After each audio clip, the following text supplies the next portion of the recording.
what you're dreaming of, waiting for your fate to come. There goes another day of sacrifice. Are you never gonna try to fail? Never gonna stop to give in? Never gonna try to reach up for the stars? You gotta fight with all of your life. For the doubt change, show me your name. You gotta hit that warning light. Are you done with the waiting on why? Oh, why? You better run now, run before you hit the end of your life. No, no, no, no. No light, no,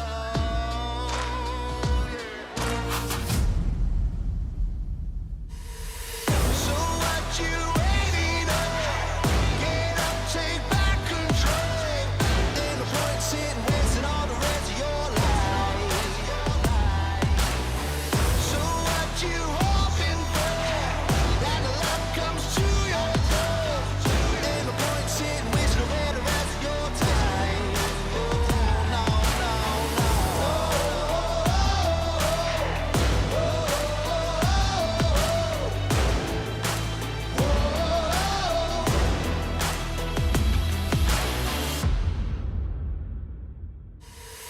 You know you're ready for something, but that something doesn't come easy. Getting ready to take that jab, but just understand and just hold that feeling. Nothing's gonna make you chase your dreams. Are gonna keep on slipping away. So get up and get that station. Never gonna stop to fail. Don't you ever stop giving. Never stop reaching for the stars.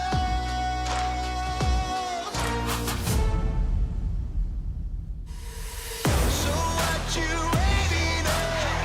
Get up, take back control. Ain't no point sitting wasting all the rest of your life. So what you hoping for?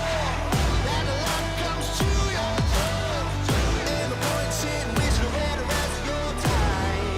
No, no, no.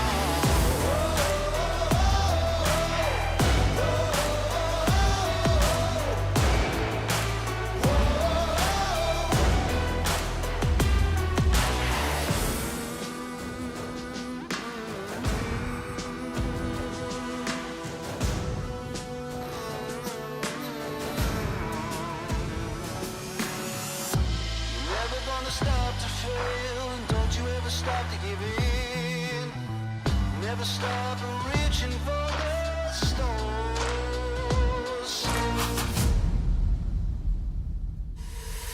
So what you waiting on? Get up, take back control. Ain't no point sitting wasting all the rest of your life.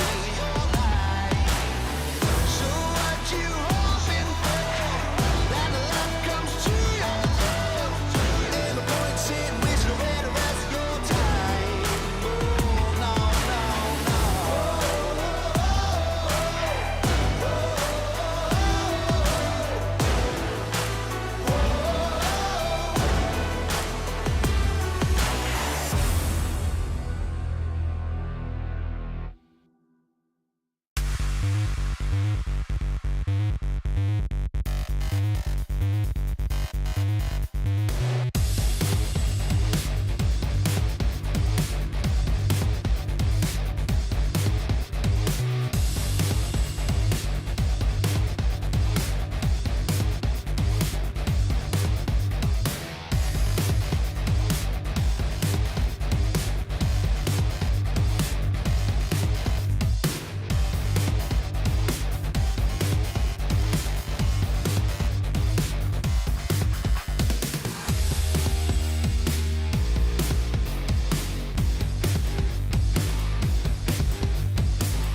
fighting, ready for comeback, we're ready to fight.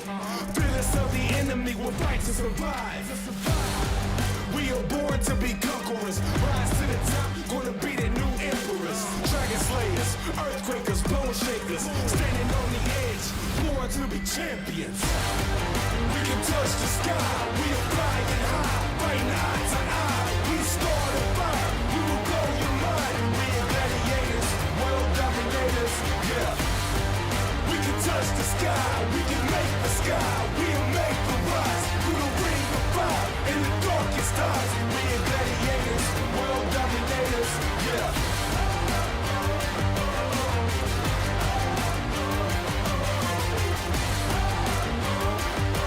We are gladiators, you can come and hate us, yeah.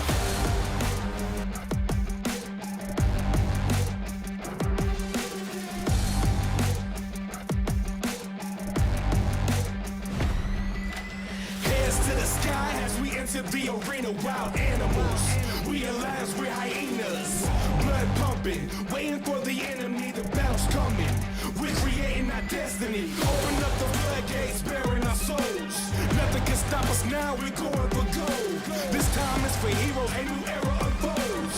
Cutting through the darkness like a thunderbolt. Boom. We can touch the sky, we are flying high, fighting eye to eye. We start a fire, we will blow your mind. Touch the sky, we can make the sky, we are made to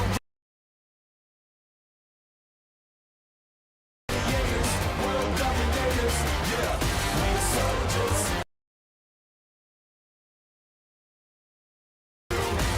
Fire, through the blaze, we are gladiators.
every block.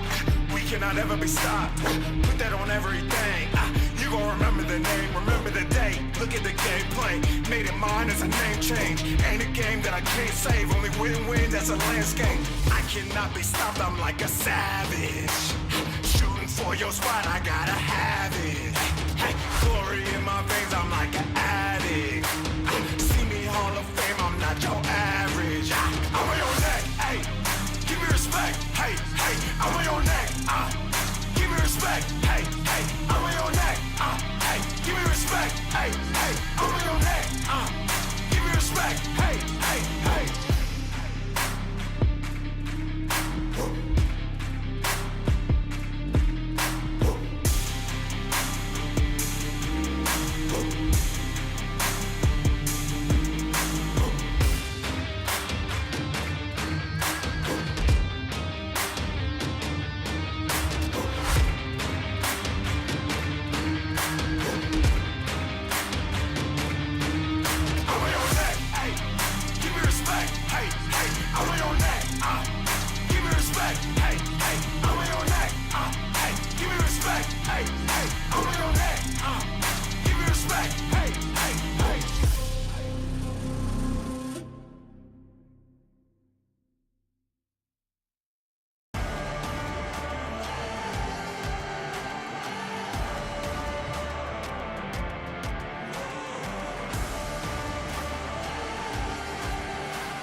whatnot.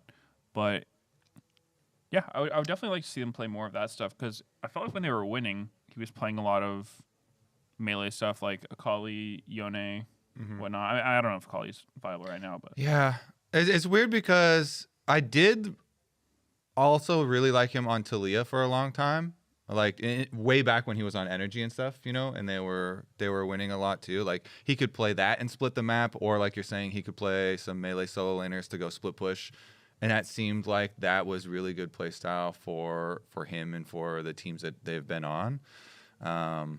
But he's had some mistakes on some of the Talia games that he's been in too. So yeah, it has gone a little shaky. Maybe it's just really hard to get Yone nowadays because it's like perma banned. You know, that thing is pretty rough. Also, from my recollection, his Silas game in game 1 was pretty rough, and then game 2 was the Yone game, and they won, but it was like, I don't know.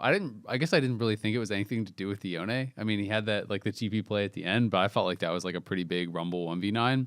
And even that final fight that like ended up looking really flashy, he TP'd bizarrely late, like 20 seconds late. Like it was really, really strange. And then he did kill both the carries when he eventually TP'd in. But yeah, I thought that game definitely was more like Fudge playing really, really well. Like his Rumble game was pretty crazy. He blinded Rumble, and then Buppo did Yorick, which is like kind of meant to be that lane counter pick. It's supposed to be pretty good matchup. Like you obviously have the cage, which is pretty difficult for Rumble to deal with, and you can kind of just like get push and poke him away with your ghouls and whatnot. But Fudge actually found a really good opportunity to get like the 1v1 solo kill where he had an overheat timing. Buppo had just missed his E and was like pretty far up in lane, so you can't actually take like a 100-0 fight if you miss your E. You just always lose. Yeah. And he just like straight up like got caged in, was about to overheat, just flashed out equalizer and like basically 100-0'd him. Or 70-0'd him or whatever it was, and got the solo kill and kind of was off to the races. And yeah, I just thought Fudge was absolutely crazy that game. I do think their comp was also really good. It was one of the best MF comps. I felt like they just had a lot of setup, right? Like they have Nautilus, Yone, Maokai to set up for like Equalizer and Yone ult and bullet time and stuff. I actually really like their draft. Plus, it was like they came off of game 1 where Fudge was doing well, but the rest of it was kind of a mess, and it seemed like they weren't really sure how to take the team fights. And so I feel like these kind of compositions where it's just super simple, it's super obvious what you're supposed to do, everyone press R at the same time, basically. Like those comps are so underrated sometimes, and I feel like people make it too complicated. Yeah, actually, I really liked the Maokai with MF, like you mentioned, because that's a combo that I don't know, we don't see it a ton, like deliberately drafting those two together, but I really like the idea of it, especially with like one thing that I've been a little bit surprised about was, a while back, there used to be like legend tenacity and unflinching, and there was just so much tenacity in the game that some of these champs that relied on their long CCs were just kind of like nullified because you couldn't get those. It wouldn't really get a lot of value, but now like those things are gone. And merc shreds cost so goddamn much. Yeah, merch is super expensive. I mean, 80 carries can still run cleanse, but you know, basically the short of it is your long CCs will still be pretty long most of the time, and so I feel like Maokai ult was definitely one of those that benefits from that because like a max range Maokai ult is what, like a 20-second root or something, and so. Yeah, I mean, comboing that into MF is like, especially with the way you have to play around Maokai ult, is like everyone's like, okay, everybody line up, stand behind the guy, and then, you know, with Rumble 2, it's like you equalize that, you MF ult that, and yeah, it was a super cool combo. I'd like to see more of that because I haven't been a huge fan of MF most of the time we see her. For some reason, people like doing the MF Rise combo where it's like, yeah, you ruin prison into MF ult, and I'm like, wait, what? Like, how are you winning any team fight with an MF and a Rise on your team? But this one looked a lot better, so that was pretty cool. I mean, yeah, the Yone and the Nautilus also, like, you know, having knockups and stuff mixed in too, kind of like helps them against you know, tenacity and merc tread stacking and stuff. So yeah, that was definitely a good comp. It feels like Shopify at least have like one really good game every series in them. You know, versus Dignitas, that first game. Also, I was like, oh my god, they are smurfing. They played a completely different style comp. That's when they did the Rise and the Taliyah split push, and they did have a Rise and Misfortune, and yeah, it looked really good. We've seen that comp several times. Yeah. Rise with MF, and I'm just like, what? It looked good, and I remember the Dignitas one. It looked good because like they MF like sat mid and then they split push really well with the Rise and it wasn't, you know, as much with team fighting, and they like won the game snowballing and split pushing and stuff. But then then this comp is completely different. It's all about team fighting and it's wombo combo. So I feel like Shopify are so close to like getting over the edge or like actually, you know, winning a series. It's just close does not count. It's been close a bunch. I agree. Like with like we have the gold graphics that we've used a number of times, but like the last game wasn't close at all against FlyQuest, but previous to that, the first two games of this series and the last time they played them, they were actually like really competitive, really close. So, you know, we've seen them have a lot of like almosts, but they seem to kind of like fall flat in the later stages of the game. It was also interesting to me that it was like obviously a pretty high prio on just tank junglers in general. For them, they played 3 tank junglers in a row, including the Shen. And right now, it's like the only 2 tank junglers that people are really playing like high prio on in pro play is Sejuani and Skarner. And then it's kind of like a pretty big drop off. And then, you know, Maokai, a lot of times people play as AP and so on. Yeah. But he did the Sejuani, then Skarner got taken away. So he went Maokai, and then he did Shen in game 3, right? And I don't know if that was like, oh, I'm trying to specifically play tank, or if it was just he thought it was a good angle for Shen. Did you talk to him after? Because I'm kind of curious about it too, because I was pretty surprised that he picked it into it and he did the PTA Shen and I didn't go ask him about that, but he was like playing a bunch of tanks because they had Fudge on like carries basically this whole weekend. Makes sense. So that, you know, and like it turned out, you know, well, like you said with the Rumble game, at least for Fudge, but yeah, they had him on like some split push and carry style champion. So need some more tank, some beef from the jungle. It feels like this team, you know, whether they were CLG, Shopify, Energy, whatever, Contract's team, it's like they're so reliant on him having these really good early games and kind of being this like low econ guy who can just always be there. I wonder if it's just become a crutch for them, because I know there have been times for me in the past where it feels like the team's kind of reliant on that, right? Because the way you play as a laner is very different when it's like, okay, your jungler does not need to farm. He will be there if you need him. Like, you can play your matchups as volatile as possible, and your guy will always show up first. You know, anytime you want vision, your jungler can come. Like, you can play the game way differently versus, you know, hey, man, I have to full clear. I have to be strong. I'm not always going to be able to be there. You have to create your own pressure. That's harder to play with. And so I think that could potentially be a factor. Yeah, and it can go really wrong too. Like, I'm looking down a bunch of the games and remembering like, oh, was this a game where Contracts like did 3 camp spam ganking and stuff? And you're like, the Poppy game versus Team Liquid. I remember that one. The Umpty got to counter gank him after mid after doing a full clear, and then he got like a kill top also. And you're like, well, it's very early in the game, and we're super far behind. That So was one where he like died at his Raptor respawn too, didn't he? yeah, it was rough. Got like counter ganked on the mid one, down a level already. Then the Nefarious invading. Yeah, I mean it's like a risky style, and that's Oh, it feels so bad. I think there's no worse feeling than being the jungler who's like, okay, I'm not gonna go for the full clear. I'm gonna do like this really clever, like I'm in their heads. They won't expect me. I go for the gank. Like, oh, it doesn't work.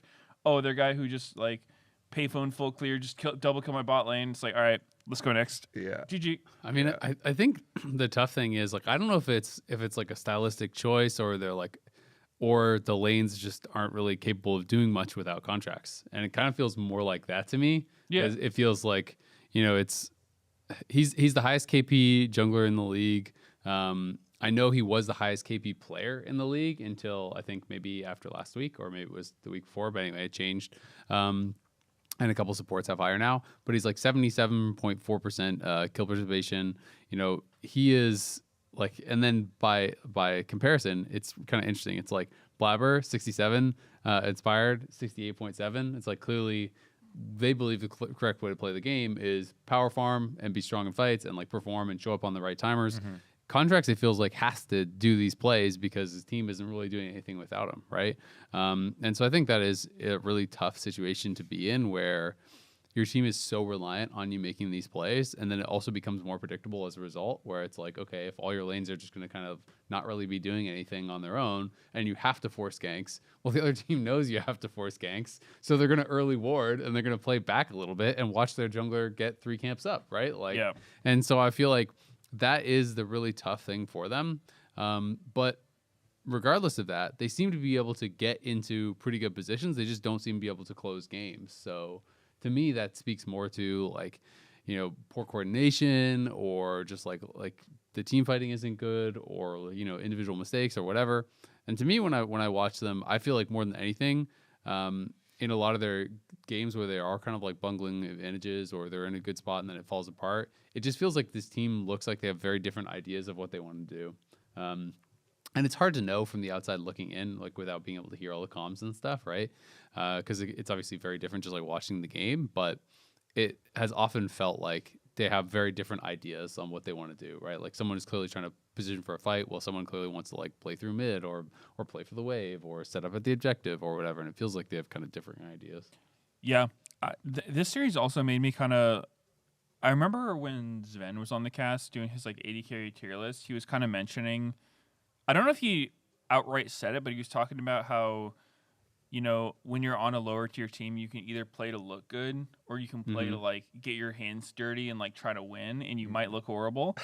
And it kind of made me think of B-Voy because I don't think he's bad or anything, but he is, in my mind, one of those guys who everyone's like, some people say he's kind of like Elo held or whatever being on this team, but I think there's a really good example in the last game where Contracts and Seos found this like pretty big engage in like the bottom river fight, and Xayah had flash ult. Like he could have followed up on it with flash ult and just insta killed 2 people, but he didn't. He just sat back and then ended up like blowing his ult when Nocturne ulted someone else because he was super scared and like flashed out and did ZDPS.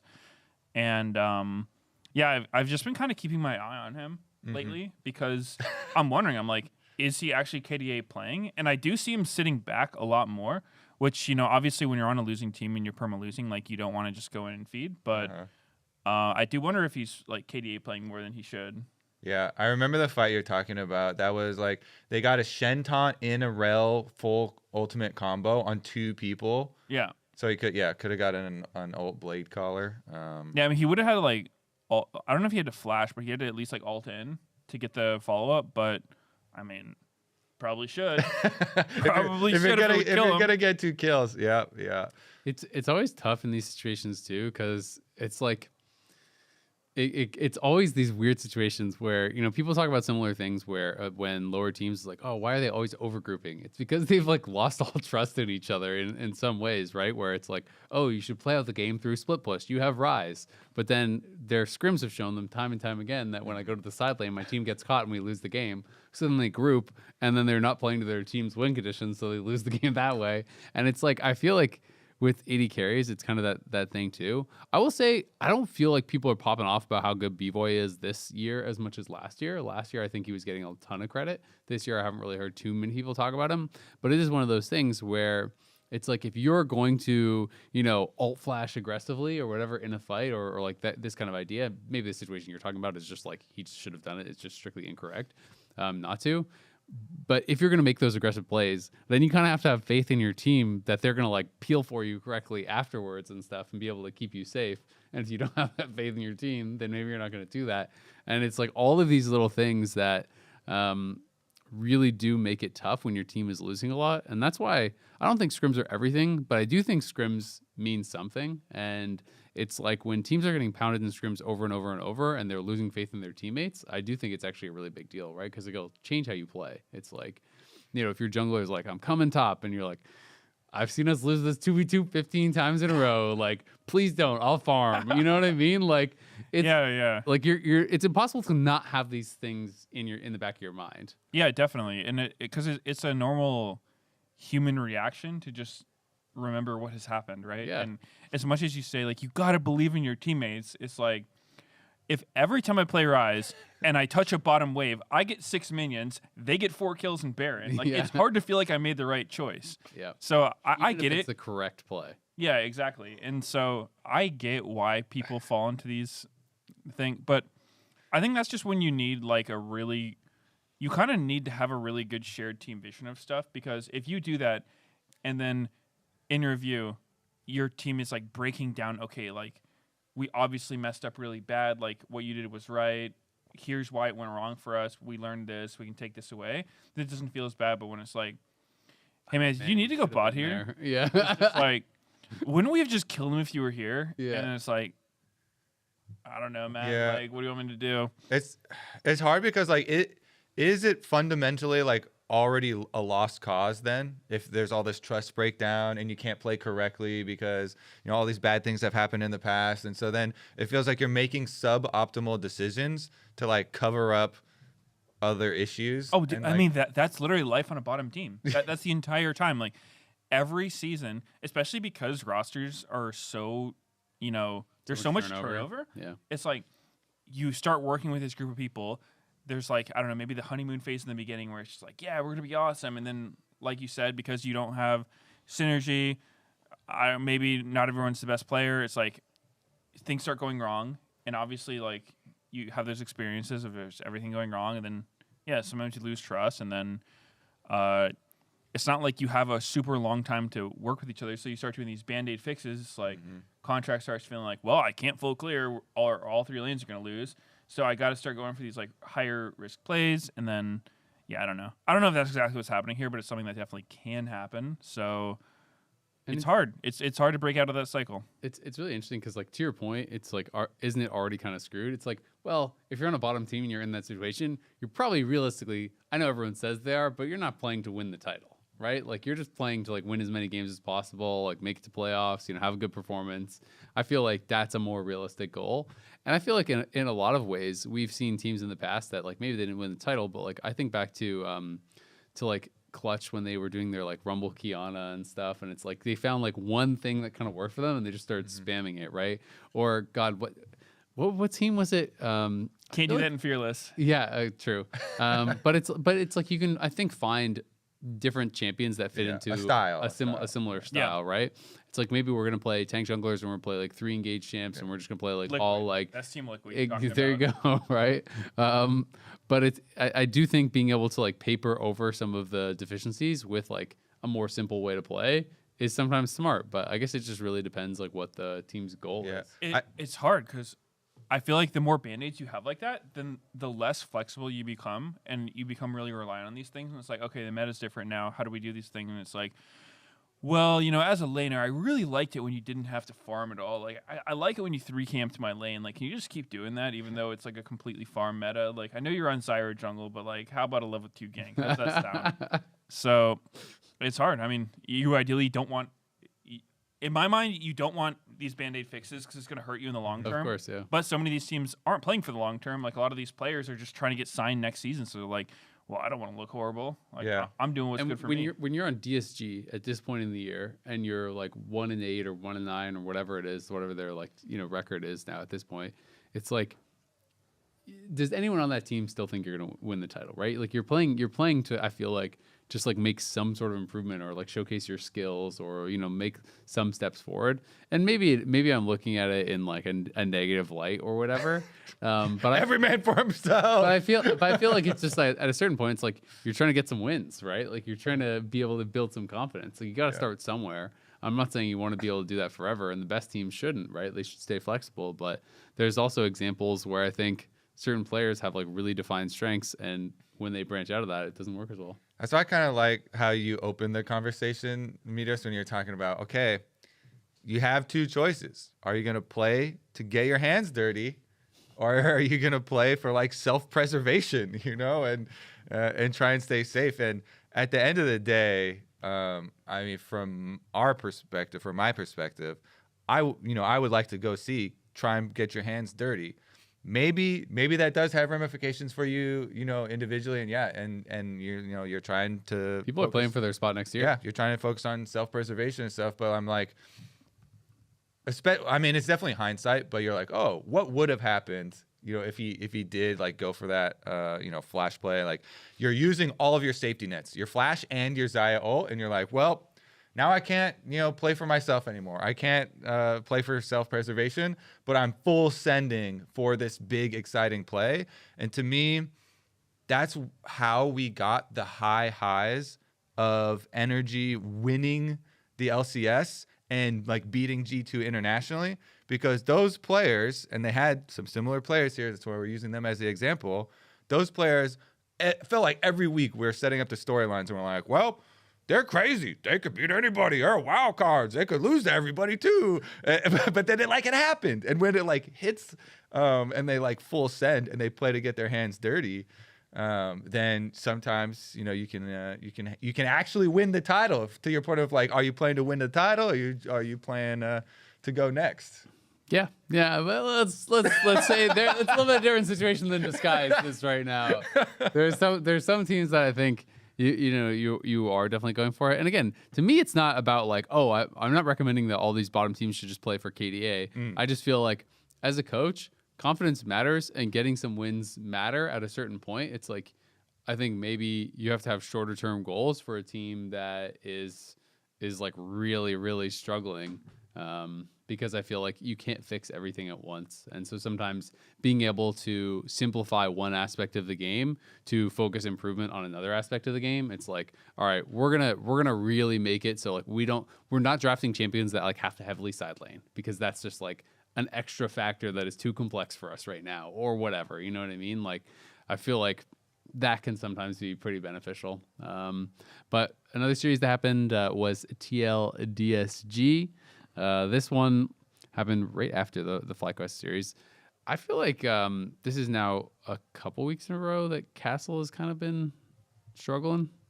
Running it down. I had felt like he was individually having some of the better performances on the team, and I don't know if sometimes it can be this weird situation where like, I'm sure you've all played games where you're playing a game and you feel like, like I've got to carry this, you know what I mean? And then you're trying too hard and you're like taking more risky fights or trades or whatever, and then you just end up killing yourself and like completely ruining the game. And I don't know if it's a situation like that or what's going on, but I felt like he was looking like the strongest kind of piece of the puzzle. And now 2 weeks in a row, I feel like he is looking like he's on the struggle bus. Yeah, so I think part of it is the champions he's on, because I don't know about Aatrox. Like he's been getting picked some, but it's kind of rare that he actually looks good. I don't even know if this champ is that good. Apparently he's been doing like fine in like eastern regions or whatnot, but every time we've seen him in LTA, he's kind of struggling. And I know Aatrox is a champion who's like, he's very tuning reliant, because he's a drain tank. If you're ahead, you're killing everyone and you're not taking any damage. If you're behind, it's the opposite. You're just going in and feeding. And I remember like his first game against Liquid, it kind of looked like, he was doing the most. He was hitting his sweet spots and whatnot. But he was just dying. I looked up at one point. I'm like, hey, this dude's like 0-5-0. What happened? Because it didn't feel like he was feeding.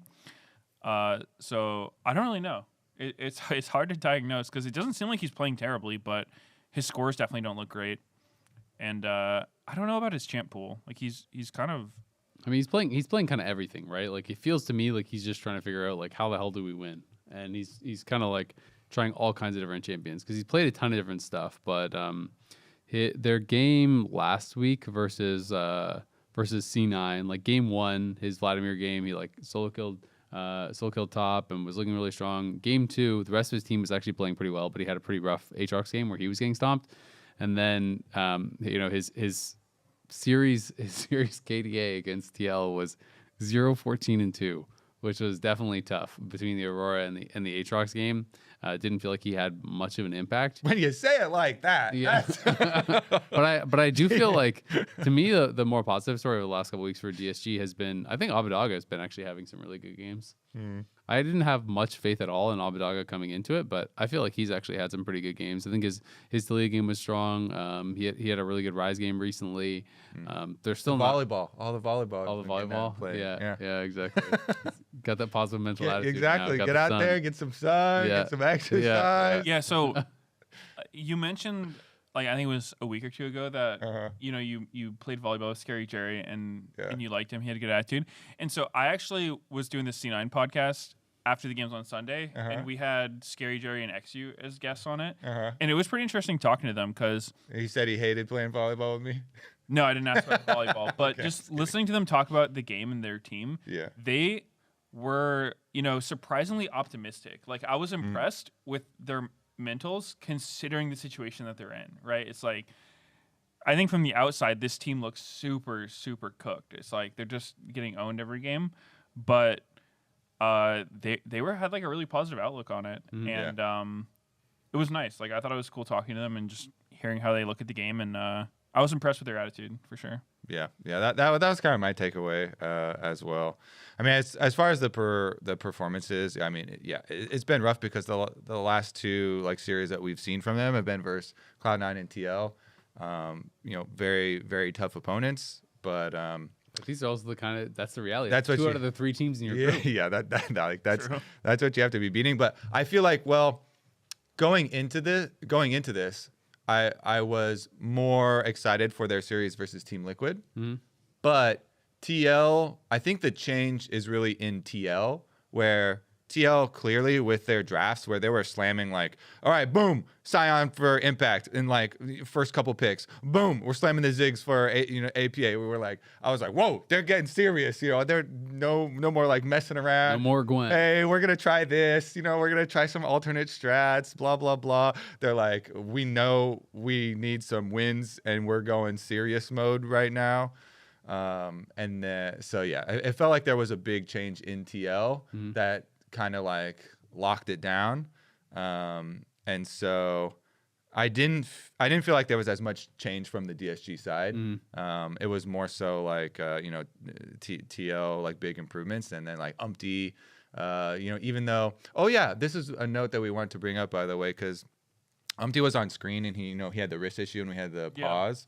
But apparently it's not what we assumed it was, which is repetitive stress injuries from playing games, because we all play so many games. He fell on it, doing some activity, and so it should be a temporary wrist thing, and so that's why they had the ice and they had their physical trainer there and everything working through it.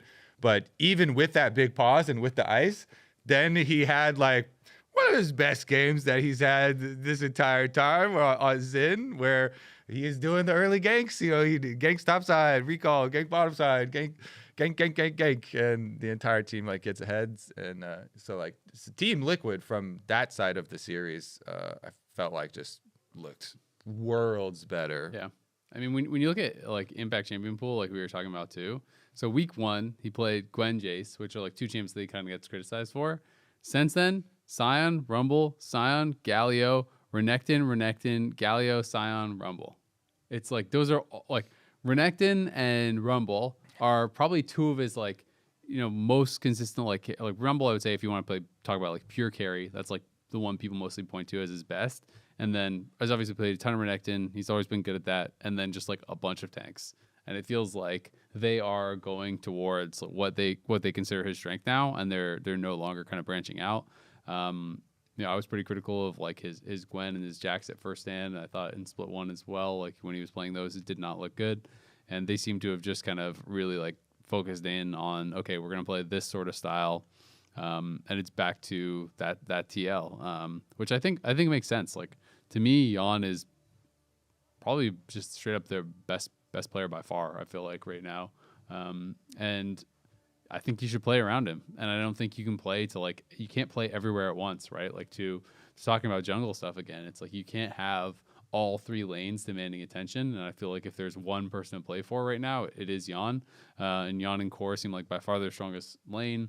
Their soul laners, I think, have been kind of struggling this year. So to me, it makes a lot of sense, play these tanks, play this sort of style, and be able to kind of play around Yon. And Yon definitely rewarded them for that in this series.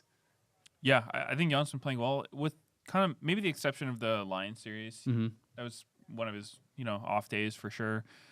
Going like BT Rush Callista, tier 1 boots, like that was a super cooked build. Do you not like the BT Rush stuff? Because I know people are actually starting to try it on a lot of things. Masu did it on Corki. I've seen it on Callista. I've seen people do it on Tristana. Obviously, like it started from MF, but people are starting to be like, oh, this is actually so good on MF and lets you get full prio mid.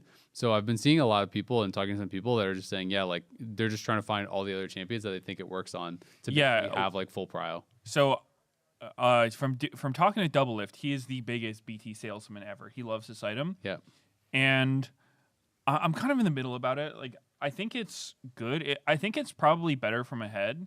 And I'm always a little hesitant. You do no damage if you're like behind and you're getting a lot of BT. And 100%. Because I'm always hesitant with these sustain items, because I think sustain is typically like it feels good to have, so I think people have a bias toward it, even if it's not necessarily better, right? Because it feels better. So I think those items tend to be a bait at times. I don't know if BT first necessarily is, because I think it's pretty strong, but the one that I'm wondering about is MF, because to me MF always seems like she looks strongest when she just goes like lethality, like Yomu's Collector, Lord Dom IE or something like that, and just does like the infinite damage one-shot ults. But yeah, I mean, I know people like BT, they're like the over shield like protects your strut or whatever, but I don't know. Like, I don't think it's good on Callista, because if you want sustain, just get a Borg. Yeah. And like not having tier 2 boots, I think that was maybe a little bit troll, but I don't know. I mean, I think in general it's a pretty good item. And you mentioned Masu's Corki, and I actually like that build a lot on Corki, because Corki has been kind of a bait in pro play this year, right? He has this insane presence and a pretty abysmal win rate all over the place, like 30-40% win rate for how much he's picked. And I've never been a big fan of the build. Like, I think going tier into Trinity into Manamune, kind of the Ezreal build, it's just weird. It's like slow early, and then it spikes mid game if you're ahead, and then it falls off again late game because you're an 80 carry who's not actually like this a hyper carry threat. Like, you don't carry late. So I actually really like this Corki build where you go like BT, because he's kind of a champion that wants to be able to like get in your face, like Valk on you, trade, and then be able to sustain back up. And then also, like, his passive is one of the most insane steroids in the game. It's like just 20% true damage on your autos. You saw in the game Masu did, where I don't know about the rest of his build. He went like BT Collector IE with swiftness boost. He had like 0 attack speed or mana. Probably could have been a better build than that, but I did like the idea of it. I feel like just getting a ton of AD on Corki, going crit, just being this auto-attacking threat is probably better. It's definitely better late game. And so I would like to see more people try that, because I think it's just better than the Manamune Trinity thing. The BT thing is kind of interesting because it's not exactly the same, but it's a little bit similar to this discussion that was had for so long about the Bruiser Mage builds, where you're kind of indexing a bit more into health and like the Catalyst Sustain and stuff like that. Very similar, yeah. So it's like, okay, am I going to go full damage? Do I need to go full damage? I think is the real question. It's like kind of game to game, depends on what the rest of your comp is Yeah. bringing. If you guys have enough damage, because if you do, then it always feels so freaking good to either, be the Rod of Ages mage or be the BT, AD carry, because then like your team has damage covered and you're way harder to kill, type of thing. As far as the exact Corki build, I 100% agree with you. The only thing I would change would be the collector into Lord Doms. There was a recent post about the math behind the damage, even on second item rush. Lord Doms is more damage than collector, and then obviously it scales much better too. So I've become a full unless you're rushing collector first, I'm a full collector hater now. I've joined the ranks. I think you can also do like Essence Reaver. I was gonna say Essence Reaver. Yeah, but it's like as both Essence Reaver and BT, it's like in that same realm where like you kind of want them first almost. You know what I mean? Like Yeah. if you're playing that Corki style. But yeah, maybe you could just go like ERBT, or you could do based on how aggressive you think the lane is going to be. If it's like really spicy, maybe you rush BT. Otherwise, you go Essence Reaver and go BT second, then get IE third. Like that could be pretty strong, I could think. But in general, I do think the Corki like crit builds are just better than the caster builds. Better than going like Manamoon and Trinity Force and Shojin and all this sort of stuff, and just being more caster style. Because yeah, it does feel like you just kind of don't really scale that well otherwise. Yeah, because I think that one of the AD carries' main roles, like the reason that they've been such a staple in League for the long time, is it's like Kill the tank.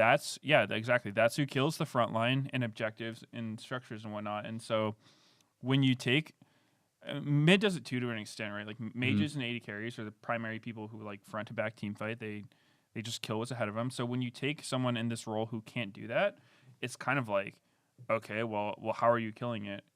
Something Doublelift mentioned was like, he said anytime a team picks Ezreal, he likes just having a Scion on his team because Ezreal just can't kill Scion, which made me think of it. I'm like, yeah, that's kind of true.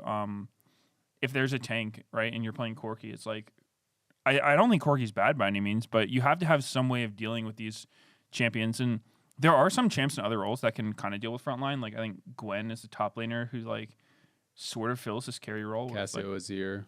Yeah, exactly. It's like you can kill Baron. Those champs can like kill frontline. So I think if you have that covered in your team comp, you can get away with some other stuff. But a lot of the time, it does come down to the AD carry as the person who needs to do it. And so if you like don't have that, this problem came up a lot. I think when people first started playing mages bot lane, it'd be like, you're playing Syndra, you're playing Ziggs, whatever. And I don't think it's so much that AD carries, mechanically couldn't play them. Well, that might have been part of it, but it would more come down to just the way every team has learned how to play. It's like your late game assurance, your guy who's actually killing the front line, the person whose game plan is just, I'm getting all the resources and then I'm just going to be able to like right click to victory. It's like not there anymore. So yeah, I think it's just a huge difference from what people are used to. And I just think that having that late game assurance in your AD carry is so strong. And it's kind of like what's made them such like a huge part of the game for so long. I mean, people also just have like, even though mages bot are like, reasonably popular, it's like, think about how many games of League of Legends we've all played. What percentage of those had an AD carry bot? A lot. Like 90 plus, 90, for 95, sure. right? And so it's like, you are so used to how you play out the game with that style of composition. Like you have a way greater understanding of like how to play that comp. Like when you actually have someone who can step forward and siege, when you have someone who has consistent damage to kill tanks, when you have someone who has that consistent damage to take down objectives, it's like people are just, I just think it's so much about that. It's a similar reason that I think we don't see, like split push champs, like even if like Fiora's in a good place in pro play, we don't see champs that are going to play like fully through sides and like try to hard commit to a split push win condition or whatever, because people have played like 10 million games of 5v5 and like group for that. And, it's a very different style. So I think a lot of it is that. And I think that the mage comparison is really good for Corki because if you're going the caster build, you almost are more just like you're a spellcaster, right? Like you are more similar to a mage. So you're dealing physical damage, but it is kind of more similar. So it's interesting. We're going to take a quick break and then we'll be right back to talk about the rest of the series.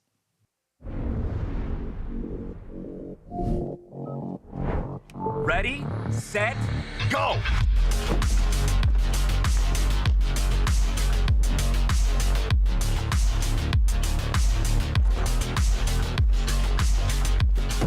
I'm at 47%. Oh, I'm on 63%. Man, I'm at 50%. Boom! 80%. Winner! The Kia EV9 can go from 10% charge to 80% charge in just 24 minutes with DC fast charging. Welcome back to the dive driven by Kia. We're going to talk about the third series from last week, which was 100 Thieves versus Dignitas. And was another series, again, that was, I think, a lot closer than people were expecting. It was really fun because, like, going into it, doing the interview with River, and then he was like, "Oh yeah, our scrims were so good. We're gonna dunk them. Last weekend was like boring games, so we're gonna have super exciting, fast games this time around." And then Sniper was like, "Yeah, I'm gonna solo kill Surdy," and Surdy was like, "Solo kills don't really matter that much." Yeah. But That sounds like what somebody who gets solo killed. I was thinking that when he said that, but I was like, I'm interviewing right before the game. I wasn't gonna like respond with that. Sounds like your ass. Yeah, sounds like you're a loser, and then throw it away, take it away, lounge.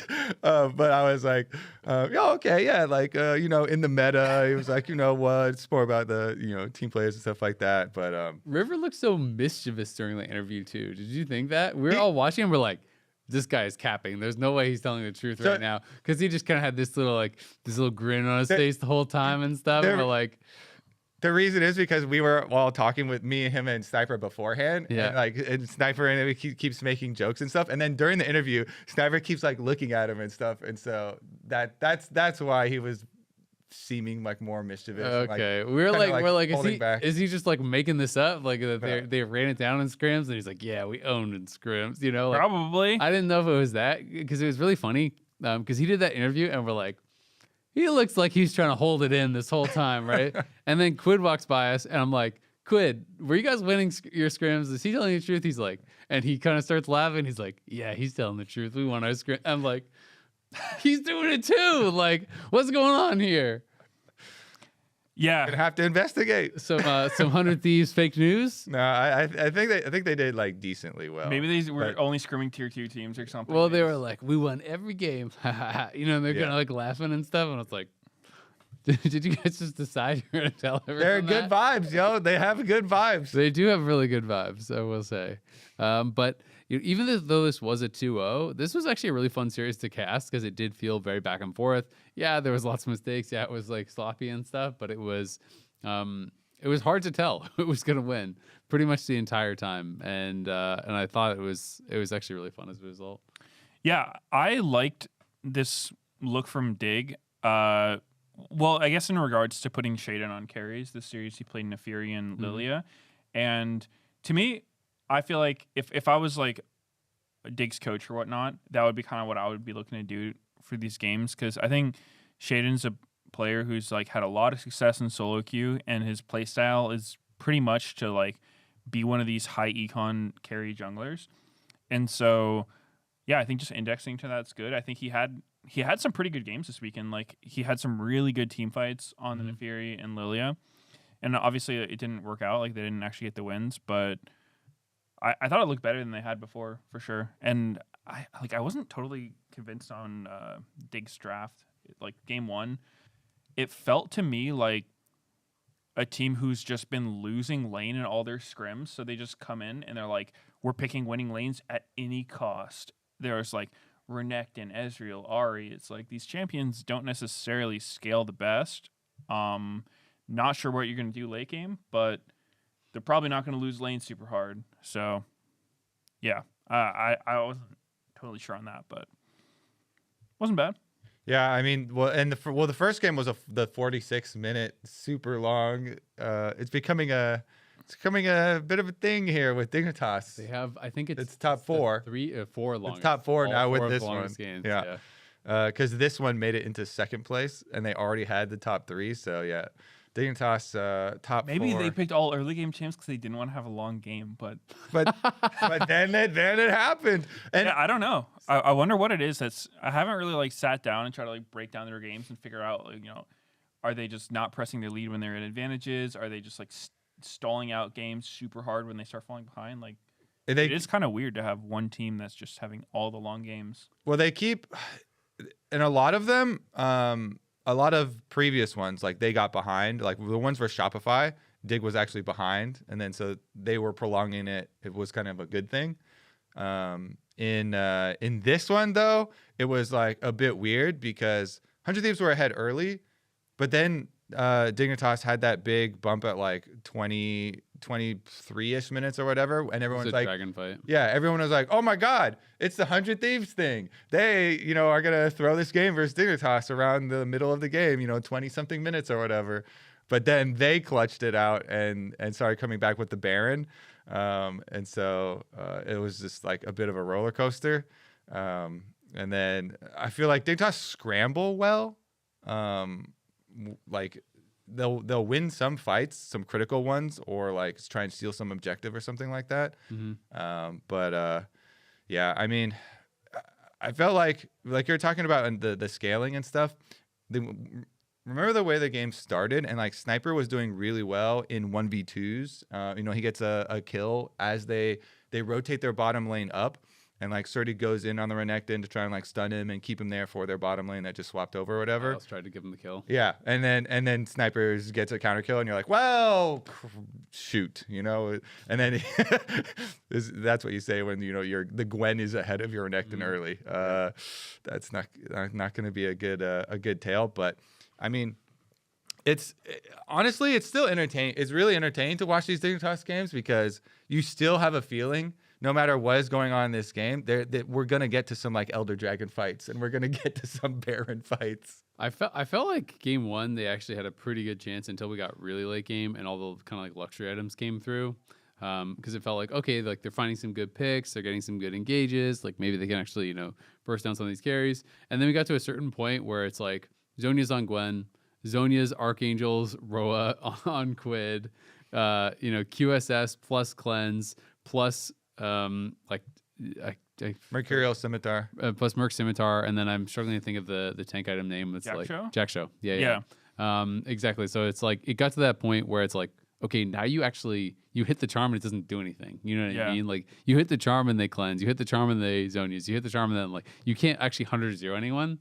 And at that point, I'm just like, you don't have a target anymore. Like what is the Nefurian Ari supposed to do? Like who are you supposed to actually kill? Yeah. And so game one, it felt like it was pretty competitive and pretty up in the air. But it hit a certain point where it's just like, okay, there's nothing else to do here. Like it's actually kind of cooked. We've been focusing on Dig a lot, but 100 Thieves are still not able to solve their hard throw at 20 minutes thing. It's actually soft throw this time because they still won. Was it? Yeah, because hard throw has to mean you threw it and you lost, right? I don't think so. It's just like both of these games, if you look at the gold graph, like right at 20 minutes, something just clicks in their brain. They're like, guys, Otacon spawn, let's throw the game.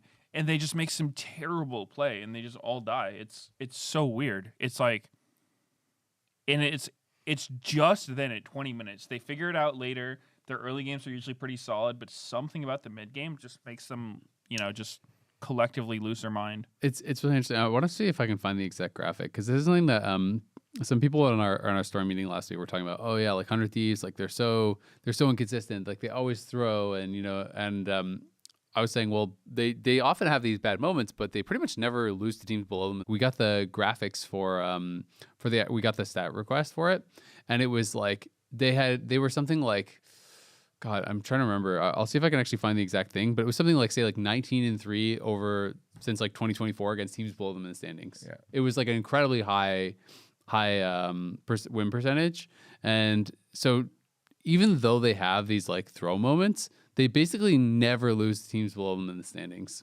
And inversely, their record against teams above them in the standings is like pretty much completely flipped, right? Like it's like they almost never beat teams above them in the standings. And they kind of have become this team that like is just the line, right, in the league where it's like, if you're below them, you lose to them. If you're above them, you beat them. And they're kind of like, they're the gatekeeper. Exactly. They're the gatekeeper. Of the top 4. Yeah. Yeah, that's funny. Yeah, I would totally believe it, but I don't know. I feel like you'd have to hear their comms or like understand what they're looking for to get this. Because, I mean, even if they're not losing the games, I would still consider a massive swing in the game state it 20 minutes to be a pretty big throw. Because obviously, if you're up against a good team, that's going to be enough to lose. But if you're against a weaker team, you can still come back. So I remember this one. And this one was Quid got caught and Sniper casted his teleport. And so Quid was killed. By the time Sniper arrives, it's one of those teleports where you're like traveling and you're on the way and you know it's going to be a doomed arrival. Yeah. And so Quid gets caught, he gets killed. It's like one kill, and you're like, ah, shoot. But then Sniper's teleport goes in, and then the rest of the team is kind of staying around while his teleport arrives. And then they all got chased down. Oh, yeah. It was that dragon. Yeah, it was the Theo one. Yeah. He just ended up in the worst spot. He had no flash and just walking through river. It's because he was trying to come for the FBI landing of Varus on the Ezreal, and Quid was like, oh, I'll follow up on it. So he came in, but then they realized the rest of Dignitas were also in the river, and he panicked and he was like, oh no, I've gone too far and too deep. And so that's like one pick, but then it turned into an entire ace. Or maybe one person got away, but because Sniper teleported in, then the rest of the team was there around, and they tried to like kind of get him out basically, but then they all get chased down. That's what turned it into like a big throw. And so it's like, it's one little thing that started as a pick, but then turned into this big like 3K almost gold swing here. Yeah. You know, I think maybe they just don't have that guy on the team that's just there to call off bad moments. And because it's a hard line to draw, because on one hand, you don't want to have a team where someone's just constantly calling off every play that looks like it could be risky, because that's just annoying and you'll end up not doing anything. But at the same time, if somebody's just super caught, it is completely doomed. You have to just say, all right, let him go. Just give it. Yeah. Like, concede a little bit. Like, we lost a bit. It's fine. Rather than being like, oh, like, we can go in, we can fight this, we can save them, and then you all just die. Because that takes a little mistake into a massive mistake. Yeah. So I'm not really sure what their comms are like. I feel like it always works best when the guy who's getting caught is the one who makes that call. Be like, I'm caught, I'm dead, leave me, go do something else. Because then you don't feel bad versus having to be the bad guy. It's like you're getting caught and your team's just like, leave him. You're just like, no, guys, help me. Help me! I can find my way out. No, don't leave me. Yeah. Yeah, I mean, Sniper could have just like pushed top, right? Like if he didn't TP, yeah, it sucks. The Quid got caught, that was his bad. But yeah, he could have just pushed top, maybe pressured tower or whatever. Because at that point in the game, he was in a pretty good spot. I found the exact graphic, so they're 19-3, so I had that right versus the teams that are lower than them since 2024. Higher than them, 2-13. So it's like, yeah, they pretty much never lose to teams worse than them, never beat teams better than them. So as much as they are like they have that reputation, it's like they're like unpredictable, you know, like they could punch up or they could lose to anyone. It's like, well, not really. Like they kind of, to me, that identity comes from the fact that it's like they have some clear weaknesses in their gameplay, right? Like they have some clear like holes. Like they sometimes, you know, make these throws that like if you make those throws against a team that's better than you or as good as you, then they can capitalize on it and win the game. But likewise, when they do those mistakes against teams that are worse than them, and sometimes they have actually gotten pretty far behind early, even against some of these lower teams, I think they just have better hands. Like they're just going to keep forcing fights and keep forcing skirmishes and keep forcing 5v5s, and they are better than all of the bottom teams at these 5v5s. So eventually, like they are just going to capitalize. They're going to find the right pick. River's going to find a really clever engage. Like something is going to happen there, and I think that is really what puts them in the place that they're in right now, is that they're just very good hands, very good at these skirmishes. And so if you're not at a certain level, you just kind of can't beat them. So I'm kind of questioning this, like the story behind it. So what you said is they only won 2 games versus teams that were higher than them in the standings. So because I'm three, they were and what's the time frame? What's the time frame for this? 2024. Because I'm last year and this year. even just looking back at this year, we've got and this is not the exact standings at the time, but would you consider, oh, they beat Cloud9 here, that's one game, you consider that like a good, like above them generally type of team? I don't know if at this exact point they were above them in the standings, but there's a Cloud9 win, 2 FlyQuest win, another Cloud9 win, another Team Liquid win, another Team Liquid win. So that's like 6 right there just this year of teams that you would consider like top 4 teams that could quote unquote be above them in the standings / good teams, even though probably due to the stats or whatever, they weren't technically above them or something at that point. But if you're like separating the stat from the actual teams that they beat, to me those are like quality wins. I would say, Yeah, those are rather than like wins against teams that are above them in the standings. But like that, I feel like that is a lot of like quality wins. So I think it's a bit. Well, maybe was that playoffs? Because some of these are like, this is split 2. This one is playoffs. This one's split 1, regular season. it does depend a little bit how you're counting it, because part of it was 100 Thieves actually finished number 1 in split 1 regular season, right? So most of the teams they were playing were going to be below them. Yep. And with playoffs, I'm not sure if they're counting like individual. Yeah, because playoffs, An individual game win if they lose the series considered a win or a loss? Are they breaking down each game, or is it broken into? Yeah, for as far I didn't as, make the stat. Yeah, this as far as that I stat, would think it would be they'd be counting all the individual game wins. yeah, and as far as that stat, I'm assuming that they just used because 100 Thieves, like you're saying, were ranked 1. Yeah, in split 1 from for regular sure. I season. mean, they got a lot of good wins. But in split one. which is like, okay, well, then that's like, it's not going to include a lot of these wins versus what I would consider like pretty quality teams. So I think 100 Thieves, like, they have shown and do have this like good capability of beating the other top 4 teams. Not super consistently, that's why they were very excited when they did beat FlyQuest in split 1 playoffs. And Sniper was like, we finally defeated our kryptonite. And he like finally defeated, Whippo, who's been especially his kryptonite. But yeah, I just think that they do deserve credit, because like that's a decent amount of like wins against the other top 4 teams. Yeah, I mean, it could just be one of the fun facts that's more fun than fact. I don't know. Like, you just go with the narrative. You don't have to fact check it. I think it is pretty true. Especially if you look back to last year. I feel like it's true. No, it does sound right to me. I'll believe it. I'll go with it.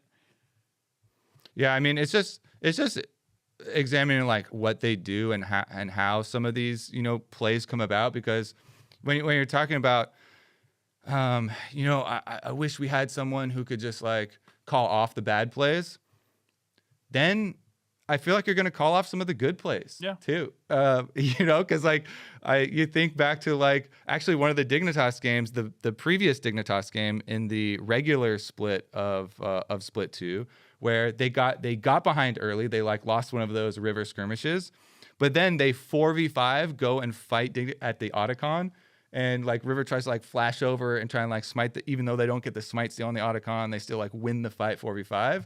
And like fight their way out. And so I'm like, wow, man, it's so tough. Of course, you always want like a perfect shot caller and a perfect person to be like, well, this one's winning, this one's not winning, type of thing. But it is definitely exciting and cool that they do opt to fight way more than they opt to like call off some of these plays. And that's something that, like whenever we interview Inspired or like people on other top 4 teams, they always cite as one of the reasons that they beat 100 Thieves is that 100 Thieves are like always going to, group and fight stuff. But sometimes it can be a strength. Yeah, definitely. And that's honestly what you said there is one of the reasons why it can be so hard for teams to improve, because sometimes in attempting to fix a problem, you actually like, there's collateral damage with it. Like you create more problems. It's like, okay, we're just going to try to call off plays that look bad. And like you said, maybe you lose some of the good when you're doing that. And then all of a sudden it's like that fix you tried to have for one problem made you worse overall. And then it's like, it can be hard to figure out what you're supposed to do at that point. So honestly, one of the biggest struggles that teams have to go through. So I did a quick count just to follow up on that point to see like, okay, how accurate is this? Because obviously this is like specifically above and below standings. So against Cloud9, FlyQuest, and TL combined in 2024, they were 8-24. That's Lot of definitely losses. a losing record. Very, very losing record. It's definitely Deep in the red. So it's like, you're it's like if you put that into like best of 5 terms, you're 1-3 average, Yeah. right? So I mean, they and the record against all the teams below that, quite good. Yeah. So it is pretty true. Obviously, like, doing it exactly based off of the standings thing. It's just how our stats guy was able to capture those stats, right? Instead of manually pulling everything.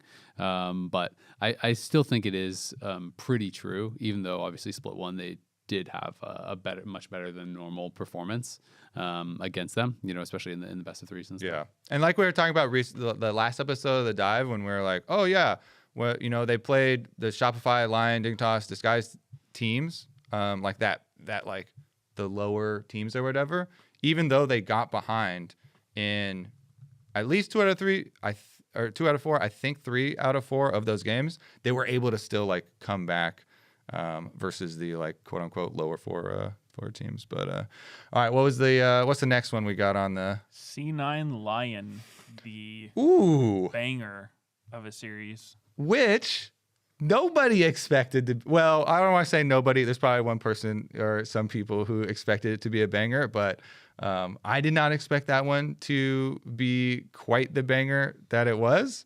And that was, your heart must have been beating out of your chest with that one. I mean, everybody's was. Yeah, I mean, I guess we lose to Lyon. Yeah, it's like, all right, we're trash.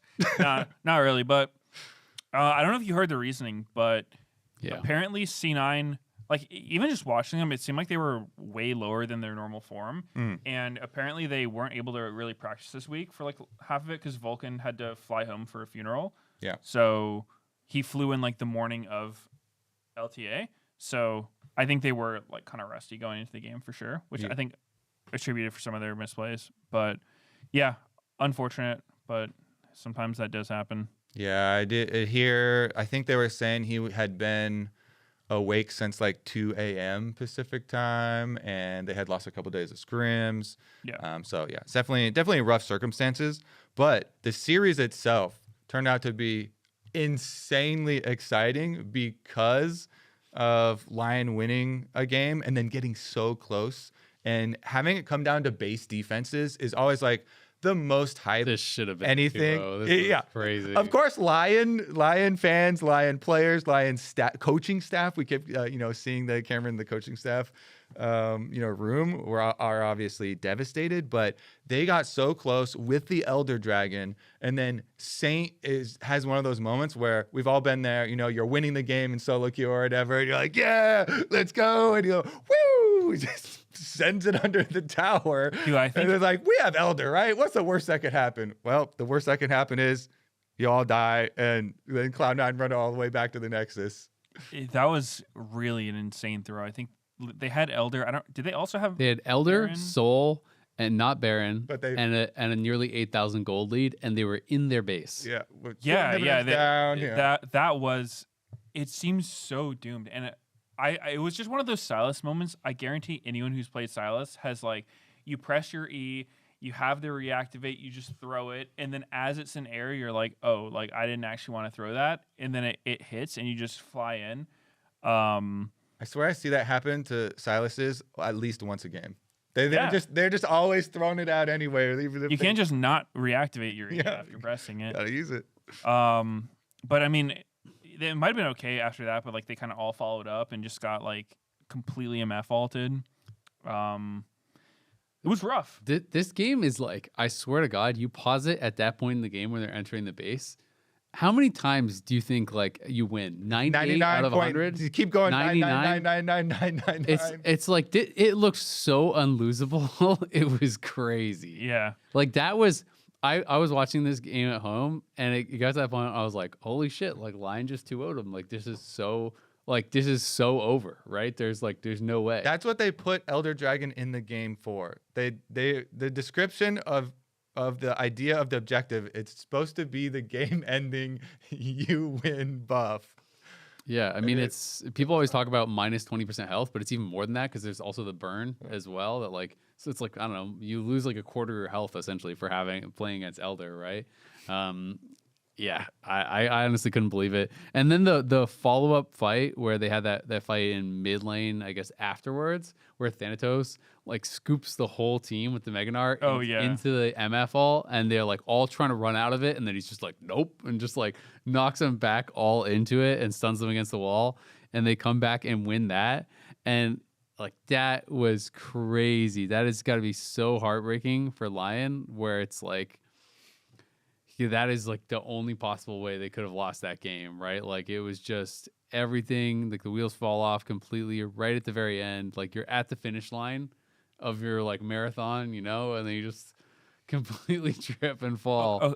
This is even more heartbreaking for Lyon because I would 100% expect a team to mental boom after what Lion's been through, right? It's like you start out strong, you're feeling good, 3-0, lose 6 in a row, and then you're finally starting your rally. You beat C9, you're about to 2-0 C9, like we're back, like tragic throw into losing the series. This is 100% going to be one of those what doesn't kill you makes you stronger things if they can bounce back from this. But it might kill them. It probably would kill them. I think this would kill most teams. So it's definitely going to be a testament to their resolve if it doesn't. But yeah, that is so heartbreaking, especially because this was supposed to be them breaking their loss streak. I guess they did win a game, but they didn't win the series. Mm-hmm. So that's got to be one of the worst feeling losses ever. Like I cannot imagine losing a game from that point. Like that would feel worse than almost any other loss. Yeah, I mean, it feels to lose a game like that feels 100 times worse than like you getting like 15 minutes slammed. Oh yeah, you know what I mean? You get slammed, you're just like, yeah, they were good. Like that's fine. It wasn't like we literally won the game. Like the game was over, and then we decided to play it again and lost it. I think the key for them will be to not spend too much time reviewing like the end of that game, obviously, but reviewing like game number 1 and how they did win the game. To me, is like repeatable stuff and is stuff that they've actually done well before. When they had the skirmish in the topside river, like the first one where Audiland is on Xin Zhao, and both solo laners immediately come over. I forget which other previous game they did this in, but they won like a skirmish, one of these super early on ones as well, and they were able to like snowball super effectively. It was against a bottom 4 team, so it was definitely a long time ago. But this one was versus Cloud9 in the first game, and I thought it was really well played. Audiland, they immediately call up both solo laners. He like gets really close to the wall. He flashes so that Thanatos can't finish him off over the wall of the Baron pit / Grub pit or whatever. And then they like fight their way out. And then even when like Loki comes over, he's like, well, everyone's on my team's dead. I guess I flash for this kill. And then they kill him also. And then the Azir has no flash and is dead. And Saint was able to snowball on the Talia. I think Audiland had an amazing game.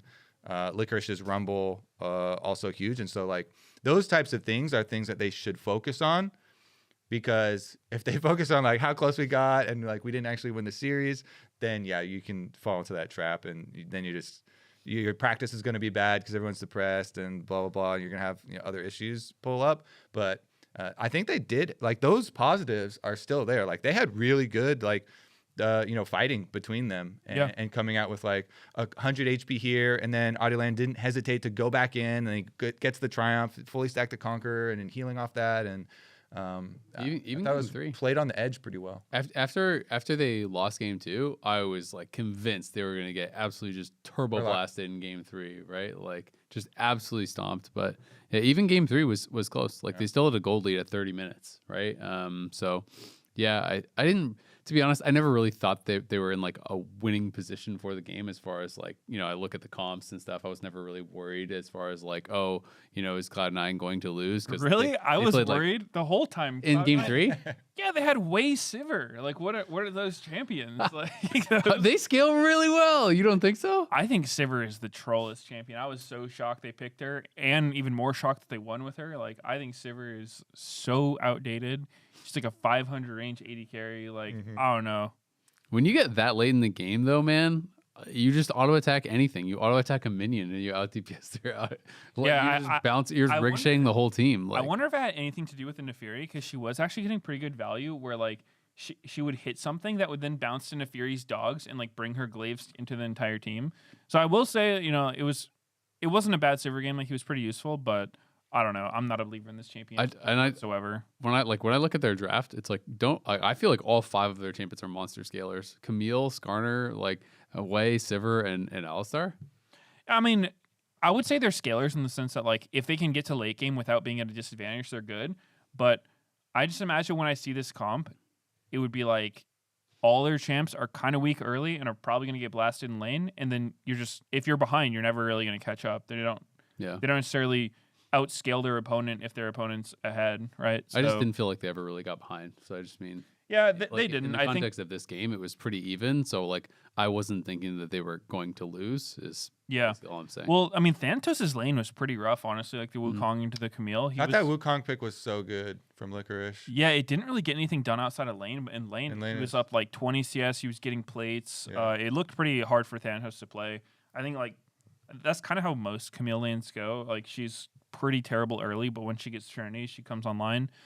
But yeah, I don't know. Like Licorice just was not able to get anything accomplished in team fights. I know his lane was so good though. Like he had like Played a good series. He had like 3 times as much grasp value from like max health stack from extendo stick bonking the Camille, and he was like dodging all of the engages and stuff with clones, but then got nothing done in any of the team fights or skirmishes or anything. Yeah.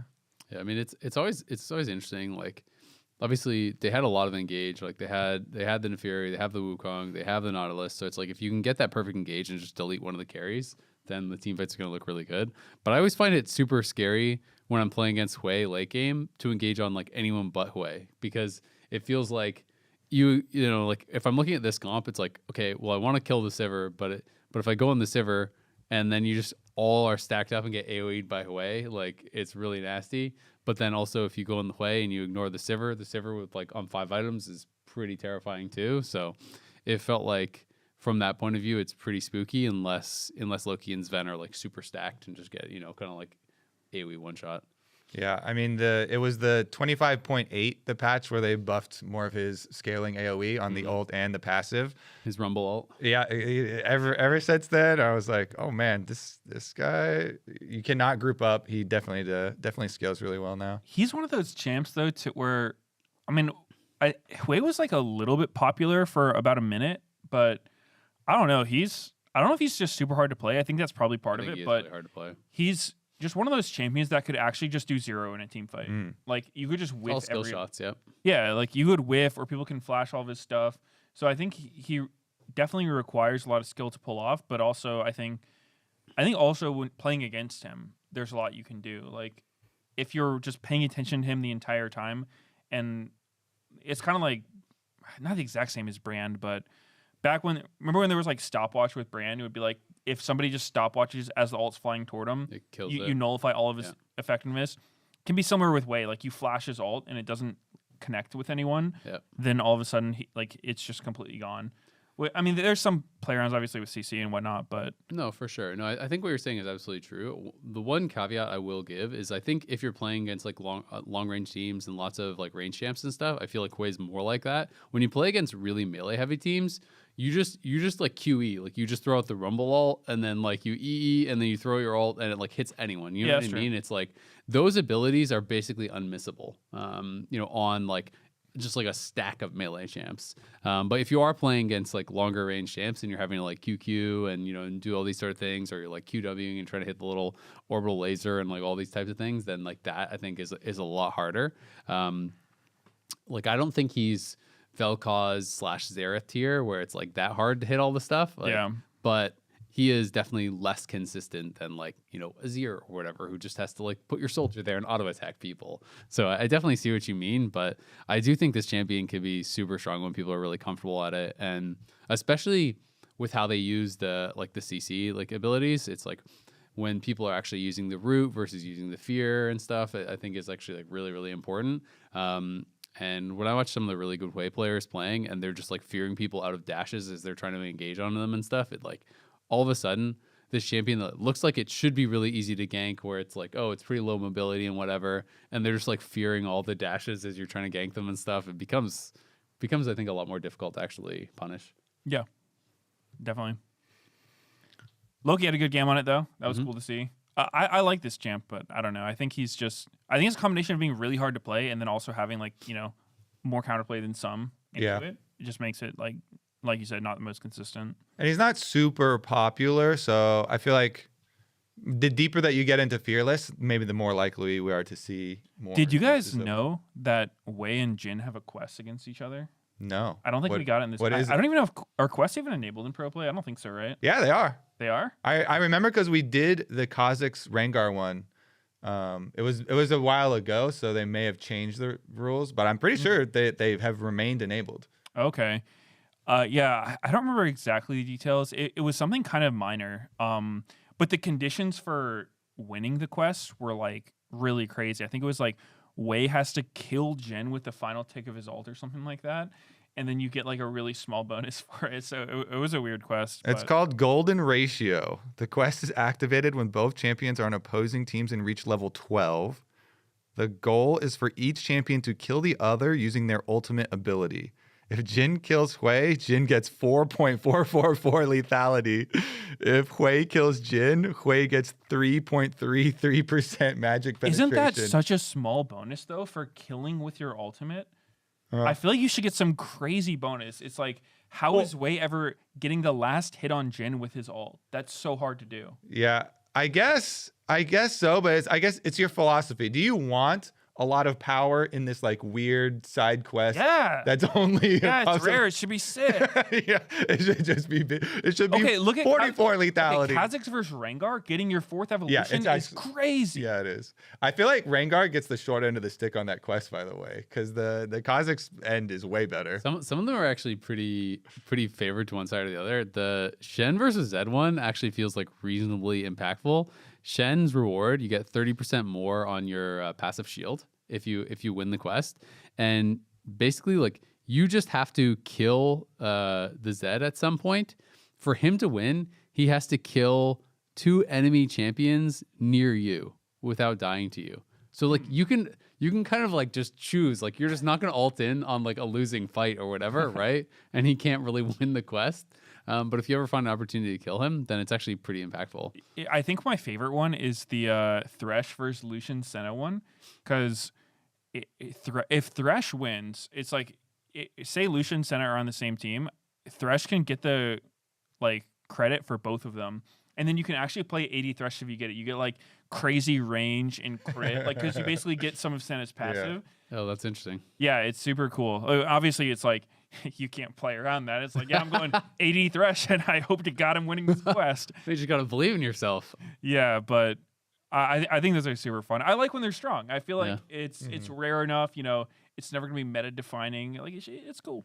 It is definitely pretty fun. But that is going to wrap it up for us here on The Dive, driven by Kia. Remember, if you're watching us on YouTube, hit that subscribe button so you don't miss an episode of The Dive. You can also check us out on Spotify and Apple Podcasts. The LTA is going to be back this weekend, Saturday, May 10th, Pacific, where C9's taking on TL. And remember, Spirit Blossom Week, we're going to have after parties. There's still tickets available for Sunday. So if you want to be in the LA area, if you're going to be in the area, come check out the show and come get some free food, some skins, and enjoy the games. We'll see you there.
Bow down and show respect. Stacking the weight, mounting the pressure enough on my plate. Moving the muscle, I'm making my way. Leaving my opponents in disarray. You didn't know what you're learning today. Learning today. So you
It's Spirit Blossom Week, Raz.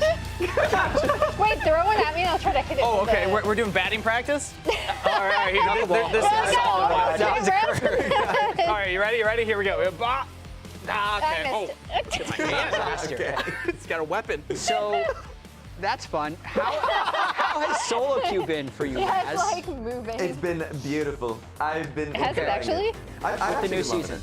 it. I I know. never see you online. That's crazy. Okay, last day or two, I've been trying to force myself to play Persona 5, but Trying to force yourself? I'm bad with single-player games. I get bored easily, and I look at the League of Legends client, and I'm like, this would be really good right now. That's called addiction. True. But I've been loving it. I've actually been enjoying it. The changes that came through, I've been a fan of. So yeah.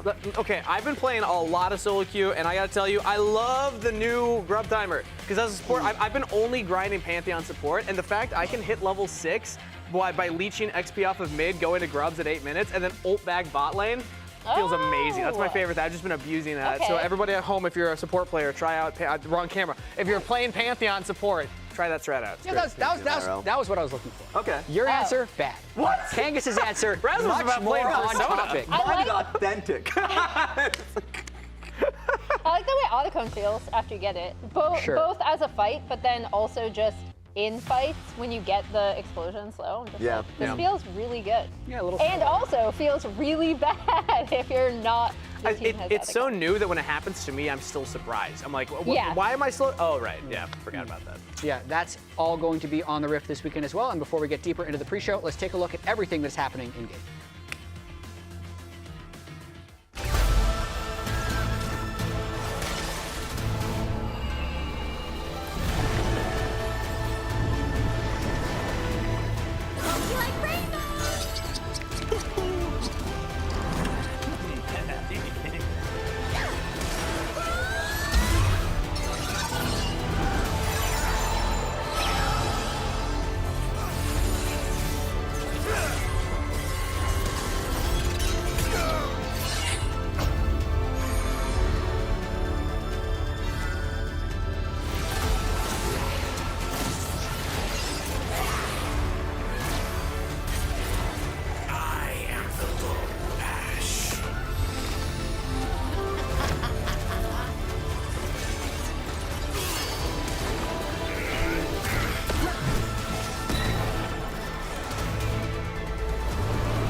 Magic is more than sunshine and rainbows, girl.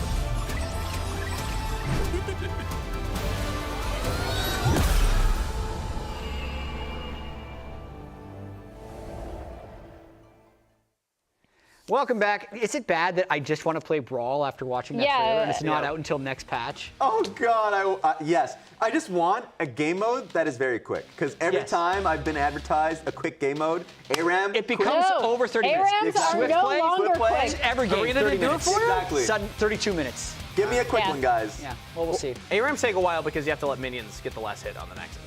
We all play that What? way, right? No. Minions must I win. don't know No. about that one, but I think it's. That sounds cursed. I think Anyone it's a who good knows time to knows. just talk about the meta discussions overall, just like because there have been changes. We've talked about the solo queue changes for us, but is there anything about the meta that has been, a point of issue?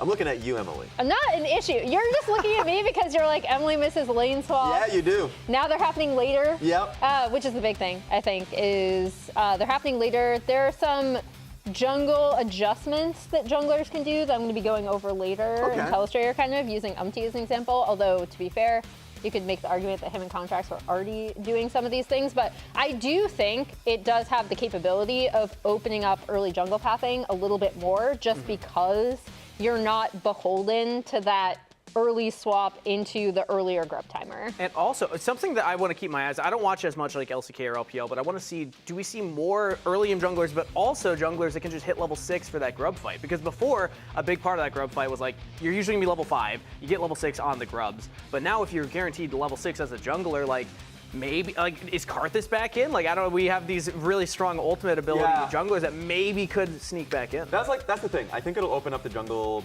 pool a little bit more just because you're not beholden to doing the full clear, scuttle into base, full clear, one grub into hitting level 6. Like, if you're not strong enough, like you could just trade sides, but no one really wanted to do it. They would fight for it anyways. So like, and it opens up for early ganks that are nice. I do have to say, I got to call out our boy Kobe on the dive, because he's going to hear this conversation and say, we had 2 junglers that were doing early ganks before the Grubs got moved back in Contracts and Umpty. And last week, we had 2 junglers that were doing ganks before Grubs at 3 Guess minutes who in it Contracts and was? Umpty. But I do agree that in theory, it should open up a little bit more opportunity. Yes. I will say, I'm going to keep harping on the boots. I need to see people that have Mercury treads and plated steel caps, when they get feats of strength, upgrade those boots immediately, because it's that really gold efficient. efficiency you get for the extra armor and the armor or MR shield is just very strong, which Yeah. it wasn't last patch when it was I will start doing that. Okay. Thank you for the Every single advice. time. Yeah, appreciate it. Yeah. But I've heard there's a test. I have heard there's a test. Yeah. Have given us. They always want us to do The that. Immaculate Grid. Immaculate We've heard it's grid. at the Telestrator. Emily's Yeah. the neatest of us All all. right. Yeah, get out So there, she's Emily. Okay. Oh, All right. It's all on me. Okay, top lane shared champion. Oh no, this is so Oh. hard. So it's champions that both of these players have played. So this means, For this split? Okay. is this production this year or this split? This split alone. This Okay. split. Okay. all right. Oh, I'm gonna be terrible at this. Well, just let's start. Well, okay? we know Sniper doesn't play Rumble, so let's just get that one out of the way right Sniper's there. only played like 5 champions. Yeah. Yeah. And all AD champions. So pretty he's much. played Jace. Who else has played Jace? Fudge has played Jace. Okay. Do you wanna, So do we have to So draw do it you in? want Are we this like as typing? the I mean, Jace? let's just start, and Yeah, we'll see if okay. we run into trouble later. I have one. Okay. I'm pretty sure Rise is a shared pool between Fudge and Surdy. yeah, I was gonna say because I knew Surdy had played Rise. Yeah, that's a good one. Throw That's it a in. good one. Okay. Get in there, get in Yeah. there. Okay, we're doing decently, guys. Yeah, Whippo Sniper, I mean, they probably both played. Rise, Rise is correct. is They correct. say they haven't told us. Jace Yeah, is so not that means correct. Jace is I probably am not. But assuming. it might be correct. You never know. I'm sure this isn't a I think I only wrote one it too answer. big. I'm probably gonna have to cross Yeah. that off. Impact. I'm gonna say Gwen for Impact and Thanatos. Thanatos. Well, Impact Sturdy can also be Rumble. Oh, Get the Gwen in Gwen there. is correct. I'm 2 for 2, Okay. baby. Nice. Sturdy Impact could also be Rumble, no? It should be. I like Sturdy. Sturdy Impact You Rumble want because Sturdy again, Impact Rumble's Rumble? not going to be on that left column right That there. is correct. Ooh, we're doing well, guys. We're doing well. Okay. Okay. Where's Mbessa going to be? Mbessa surely has to be on here. Yeah. Surdy's played it. Whippo has Whippo's- not played Ambessa this week. Oh, okay. Okay. I know this because I So was. maybe Thanatos Thanatos on my has. fantasy team. I'm pretty sure. and Fudge has. So Fudge Thanatos, has Fudge, played and a lot Mbessa. of Mbessa. Yeah, it Do would you want to work. fill this Yeah, in as that- the Mbessa? Let's do it. Sure. Let's try it out. I'm Yeah, I'm assuming pulling out that's the not correct. We're not The hearing producers are production not right saying saying. now. yes. It is we're correct. hearing correct. Okay, good. good. I haven't gotten it yet, but I will. My phone is turning on, guys. I was trying to be Whippo too ones, Why is your Whippo phone ones are off? the tricky ones, honestly. Yeah, because he's played so many. I mean, No one else has played Yorick. one of these is a Renekton for sure, right? Yeah. Sniper has probably played Renekton. Oh, yeah. So let's just throw Whippo, Renekton, Sniper, and wait until production tells us it's wrong. Okay. I can jive with that. Yeah, I It's can wrong. see Okay. your- It's wrong. I can oh, no. see your comments now, guys. Okay, All right. so maybe let's look Yeah, at we can Impact then. cheat off Impact's of got Twitch one chat. more. Impact has played the Renekton. So maybe Impact the played Renekton goes down there. Oh, yeah. Do you Yeah, it want has to be Sniper Renekton. Impact Sniper, as Impact, Renekton. Renekton? Let's try that one. Yeah. Okay. I love this music bed as well. So I It's believe intense. Jace is also potentially wrong because they never Yeah, told us that was they correct. never told us that Jace was correct, so we're crossing that off. Okay, Sniper's played. Also, we haven't heard whether Renekton is right or not. I don't think it is. Sniper's tough. We'll find out You'll later. find out later. Okay. All right, well, let's just finish off with Whippo. All right. Let's get a quick one. All right. All right, Yes. let's do some Whippo stuff. Whippo Thanatos. Thanks. Wait, it has to be Surdy and Whippo's Scion. Yeah. Okay. Yeah. Surdy's played it. Yeah. Oh, nice. So then Thanatos and Whippo, we did the Rumble. Someone say Yeah. Aatrox. For, Lord Cat, Aatrox. Lord Cat says Aatrox. Aatrox. That's a good one. Is for I think- Thanatos Whippo or Sniper I think Whippo? maybe It's- Whippo's the sniper, no? We don't have a Thanatos Sniper crossover, so it has to be a Whippo one. No, I meant Whippo Thanatos or Okay, Whippo. Sniper Whippo. Sniper Yeah. Whippo. Let's do Aatrox. Yeah, Aatrox. Aatrox, Aatrox? sniper Oh, Whippo. Aatrox Sniper there. Whippo. Okay. So wait, what did we have Lord for Cat got Whippo that Sniper one. originally? And then we got to finish this off. That Let's was- Whippo Yeah. Thanatos. Oh, that was Nar, another Okay. Jace. Cairo says Whippo Thanatos done Aurora. Is that true? Oh, actually, yeah. My I was brain is- wondering where Aurora was gonna. Aurora. Aurora could don't remember that also fit. No, that was. I don't think Okay. Sniper's played. All right, I what think is we're out of time. what is All Fudge? right. We didn't Okay. ace Let's it. see it. Let's see what the What is it? answers We are. failed. Guys, hold on to the couch. Not Emily, though. You're nowhere near it, so I'm good in a luck. chair. I don't know what to hold on to. Aatrox. Oh, Renekton, Rumble Nar. Scion. Nar Jace. I mean, Nar is a good Yeah. one. Nar is a good one. Oh, so Rumble or Cyan could have been either or. That's true. Okay. We did pretty well, guys. I don't think we too did, bad. man. No, I think we kind of sucked. we did pretty well. Wait, was the Aurora one a fraud? It was. Yeah. Whoa! You lied to me, Chatter. Well, you know, you I can't mean, put in all your fairness, faith in chat. yeah. Guys. Can't I put all feel your like we faith in barely got 50%. If Yeah, that. I think we did bad. What's your bar? You know what? I didn't count. I don't care about that game. That was my first time playing one of those. Thanks, Okay. production, for putting it together. But I care more about fantasy. So I want to Yeah. talk about fantasy because we have our top week fantasy performers from the last weekend. I did good last week. You did good last week. Yeah. I did not do I good did last not weekend. change my I actually did team. pretty bad. So this is across all LTA, not just North, so North and South. The team was an invasion. Yeah. I had all TL because I was playing the follow the DSG strategy. Yeah. So the total before multipliers is 177. DSG I had 166 last week Wait. just by wow. having all Wait, TL. who did you get for champions correct? So I got Jan's Varus correct, and I had Impact's Rumble correct. Nice. I gotta say the Furia call out. Shout out to my brother Think Card. Shout out to my brother Think right. Card right there, making that team shine. That's LTA. I'll count this as full LTA North. But the fans didn't necessarily agree because we also have the most picked fantasy players so far. And Right. What's the strategy? Because we're going to take a look at those, but what's the strategy you've been going, Jack? Because you have a very specific one. So I just follow whatever team I think is going to win the most. I get as many of those players as I can. That you can afford, yeah. Because I had a good week last week, I got all 5 FlyQuest players. They're playing Dig. So I'm departing from follow DSG. Yeah. Yeah. Because I didn't want to go all Lion. I'm a little shaky on Sure. them. But because Dig has the longest games and FlyQuest is one of the best teams, I figured that's pretty smart. Good Yeah, ratio, you notice very quickly that average game time also factors Yeah. in to accruing fantasy stats. But you have to be doing But you pretty have to well to get win. all FlyQuest, by the way, because this is like, I have my budget's They're so 70 expensive It's now. up from 50 at the start of the year. Yeah. Yeah, you were doing really And all poorly at the beginning. FlyQuest is like 68 Yeah, I'm bucks. donezo. Yeah, C9 Anyway. did not bring it in for me last week. I'm really into fantasy now that I'm doing better. Oh, wow. Now that you're first place. Before, yeah, What a who likes it? surprise. I just have bad memory, so I always wake up in the morning being Yeah. like, "All right," and I can't change. That's me. LTAfantasy.com if you want to play. Here are the standings. The groups are almost over. got one more TLC9 weekend. are playing for first in the group today. And Group B actually has a lot more going on this Oh, week. true. It is still possible Yeah. that 3 teams reach 2 wins and we have a 3-way tie, or it's possible that it just resolves if FlyQuest is able to take down Dig tomorrow. But we're going to be having 100 Thieves Shopify as our second match today. And this is how it works. Yep. Can we right there. move Can we stuff run around? up there, Yeah, Kangas? I'm here, doing it. Kangas, Run up wait, there. This is an do what? interactive tool. Okay, So never this mind. is current positioning, right? So yeah, and also just to explain how this works, you want to? Yeah. So the first seeds will go against each other. This is all happening next weekend. So Yeah. let's imagine that this is how things shake off for this weekend. Okay. Then next weekend we're going to have plays between the top 2 or the teams in first place, the best of 3. Then teams in second place will have the best of 3, and then we actually And that seeds the top 4. That seeds top Yeah. 4, which will be the upper bracket, and then there's still the lower bracket positions available. We're going to be saying goodbye to 2 of the teams after next weekend, and that's going to be decided based on the 4th playing versus the 3rd. But you can see that there's some pretty big implications here because this match is the big one today. Can I touch it? I don't know if I can touch it. Okay, C9 versus TL. This is the one that can move around. I'm being Try told harder. I can. Ah! Touch harder. I'm touching it. Touch it. It's not working. Okay, well, either way, this one just have soft playing up hands. against FlyQuest for that, ability to, be that first seed going into playoffs is actually a decent buff for them. Yeah, so. and the interesting thing about this for Shopify, I'm going to zero in on them, is they can lose every single game and then still make playoffs. Yeah, As long as they win their game next week. So could either of these teams. Yeah. True. It's all about improvement. Elimination round. There we go. All right, let You us did a know decent who job. is this accurate? Is that accurate? I think that's probably pretty the likely close. way that it's going to shake out. So yeah, now the way to read this, first or second versus 4th and first or second versus 3rd, because the other thing that we're going to have is, this is looking way forward, but when the 2 1 seeds play each other from the groups, the winner will get to actually pick their slot in the bracket. So they can either be in that first game or that second game, and then that'll be what fills out the rest of the bracket. You can see the lower bracket's going to be a long run. And to me, the biggest change from previous formats is just the massive difference between 2nd and 3rd place in a group.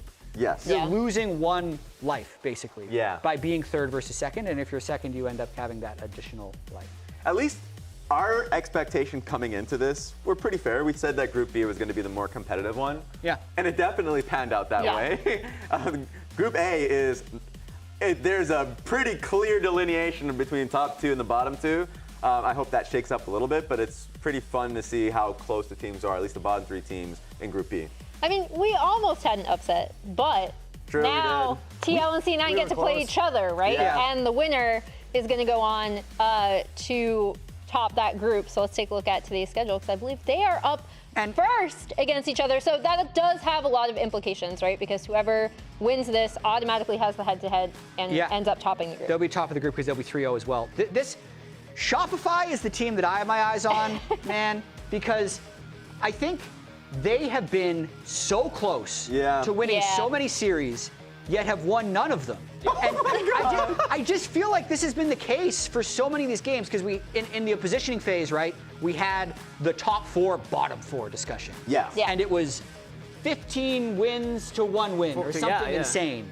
And if you just were a standings gremlin and looked at them this group stage, you'd think the exact same thing is happening, but that's just not what my eye test has been telling me. It actually feels a lot closer than top 4, bottom 4. And Sven is just He's already on it. way ahead of the rest One of the of these days, I just want them to cram everyone Open the door. Who are in you there. shutting in there? Oh no! Who are we forgetting?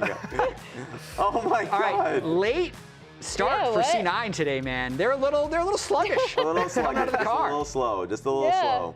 It's okay. They haven't had their coffee yet. They'll get it in the studio. But I think the big thing is that Group B, like Raz was saying, is so close. I think that's the one that, I mean, FlyQuest has Dignitas this weekend, expecting for them to be able to take that first seed. But that second, to the point of like the difference of second seed and third seed is huge, and that's what everybody's fighting for this weekend. Yeah, Jan fighting for a seed number 1. He won Player of the Week last week, and Raz sat down with him earlier for the MasterCard Player of the Week interview.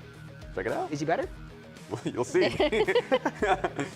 Welcome, everyone, and congratulations, Jan, for winning Week 5 MasterCard Player of the Week. I heard you were sick back then. You're still feeling sick a little right now. How are you feeling? Better than the last couple days, so it was good. It's just like a little bit of coughs and just my body feeling a bit tired, but that's about it. All right, I'm fine. I'll try and make this as quick and painless as possible for you. The rules are the same. The last time we played, 90 seconds on the clock. If you don't have an answer to a question, you don't want to answer it, you can always pass going to the next one, all right? Is it a quiz? Oh. Yeah, it's basically a quiz. Well, you'll see what happens. I see. Okay, you ready? About what happened last time. Okay. 3, 2, 1. Top 3 anime and manga in your opinion. Fullmetal Alchemist.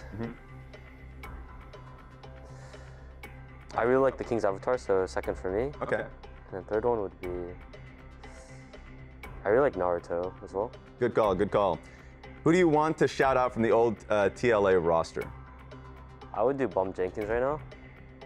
I kind of miss his like cheery vibe, even though I've been messaging him in that minute. Yeah. Usually I'm not good with messages, I keep forgetting, but I like his vibes a lot. It's always a great challenge to just message old friends you have. Biggest scrim inter on your team? Too many, pass. A solo queue insta ban, a champion that you just instantly ban. I usually no ban, so I'll just pass on that, I guess. You can now see all IGNs in lobbies. Who are you dodging? Someone on your team, someone against any them? one trick that gets their one trick ban. Any of them. Who do you mute the most on your team? Or just in general? The only person I used to mute is APA because chatting was like a lot, but these days he hasn't, so I haven't muted anyone. Okay. Origin of the name, Jan? Jan is just my Korean name. Back then, Papa Smithy said my name was too long, so I just had to think of one on the spot. I just went with my Korean name. Okay. And that's time for us. But last question, you guys are going to be facing Cloud9 for the battle of the first in your group. Going to be facing Sven. Any thoughts on that matchup? Last time he was just farming, but he's not that type of player usually. So hopefully it's more exciting. Hopefully he doesn't bully me. We'll see. It might be another flu game. Pick that bad boy up, showed it to the camera. I don't even know what this is. That's your pose. I don't remember it. It's been a fat minute. Thank you, Raz. Good For pose, trying too. that, Jan did not remember that from last week. I am actually going to go through how Jan kind of gets set up for success, and also Impact gets set up for success in this quick telestrator going through Umpty's early pathing. This is one of the things we kind of previously had talked about at the opening of show, where sometimes an earlier timer can allow you to do more creative things in the jungle. As we already pointed out, Umpty was one of those people who was already doing it. And typically, previously, if you're starting on this top side, red side, we saw a lot of junglers on Jhin just go, red to Krugs, to Raptors, to Wolves, to Gromp, to this, and then you do a full clear and you back. And it's pretty boring, but what Umpty is actually gonna do here is he's gonna come and recognize that this has the potential for a wraparound gank as this lane has pushed in from Castle. He's going to end up getting first blood off of that, and again, setting them on a path towards Feats of Warfare. Back really quickly, do a few of his bottom side camps. He's actually only going to get to Wolves and to Gromp, and then recognize that this pushing lane down here is also going to have a really good gank opportunity, and ends up getting 2 kills down in the bot lane for setting up, again, Yon to kind of really take over this game very, very quickly. And this is something to keep in mind just because he also gets Feats of Warfare off of this as well. Because, again, the timer shifting does allow for this more. As we've already said, Umpty was one of the few junglers who's doing this already. I know Raz, in your interview with him, he's like, yeah, I don't know, spicy matchup top lane, I'll go gank. Spicy matchup bot lane, I'll go gank. But I thought it was a really good example of something more creative that you can do that we might see other junglers maybe branching out into, since you're not beholden to that full clear, go for the first kind of, grub setup after the earlier swap. Yeah, not only is like what you just portrayed incredible, but like even the stats that you're seeing in front of you, he's just been having a really good, like great few weeks. Because like that was really interesting and smart for him to do. The same thing from his Pantheon game versus Lyon. Like he's having really creative openings in his games that is allowing his team to start off really hot. I'm so interested in Umpty this split. You can see no Sejuani, no Maokai. He's playing a lot of the carry junglers. I feel like every week I've been thinking about Team Liquid's performance and say, hey, Umpty's was pretty good last week. Yeah. Because he had that stretch in split 1 and then also at first stand where he was just the punching bag for all of Team Liquid. Yeah. And I actually don't know where we go from here with Umpty, because they have signed a sub jungler to potentially bring in as soon as his paperwork's approved and he's eligible to play. But at the same time, Umpty's been performing very well. Yes. But then also, like, whenever we've talked to him, he's actually felt down on himself. But he's performing so well compared to the normal bubbly self he has been last year. So he is, to me, the most intriguing member on Team Liquid, because he has had so many ups and downs, and you never really know what you're going to get, but he has so much talent in there, right? He's not strictly a bad player or strictly a great player. It's tough because it's like the reputation thing, right? Like you can lose it in a split and it takes a long time to build it back. But I mean, he was even saying at the end of last split, sometimes you just have a bad performance, right? And like Umpty, we know, can be a really solid player. Maybe the motivation of having a jungler come in below him is important, but C9's going to be a tough opponent regardless, right? Like C9 is the historic org, and they had a bit of a struggle last week, but they came back, Raz. They came back. It's funny because like seeing where Team Liquid is moving up in trajectory, and then you see Cloud9's performance last week where they honestly should have lost this series 2-0. Like Ryan showed up, played right there. Close the stream. It's over. 8,000 gold, 10 kills. Wait a minute. And then, of course, Saint takes the Abscond of Duck. They end up getting completely wiped on that one. It happens again. Yeah. What was it that Liquor said in pros? I'm pretty sure he's like, there's some ones you don't want to land. Yeah, that's you the don't one want to. you throw out and you actually don't want it to hit. But obviously, they were not able to practice as much as they would have wanted to coming into that week. But we're still talking about them being on with this win. Almost a historic kind of run in terms of percentage, right, Raz? Exactly. I mean, like, just even talking about the run this team has had, I need a big graphic. Okay. A huge graphic. How big are we talking here? Big enough where I need to start moving. Because let's start from right from the beginning. Oh, it's over there. Oh, this is the best of one period. Lost. Okay. But then, dub. That's 3. Win. Oh, that's a lot of you start W's. getting into the series, so you win here. It was a loss, but it was a series, but then they ran that right back. So, like, it has been maybe close to a historic run for Cloud9 on this streak of theirs. So we're not going to pull out Mark Z for this streak, but we're going to at least talk about the streaks that they've had in comparison to the past and all that. Yeah, obviously they need to get over the hump, but they're close, Emily, right? Like, they're right there. I mean, this is... Right? Boom. Yeah, this is where we're at. I mean, no series wins in the that was last 2 earlier. years, Yeah. if I'm reading that right. This is the head-to-head record that we're looking Yeah. at right here. Oh, actually. this is for TL. I thought this was going to be the full split record because the C9 historic records compared to other C9 teams are really interesting. This is the record between them and the current Team Liquid Honda roster, where TL has kind of had the advantage very recently. Yeah, Even kinda though there's dominating. a chance if C9 can 2-0 the next 2 series, they would be in like top 3 of their all-time franchise history. But they have not been great against Team Liquid so far. But let's hear what Thanatos had to say ahead of this match. Hello, I'm here with Thanatos. Now, you guys are playing Team Liquid today, definitely an exciting matchup. Last week, though, you had a scary one versus Lyon where you guys almost lost. What was practice like this week recovering from that? Last week we didn't practice well, so we Nah, got you'll lucky see. It this doesn't week. matter. You'll see. And the last day was play against Lyon, and we did 5-1, so we kind of come back. Don't worry, guys. That's right. Don't worry. Your lane opponent today is going to be Impact. He's been in the league a very long time. He's known for playing tanks very well, but a lot of people don't think that he can play carry champions as well as you can. How do you see your matchup versus Impact?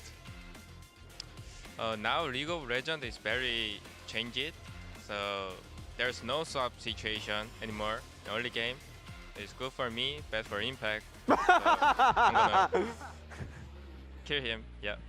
Nice. Well, good luck today. I like the confidence. Watch out, Impact. We're going to send it back to the desk. Just hearing my own laugh. He will kill him, he said. No, what happened? Wow. I'm so confused. You didn't think that was funny, Rez? No, I wasn't laughing. But here we actually have, so this is what we were going to highlight earlier, Emily. Yeah, so right now, 83% win rate, but it could improve. Yeah, this is just where I wanted to showcase that, right? And then I think the big weight on C9's back is the fact that, as you see, they are a very winning team, right? And they want to go to internationals, and it actually is TL who has stymied them from going to some of those internationals. Yeah. Notice Blabber, Sven, Vulcan still on the roster. Crazy. They're running it back. Yeah. Sven Vulcan, one of the best C9 duos ever, Raz. True. That's just how you pick up dubs if you want to win. I want to see predictions real fast for this as well, though, because for me, even though we saw that previous graphic that C9 hasn't beaten Team Liquid in a series in almost 2 years. Crazy. Yeah. I have them winning this 2-1. I also have them winning this 2-1. Oh, look at that! Come on, guys! Come on! Where's the originality? Wow, we're so Raz, you boring. just cursed them. You Jack's tweeting at you right now. Actually, true. You Yeah, might. sure now. Wait, I thought someone would go TL. Yeah.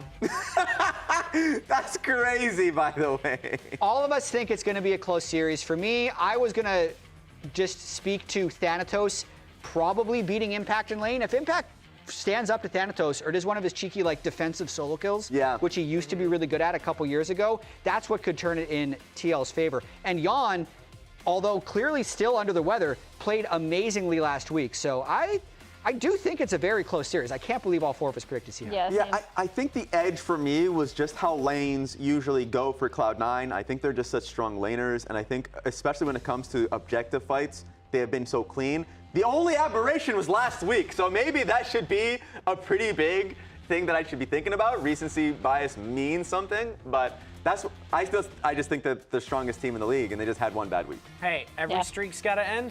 I think that's the story here. We all have the faith that the streak ends today. Yeah. C9, they got it. But okay, all right. But what? Yeah. You voted for C9. That's the streak. No, I'm saying the TL streak beating them. Sorry. I should have rephrased that. Yeah, Team Liquid's had a long run this past year, basically, of having the best of C9. But I think, again, on paper, it should be C9. You know what time it is, guys? What time is it, Rez? I got my watch 7 on. seconds. 7 seconds, that is true. But it's also time to start the show!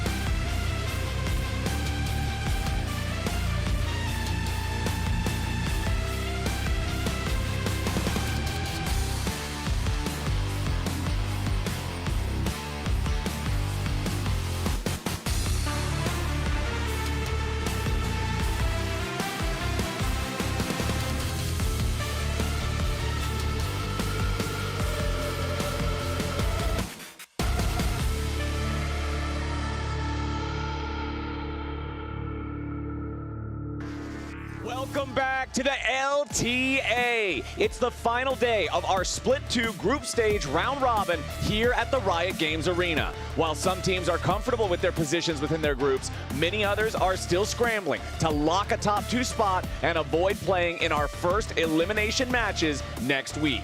Later today, Shopify Rebellion go head-to-head with 100 Thieves. The Rebels get leads in a lot of their games, but stumble before they can make it across the finish line. Can they secure their first win here, or will 100 Thieves lock in and secure a top 2 spot and guarantee their place in playoffs? But first, it's the Battle of the Blue. C9 and TL take the stage to battle for the top spot in their group. C9 won last week, but the games were a lot closer than they would have liked. And Team Liquid had some big performances from Impact and Umpty to lock in their own win. Now, only one can end the group stage at the top with a clean 3-0 record. And that is what we're here to see today. Ladies and gentlemen, welcome back to the LTA. I'm Captain Flowers. I am joined by Kobe and Azael, both for this first game here on the stage this weekend. And I am hoping for nothing but 3 games of the best League of Legends we can see here at the arena. I'm hoping we get some bangers here. I've been anticipating this one so much. Battle at the top of the group, Team Liquid versus Cloud9. And even though TL do have this team 9-4 game record versus Cloud9, Cloud9 this split, finished in first place, and we're looking really strong. So excited for this one. They're looking really good. Which would you rather have coaching your team, though, Ari or Yone? I mean, honestly, that's a toss-up. Last time I had a Yone in my game, he was a feeder, though, so the dog. That was a good The dog wants the dog. It's not fair. The hot dog. Let's get it. All right, so let's go ahead. Got banned by Coach Yone. Yeah, we've got the Yone banned away, the self-ban, but it's Nico, Varus, and Xinjiao banned out by the side of C9. Team Liquid responding with the Yone, the Gwen following alongside it, and still that last ban still to come before we get to the first picks. Interesting stuff here with the early Nico ban from Cloud9. I do like that versus TL, not only because of the popularity of Nico support, but because APA really good at it too, so banning away that flex possibility. Yeah. And kind of raises some of the priorities towards other bottom lane matchups that are strong, like the Kalista, even though it was nerfed, still getting seen. And the dog sign was rewarded instantly. Yeah, instant payoff. The very picked up still on this patch in the hands of Blabber. This makes me think back to versions of Cloud9 where they had like Blabber and Niski as the mid laner, and it was always these Blabber carry champs and supportive mid lane champs. Let's see how far they go with it for Cloud9 here, because we've had a lot of successful Nafiri carry jungles. Absolutely. It's nice seeing APA on the Azir again. I feel like he's been having a lot better performances recently. The APA Azir used to be more of a meme, but I feel like he's been having some really big games on it this split. Now it's always pick Azir. Exactly. Always pick Azir, man. He's been smurfing on it. And Ezreal, another one of those champs that basically always gets picked. The Varus was banned out, but Ezreal going to get locked in for Yon. And it'd be nice to see the pairing that they're going to go for here. Core obviously can go for heavy roaming, can go more for a poke champ, play more for that 2v2. And it's looking like they are just going to go Talia as a response to the Azir. And then I think you're really just looking for lockdown from there, right? You need some sort of point-and-click setup and try to play towards that.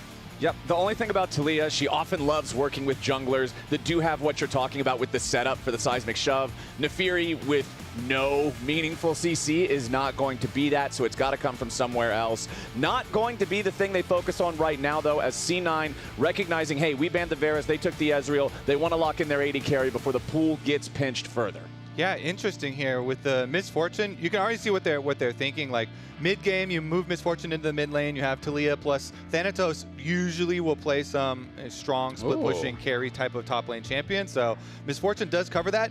It really highlights they need to ban like Rel and Leona here, for Team Liquid to ban away some. Or actually, they would like to pick a Leona if they could as well.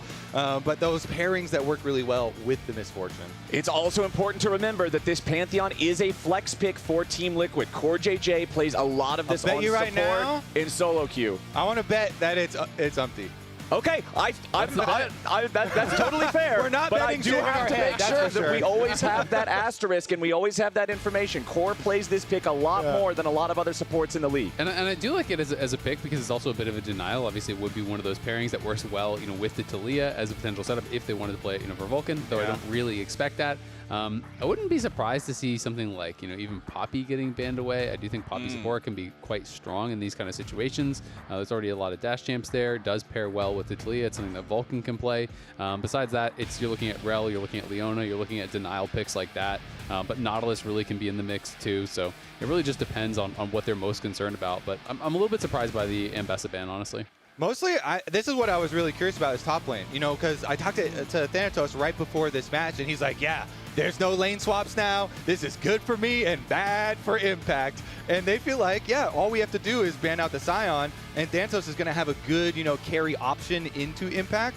Since this is fearless best of 3, if you're investing bans into Ambessa and Jace now, they're not going to be permanently banned for the rest of the series too, and so you're still going to have to worry about a lot of these Thanatos champions. Renekton was definitely a very big one for him as well. And when you think about the other champions that Impact has been playing recently, Rumble is still up and available. That's something that he's very comfortable on. He's been playing the Renekton, and then he's been playing the Galio. So those are the 3 picks that are still available that he's been spamming.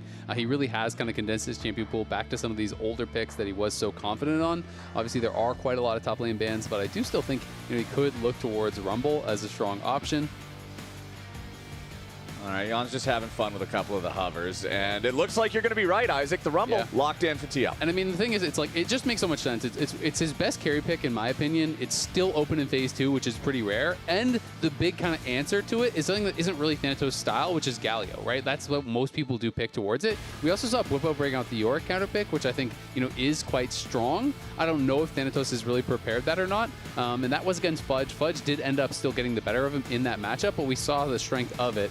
It's looking like it will be the standard one, which is Galio. So I still think TL is probably going to be pretty happy with this overall. And not that Thanatos can't play this or anything, but it does bring some setup, with the taunt, to be able to actually set up things like the seismic shove, as well as try to hold people in place for the MF ultimate. If you pair that with a hard engage champ, yeah, perfect. Alistar goes in, Galio ult comes over the top, taunt comes in, you have the bullet time and everything, all that damage flying in and over. I feel like it really rounds out the comp quite well. And there's the Poppy I was talking about earlier, but potentially on the other side.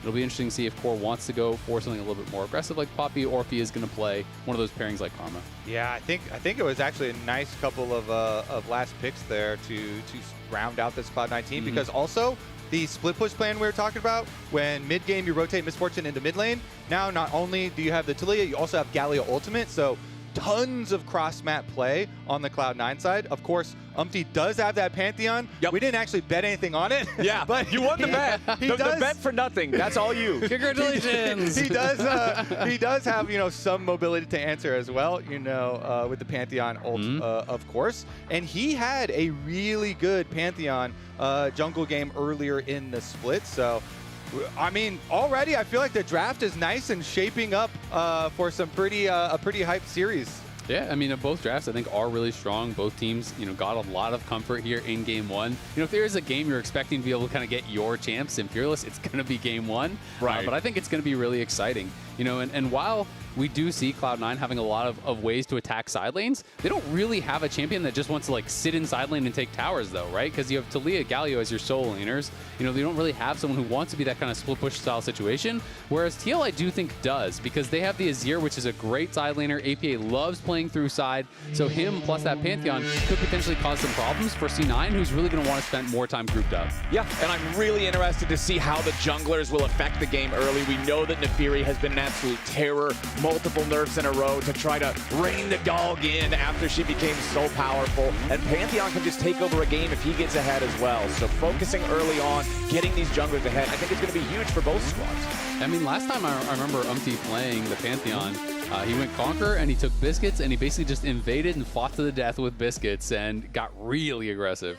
All right, ladies and gentlemen, welcome to the Rift. The game itself has moved on to Season 2 for the year. It's Spirit Blossoms in the air, and Team Liquid and Cloud9 will be the first ones to turn those blossoms from pink to red here this week, and I hope it is a bloodbath in this first one. You talked about comfort picks, Isaac. That just tells me I should be seeing confidence. I should be seeing people go for plays and try to really show that they're the squad that deserves the 3-0 finishing groups. All right, well, already we got a little shallow ward here up by Raptors from Team Liquid, so getting some information for Umpty to start with. All 5 rocks, nice. I mean, that's a good chunk of health, too. There's no time to recall, so good early lead. Dude, Impact's hair is like so up. It looks like mine. Or it's just long. I can't tell. It's either long or it's just super messy. It's long. It looks good when he's not wearing the headset. I don't know why he pushes it back. So the headset like lifts up his hair? Discussing the style. One of the teams, one of the best teams in North America, talk about before the game to really get locked in. Turns out Impact's hair. Hairstyle. Hey, it's important. Look good, feel good, play good. You know what I mean? Yeah, there you go. All right, so just taking a look at how everything's starting off here with the head-to-head in the lanes. CoreJJ never one to shy away from an early scrap to just try to start working on those health bars, on those potion reserves. You can see Sven already drinking his potion as Yawn just continues trying to get this wave moving forward. CoreJJ using the brushes to try to keep Sven and Vulcan back enough as... Did we want to do this? Nothing super crazy. Yeah, we don't expect there to be too much early action. Bottom lanes probably just going to push in for Team Liquid and be some farming. And junglers are pathing up to this Galio into Rumble lane, this counter pick lane that people have really been liking. And the Galio getting the early push there. Thanatos doing his job. And we'll see once they finish their first clears and end up on that top side. Doesn't seem like there's been any heavy trading in exchange up there. Right. And it's just the farm kind of trading hands. Back and forth, but mid lane, it is Loki with a decided HP advantage over APA. Also crashing that wave into the turret means if we do have a fight, this is going to be an advantage for C9. Yeah, and this is the seeding that we're talking about here. It's actually really important, clinching those top 2 seeds, C9, TL, whoever wins here will finish 3-0, top the group. These 2 teams will be guaranteed upper bracket in playoffs. They will then play cross group next week to determine where they're going to finish as far as the seedings. And the teams that finish 3rd and 4th, not only do they not have playoffs guaranteed, they also, even if they qualify for playoffs, if they win that cross, bracket match, they only go to the lower bracket. So these group stage matchups are really, really important. APA just barely stepping out of the range of the seismic shove there to make sure he does not end up in a very dire situation, as Loki will be the first one to teleport back to his lane after taking the early control over mid. He'll go back for the early buy, return now, and continue putting the pressure onto APA, who does get hit by that seismic shove, and APA now forced to take his own recall. Yeah, as long as you don't die, though, it's all good. He's got his teleport ready to use, so... you got a little close, get a little roar from the crowd, get him into it, and still get back to base with your purchase. Although Loki will definitely be a bit happier. In addition to the health leads, he's constantly has the push here with the Talia. Got his early tier back to start stacking it very early. And Blabber himself on Nefiri, since he did the farm heavy start, which is you start your small camps, start your Raptors so that they'll respawn at 4 minutes. Your second clear is very, very quick to follow. And so this Nefiri is just on power farm right now. He is going to finish off his second Krugs in addition to his second Raptors before going for his recall. And Nefiri will come back fairly scary as Umpty went for the earlier one and just got a couple of ruby crystals. I like watching TL's duo trade. CoreJJ gets the slam into the wall on Vulcan. Yawn follows up with just enough damage for CoreJJ to walk away before the Pulverize comes in for the counterattack. And Team Liquid's duo has been earning themselves extra control over bot lane with those types of trades as Loki finds another shove there onto APA, follows it up with a nice usage of the Q to land most of those rocks. And Loki has a one-wave advantage in farm over APA here in mid, and this is just a pure 1v1 advantage. Nobody else getting involved in this matchup yet. Yeah, and he has been building a bit of an advantage even just through this sustain, right? Like he has 3 potions sitting in inventory, and 2 of the biscuits, plus that health potion. He will have to go back to base here as he is out of mana, but We'll see how quickly he can back, because this is not a cannon wave, so he's likely to actually lose the whole wave if he bases right here. So at the end of the day, we're going to see that advantage closed a fair bit. Okay. First equalizer of the game for Impact there. Also used for wave clear purposes, just to delete that, make it so he can recall on a good timer. And you can see Thanatos recognizing that, going to go ahead, take his own recall, and then both top laners resetting, walking their way back to lane as they know that the wave is not going to crash into either turret before they get there. Yeah, Loki took that recall and invested in tier 2 boots so he could zoom right back. Plus the passive move speed. Surfing on the rock walls, so he could get there immediately, and investing in the lucidity boots as well here for the extra cooldown reduction. Let's see about this grouping up on the top side of the map, though. Blabber will get another crabber for himself, but it will be in exchange for Umpty starting Drake. And this is our big change, of course. Yeah. We do not have 6-minute grubs any longer. Gonna have to wait longer for those, so no trade there as far as the objective goes. Even though Mountain takes a long time to take, Team Liquid will get the first objective. Yeah, they're confident to do so because C9, despite the fact that there's no grubs here at 6 minutes, still send their bottom lane to the top side just after 6 minutes on the clock. Meanwhile, Team Liquid deciding to keep Yon down here in the bottom lane. Core JJ now, after taking a recall, going to move top, and he'll be laning up here with Impact. But yes, okay, you mentioned it, feels like a minute ago already. Umpty's finally done killing this Earth Drake. It takes so long to kill the damn thing, but he finally gets the work done. That's first neutral objective over to TL, and it's cleared with plenty of time. Still over 45 seconds until the Void Grubs spawn, as Impact and Core JJ now in a fair fight against Vulcan and Sven. They want to make sure that Impact is not in a really rough spot before this Void Grub spawn occurs. It's actually pretty critical, though, because he used his Equalizer to get a quick base previously and did not use his teleport. So even if he gets chunked out now, he could trade his health, get Sven chunked a bit, and then just TP back for those grubs and have that HP advantage. He is actually going to base right now, so we'll see if he has much of a buy.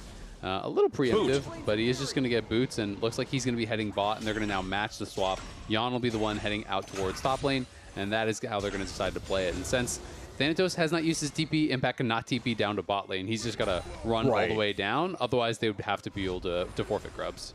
Both top laners do have the ability to join the grub fight if they need to, and you can see both junglers pathing towards that part of the map right now. Both of them on a collision course with that top side river objective pit, as the Void Grubs are now alive. Both junglers stopping off to grab their camps along the way, keep that farming on a maximized efficiency, as Blabber now also thinking maybe about top lane if they can find something. Yon's already used the Essence Shift, getting right back towards Core JJ and the safety of being further away from that river where Blabber is lurking. But seeing there's no opportunity, Blabber's going to go ahead, throw the first couple of darkened daggers towards the grubs and start the objective. And look at the bottom laners. The Galio and the Rumble are running up the river here. So Thanatos on the Galio is going to get into Galio ult range just to threaten it. And he's going to pause, as you see on the minimap right now.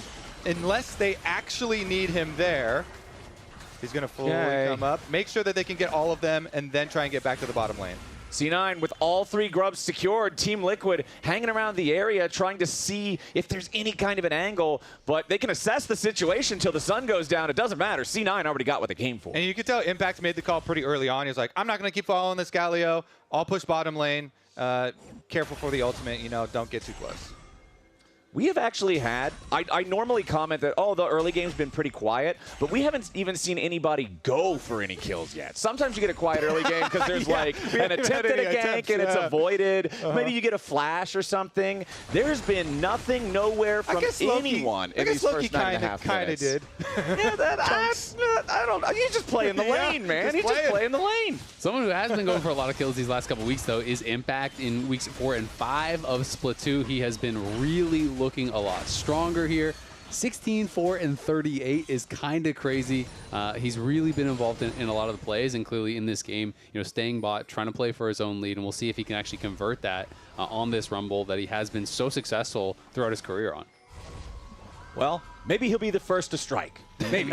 Because right now, everybody just seems really content playing the farm game. We have these two junglers that both have such high kill power, but yet nobody's wanting to call the plays. Everybody's just saying, all right, play it slow. Don't do anything super crazy. Thanatos getting another wave pushed up down here. Has the Hollow Radiance completed. Very, very effective for getting the waves pushed out thanks to the Explodey pass. Yeah, and Eclipse is so cheap and such a big power spike for Nefiri. If you look at Umpty's inventory at the moment, he definitely does not want to fight. He hasn't gotten his recall back off on the Pantheon yet, and so Blabber is in the position on his first item power spike here with the Nefiri to try and go look for something after he finishes up with his Wolves. Doesn't look like Vulcan and Loki are going to do too much versus Core JJ, though.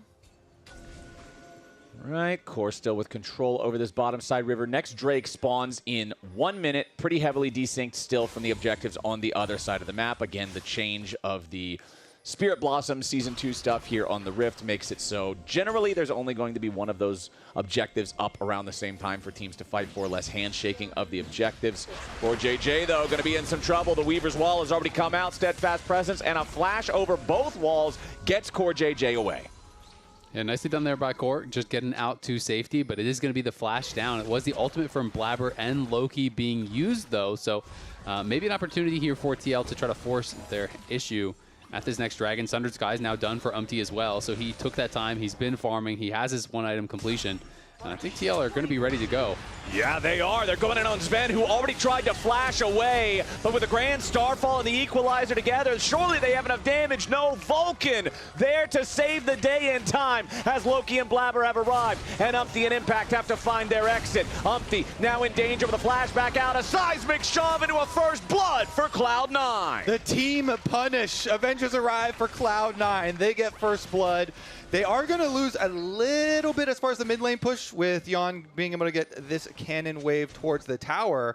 But what a successful counter there. Sven, as you said, flash, and then Vulcan comes in with the bodyguard trying to make sure his AD does not go down, and it's enough. He finishes his Bloodthirster off that. He got his magical boots as well, and so you can immediately, as soon as you get your Bloodthirster done, put that Misfortune in mid lane and get that plan of the Talia and Galio to play the two side lanes there in action. Honestly, I thought they were going to have him. Like, yeah. The Pantheon stun followed the flash, then they get the Equalizer over the top, but they just didn't have the damage. Impact didn't fully commit to it, didn't want to flash in and go for it, but we have a fight back alive. Back on live, Vulcan's in danger. He doesn't have the Unbreakable Will because he had to use it in the bottom lane, protecting Sven. So Team Liquid made a down payment in the bot lane fight, and they cash in mid. Yeah, each one gets a kill, but TL get the objective afterwards with the better timing here. Oh! Core JJ in danger! Blabber doing a great job immuning the Keeper's verdict. Core almost gets away, but close isn't good enough.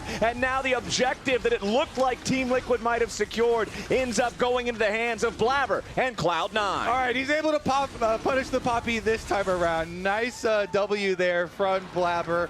Able to dodge out on the ultimate, and they find their kill. Right back to it. Core with some kind of cocky movement there, like going in, like they had the dragon. They could have just been happy with that, but he tries to go in and get some vision, try to play for a little bit more at the same time. His team is not there with him. He ends up losing his ult, dying, and costing them the dragon. So that is a pretty costly death, and a nice play from Blabber. Yeah, he saved Vulcan from some dragon criticism.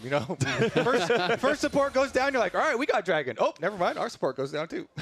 All that matters is whoever died last and lost the most. And this time, it was Core JJ. Let's take another look at how the whole thing started. So Core was on a ward, and Sven and Vulcan go in here to try and look for the fight. But then, once Umpty and Yon arrive, they realize they are outnumbered. Too many stuns. Cannot get away. That's just the first part of the story, though. Yeah, exactly. And this is Core going in, trying to clear out some vision. His team was on the dragon, but Yon is getting pushed in mid. They see that Galio is coming up from bot, and this is just well played there by Blabber, able to immune the knockaway there on the ulti, goes in, kills him, takes the dragon. Also, last time when Blabber tried to make the play onto Core JJ saw him coming, and he was like, oh, I just put my W up. No problem, block it. But this one, because Core was on the ward, but Blabber was over the wall, he's able to get him, surprise him before Core JJ could react this time. and could not get away. So we split the Dragons, and Cloud9 come away with their 1,000 gold lead.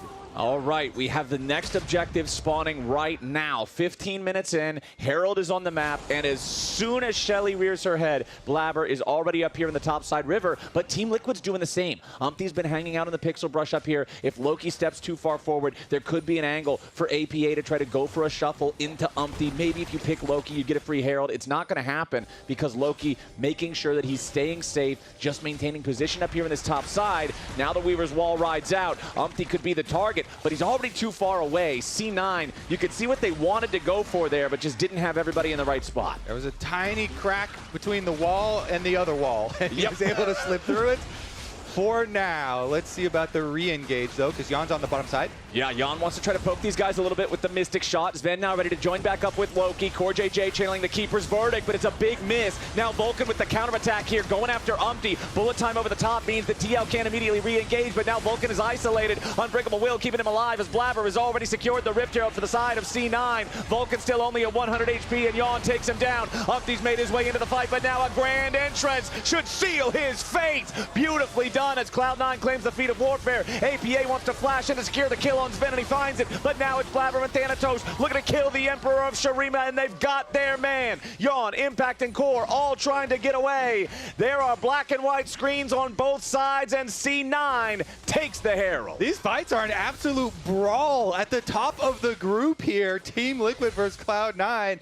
Again, Cloud9, though, they focus on the objective here to get the Rift Herald, and Vulcan does some fancy moves. Watch Core here, though, flashing in, interrupts the dash from Blabber as he was trying to get back in onto Umpty. They're able to focus down Vulcan, and from here you're thinking they might be able to actually make it happen because Jan has chunked out Loki. Vulcan's in the pit. Jan goes in and takes him out, but I just think they're a little bit desynced on the Pantheon ultimate. The Pantheon ultimate goes in, but it's so far, and Jan had just used a shift. They can't really follow up on it. And I just want to say props to Loki for perfectly timing his seismic shove on the Pantheon arrival. You see where the Spirit lands, and then he times it very well to get that shove back. And like you're saying, they get the burst down there onto Umpty. So, okay, round 3 here as they look for it again. We had a pretty uneventful first 12 minutes, but now that was it. Yeah, I'm kind of okay with this. We're getting into some pretty good League of Legends now. C9 also critically claiming 2 different feats in that last fight. The Rift Herald was their 3rd neutral objective after getting the grubs and the single dragon. They were first to 3 kills. That means they've got the powered up boots, not the cheap boots, just the boots from last year. I remember our conversation about this last week. Impact is not having a good time though up here as Thanatos and Blabber just immediately dogpile him, and Blabber's got kill number 3. And I was just about to say, Flowers, the biggest thing to me is that it's 2-item Nefiri. Yep, I have played enough games with Fed Nefiris to know you on your side or their side? Yes. Yes. Thank you, Isaac. I know you don't want to go near that 2-item Nefiri. The Sojin is done. The damage just is crazy with that thing. Yep. Once you get those stacks, Nefiri can stack it up really quickly, and just you tear through them with the ability damage. Blabber here in a position to really push Cloud9's lead ahead, and he does activate the Rift Herald. Okay, Herald summoned up. Blabber takes a little bit of damage from Team Liquid, but honestly nothing huge. 2,000 gold lead already for C9. If they can force down this turret, it would be even more. Looks like they'll only get the charge, not quite enough to take down the thing all the way. Gets it down to about 1/5 HP, but it does buy C9 time to control the bottom side river, going after the Drake. Thanatos channeling the taunt, but he finds no target close enough to the wall to land it. C9 onto the Drake now as the Weaver's wall flies out. Loki looking to create some space while the rest of C9 continues working on the Dragon, but the DPS is low. The health bar is not dropping quick enough. Umpty has made his way forward, but he's about to lose his shield. Now the focus onto the Team Liquid jungler who has to flash away, and the Infernal Drake is already secured by Cloud9. APA gets over the wall, but Blabber hunts him down with the Dark and Daggers. Impact doesn't have the threat on the back to actually take down the C9 carries, and now C9 is on the hunt. CoreJJ falls to Blabber, a double kill for the Nefiri. A 3-0 plus objective fight for C9. Blabber is a Fed Nefiri, but Loki keeps getting crazy seismic shoves on Team Liquid members. That one was right into a Misfortune ultimate.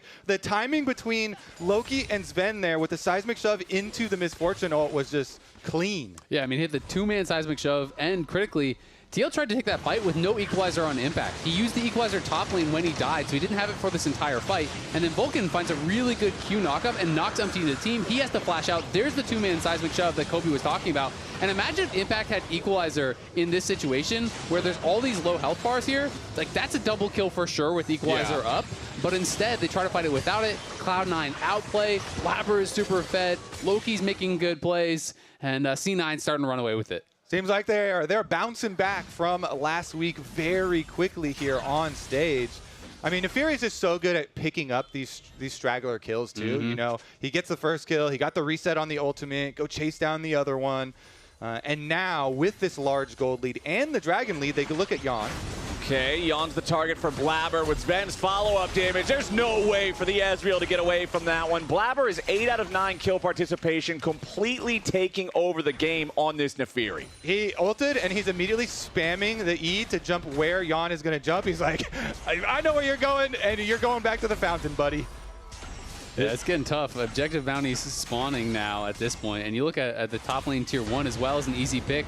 Vulcan's just going to knock you away. That's not going to work. Yeah, Umpty's ulti there just completely fizzles out. Thanatos now reinforcing with a grand entrance as C9 thinks about chasing further, but APA's got the Sun Disc to try to delay them. Again, I want to go back to how slowly this game started, because in less than 10 minutes from first blood, we now have C9 with a 6,000 gold lead, two-manning the Otacon with everybody on Team Liquid alive because they just don't have to respect them. C9 is so far ahead in this game. The True Shot Barrage isn't going to do anything. The Thornbound Otacon claimed by a Cloud9 squad that now has such a commanding lead. Team Liquid's going to have to find a miracle to get back into this one. And you start to look at the experience disadvantages. You know, after you pick up that Thornbound Otacon, it starts to really become problematic. Top lane's like 2 levels ahead, support's 2 levels ahead. You know, even jungle is nearly 2 levels ahead. He's about to hit 14. So it is definitely going to be really hard, because it's not just the gold lead, it's the additional adaptive force that they're getting, plus the proc on takedown, plus the experience advantage. Cloud9 are super strong, and it feels like one of the only ways TL could get something done at this point is maybe finding some sort of a play through sideline, you know, get a big pick, try to kill someone. But C9's playing it really safe, and it feels like either Thanatos is the one moving up, where he's just so tanky he's hard to pick off, or when Loki's in a side lane, Blabber's behind him. And like we said in Champ Select, they're the ones with the extra, you know, global or semi-global here. Galio ults, Talia walls, they have Strut. I mean, Strut is even kind of almost up on that tier list where it allows Ven to walk. Global. He's Mr. Worldwide. He's walking around everywhere. You can walk there really fast. Yeah. But Name a place on the map, he can walk there. Global. Exactly. Cloud9, it looks like they are back. Let's see about Core JJ, though. Running around with that few health bars is definitely dangerous, even if you are a Poppy. Level 8 on the Rift at the moment. Tough, man. Yeah, with no item done as well at 23 minutes. Oof. So pretty much the only way he lives is if you Keeper's Verdict everybody away from you, and now no one's close enough range to deal the damage anymore. I wonder how much gold he spent on things this game. I thought you were going to say, I wonder how much gold he's worth at the moment. Well, I mean, his score isn't. He only died twice, yeah. He only died twice. Yeah, it's all the deaths on Team Liquid are actually very evenly split. It's not like Cloud9 has been focusing down one person in particular the entire time. It's just, yeah. But interestingly enough, on the other side, Team Liquid has only found kills on the C9 bottom laners. Speaking of bottom laners, it's Yon in trouble as Loki arrives to help Blabber. Yon will escape, but it costs his barrier. Core JJ also lives, but it costs the flash. Summoner spells acquired there for C9. It only costs them Loki and Blabber's ultimates, and they've still got control over the enemy jungle. Dragon about to spawn in 15 seconds, though, so the lack of Talia and the Fury ult, it might be something that Team Liquid's happy about, but I'm sorry, I think they're still pretty sad. It's still a 7,000 gold difference. Yeah. I'm willing to offer you a double or nothing on our previous bet that was for nothing. I was going to say, is it double of nothing also nothing? So it's a nothing or nothing? I'm going to bet you that TL are not going to fight this dragon. Okay, I think you're right. I'm actually, I don't know if there is a nothing bet there, because I don't think that anybody's walking close to this pit as C9 acquires soul point status now. 6,500 gold lead. Otacon already in the pocket, feeling really, really good about the state of the game. They've got 20 21 Blossoms compared to only the 11 on the Team Liquid side. Honestly, for TL, it just has to be a miracle fight. Some kind of Pantheon ulti right on top of the carries, into a multi-Azir shuffle, into a multi-equalizer over the top, and you still might not win. Yeah, I mean, you really have to look at, where TL does have some strength, and it's still in the carries, right? You look at mid, you look at bot, the gold disadvantages aren't that big, so maybe if you have a perfect fight from there, and Thanatos is in a side lane answering impact, something like that, that could really kind of help you in a 4v4 if you can avoid where that big gold advantage is, because almost the entirety of the advantage for C9 is in the top side, right? It's Blabber and Thanatos, so if you can find fights where they're not involved, Yon and APA are still pretty strong. Like, there are possibilities for TL. Of course, they are getting fewer and further between, as it is now also sole point for Cloud9. But you're going to have to try to just find that one window and go for it. Umpty, found by the taunt. Thanatos with the reverse Justice Punch, making sure that he does as much damage to the Team Liquid jungler as he can. And this is Tank Galio just completely slamming Umpty's Pantheon. Bullet time from Sven guarantees it. Thanatos just slowly walked at him until he died. The Spartan just got ran down by the giant chicken dude. Like, that's hey, not even you better close. respect the chicken man. Nobody expects the chicken suit. All right, well, hot dog on the Baron here. Let's see, can TL pull out the miracle now? All right, I don't think so, because Team Liquid they've already lost their jungler. He died to the chicken suit, and that means was kind of close. The chicken suit set it up, the hot dog knocked it down. It's Baron for Cloud9 and a 9,000 gold lead. Yeah, Cloud9 are looking unstoppable at this point. I mean, Umpty just had nothing to say about Thanatos walking at him. Umpty's still on one item. Thanatos completely unfazed by anything he can do to him at this point. He is level 16 on the Galio, complete brick wall in the front line. He hasn't even based in a while, so I'm guessing he probably has the full Zonias. Could just use that Seekers in one fight, immediately base, grab the Zonias, have it back-to-back fights. But C9 are pushing up on this top side. Core has a pretty good flank position, but I just don't know that it really is going to matter. We call that a food delivery flank at this point of a gold lead, because if he goes in, he is going back to the spawn platform the hard way, tries to channel the Keeper's Verdict, at least knocks one of them out. But now, Vulcan with the Unbreakable Will is not an acceptable target. Loki just knocks Core right back off of him as Vulcan continues peeling, and APA is about to be the first to die. Core also dropping dead as Team Liquid's attempt is going to end in disaster. Yon now has to try to escape from Blabber, who flashes forward to secure the kill. Impact wants to get away, and Loki is happy to send him home. Team Liquid is aced 5-0 in what is surely the final fight here, you would have to think. I mean, Cloud9 are not messing around this week. They're going to destroy quite a lot of turrets. The death timers are still pretty shallow, but the damage is definitely there. Oh, yeah. I mean, Core got a flank, but that was a hummingbird flanking a grizzly bear. It was not looking like he had much of an opportunity to get anything done there. C9 crush him, 14K. They know they couldn't end, so they just immediately TP bot. They get the tier 2 top, they get the tier 2 bot. They have taken all the outer towers and even one of those inhibitor towers up on top side. 15,000 gold lead is crazy. Okay, let's take a look at the murder here in the top lane. The crime scene. Who done it? Well, Poppy comes in, level 9, ejects Sven, who is the big damage dealer, but is also Got like that the global strut, though. yeah, and he's also the squishiest target. So he's already back. They were left looking at Vulcan, and Vulcan is so tanky. Galio ult comes in that none of them go down, and they at least you could say they popped Loki's Seraphs.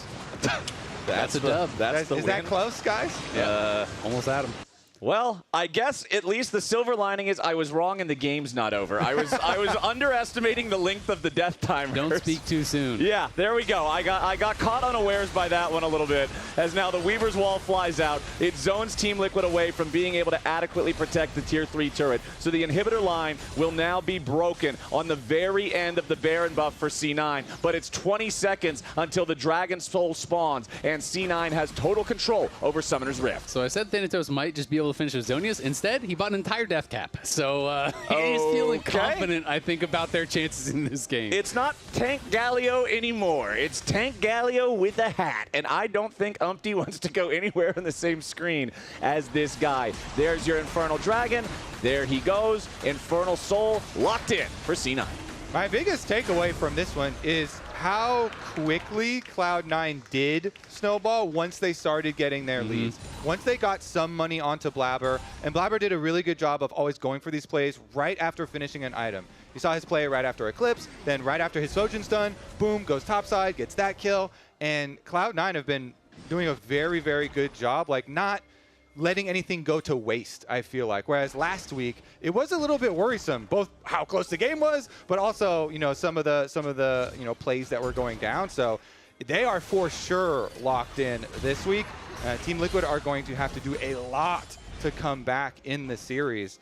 And a whole bunch if they really wanted to come back in this game. You know, it's almost 15K gold lead and Dragon Soul, so good luck at the final defense. Well, here it comes. The Weaver's Wall has arrived. Core JJ with a flash over it just to keep himself alive, but he still loses half HP. C9 with their Infernal Soul just trying to force their way into the base now. They do have 2 of these inhibitors opened up and vulnerable. They're going to go ahead and start putting the DPS in those already as Team Liquid scrambles to decide where they want to defend. Do they want to try to fight for the inhibs? Do they want to fight at the Nexus turret? Do they get a chance to fight at all as Core JJ is already down and Umpty's about to follow? It's bullet time, and Yawn's the third to die. C9 will win the game right there. This time, I am sure of it. C9 cleaning up that second inhibitor, going up top side to grab the wave. It's still 30 seconds on Core, Yawn, and Umpty as Blabber's just trying to make sure that Impact doesn't approach from a different angle. He and APA, the last 2 standing on the Team Liquid side, as Vulcan immediately finds a headbutt. The shuffle knocks him back into the fountain, so APA at least gets 1,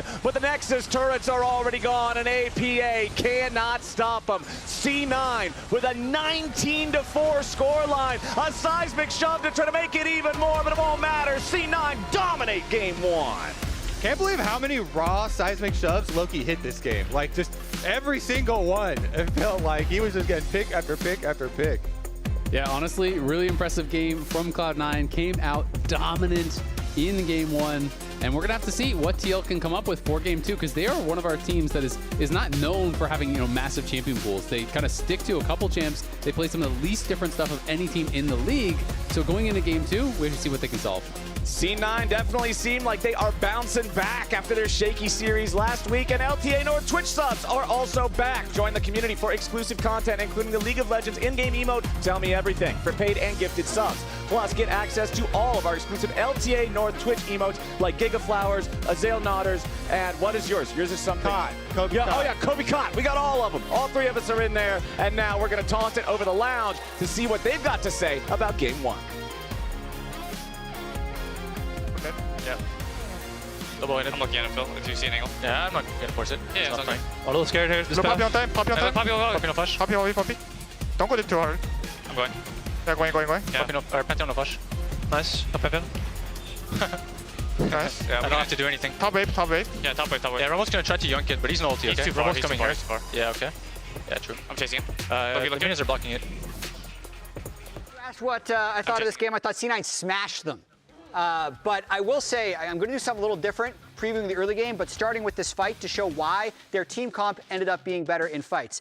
The front line of this team comp for C9 is so much stronger than TL, and unless Team Liquid can have a flank engage, it's going to be a disaster. So this is where the game really broke. You can see Thanatos here on the side is going to prevent TL from being able to dive in. And just watch this play out slowly as TL keeps thinking about contesting the Drake, but Thanatos' presence over here is kind of keeping everyone on Team Liquid at bay, which eventually leads.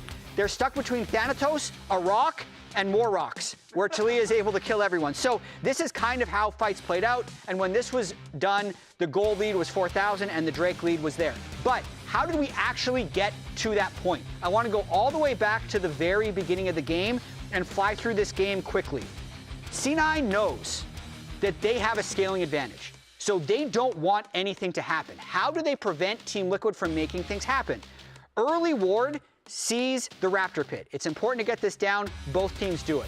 But what this does is Blabber can make a pretty good guess that Pantheon isn't on this side to start and that he's going to be pathing up, which means Thanatos with his Galio pick can push early.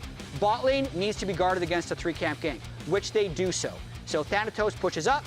Around 3 minutes when Pantheon will be able to gank, he places a ward.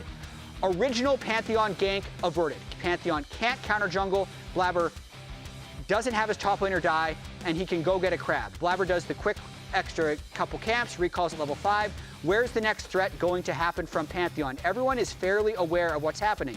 That ward caught Pantheon one more time, which means Thanatos has to play a little bit cautious, so he takes a recall. Again, no opportunity for Umpty to do anything. We're already 6 minutes into the game.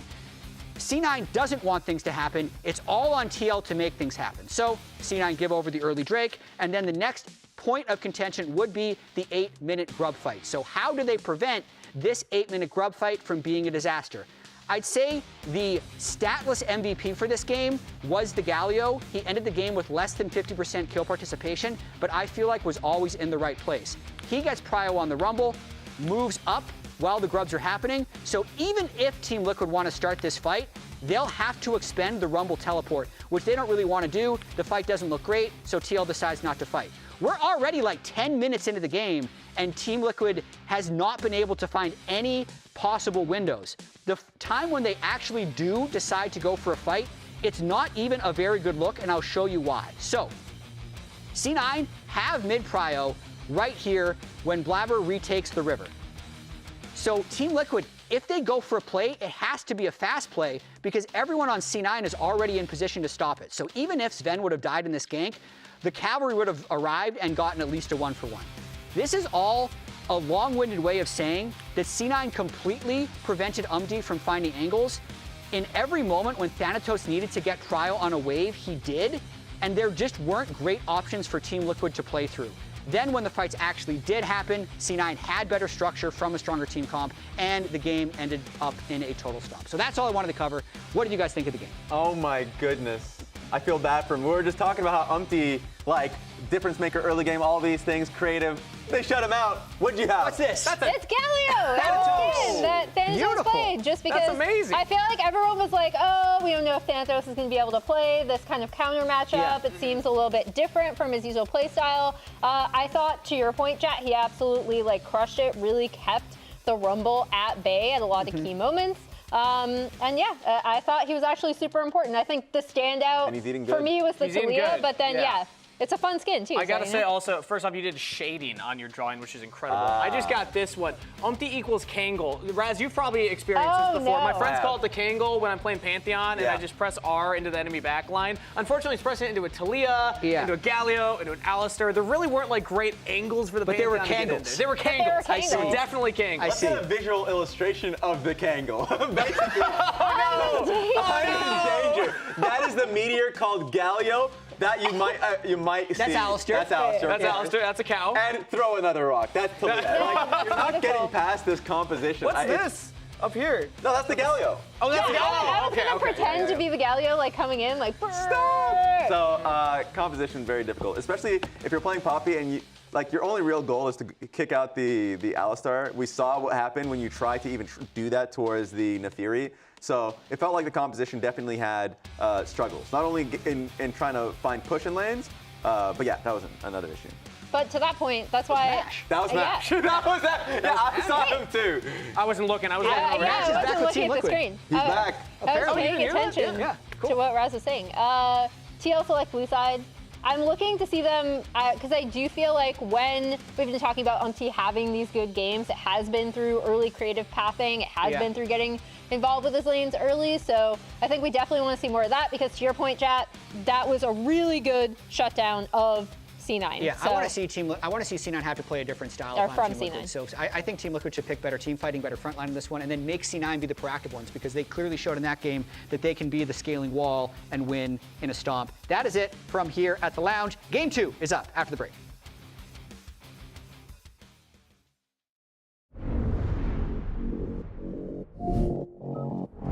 Ready, set, go!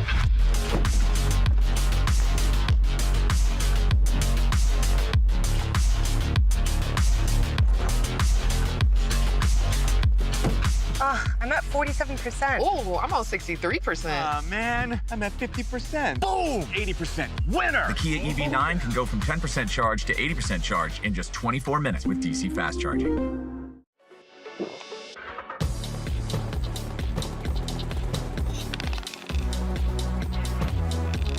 gives you wings. Rich in the ground before Dub can even get there. In time to try to knock out as Impact gets bursted. Don't feed.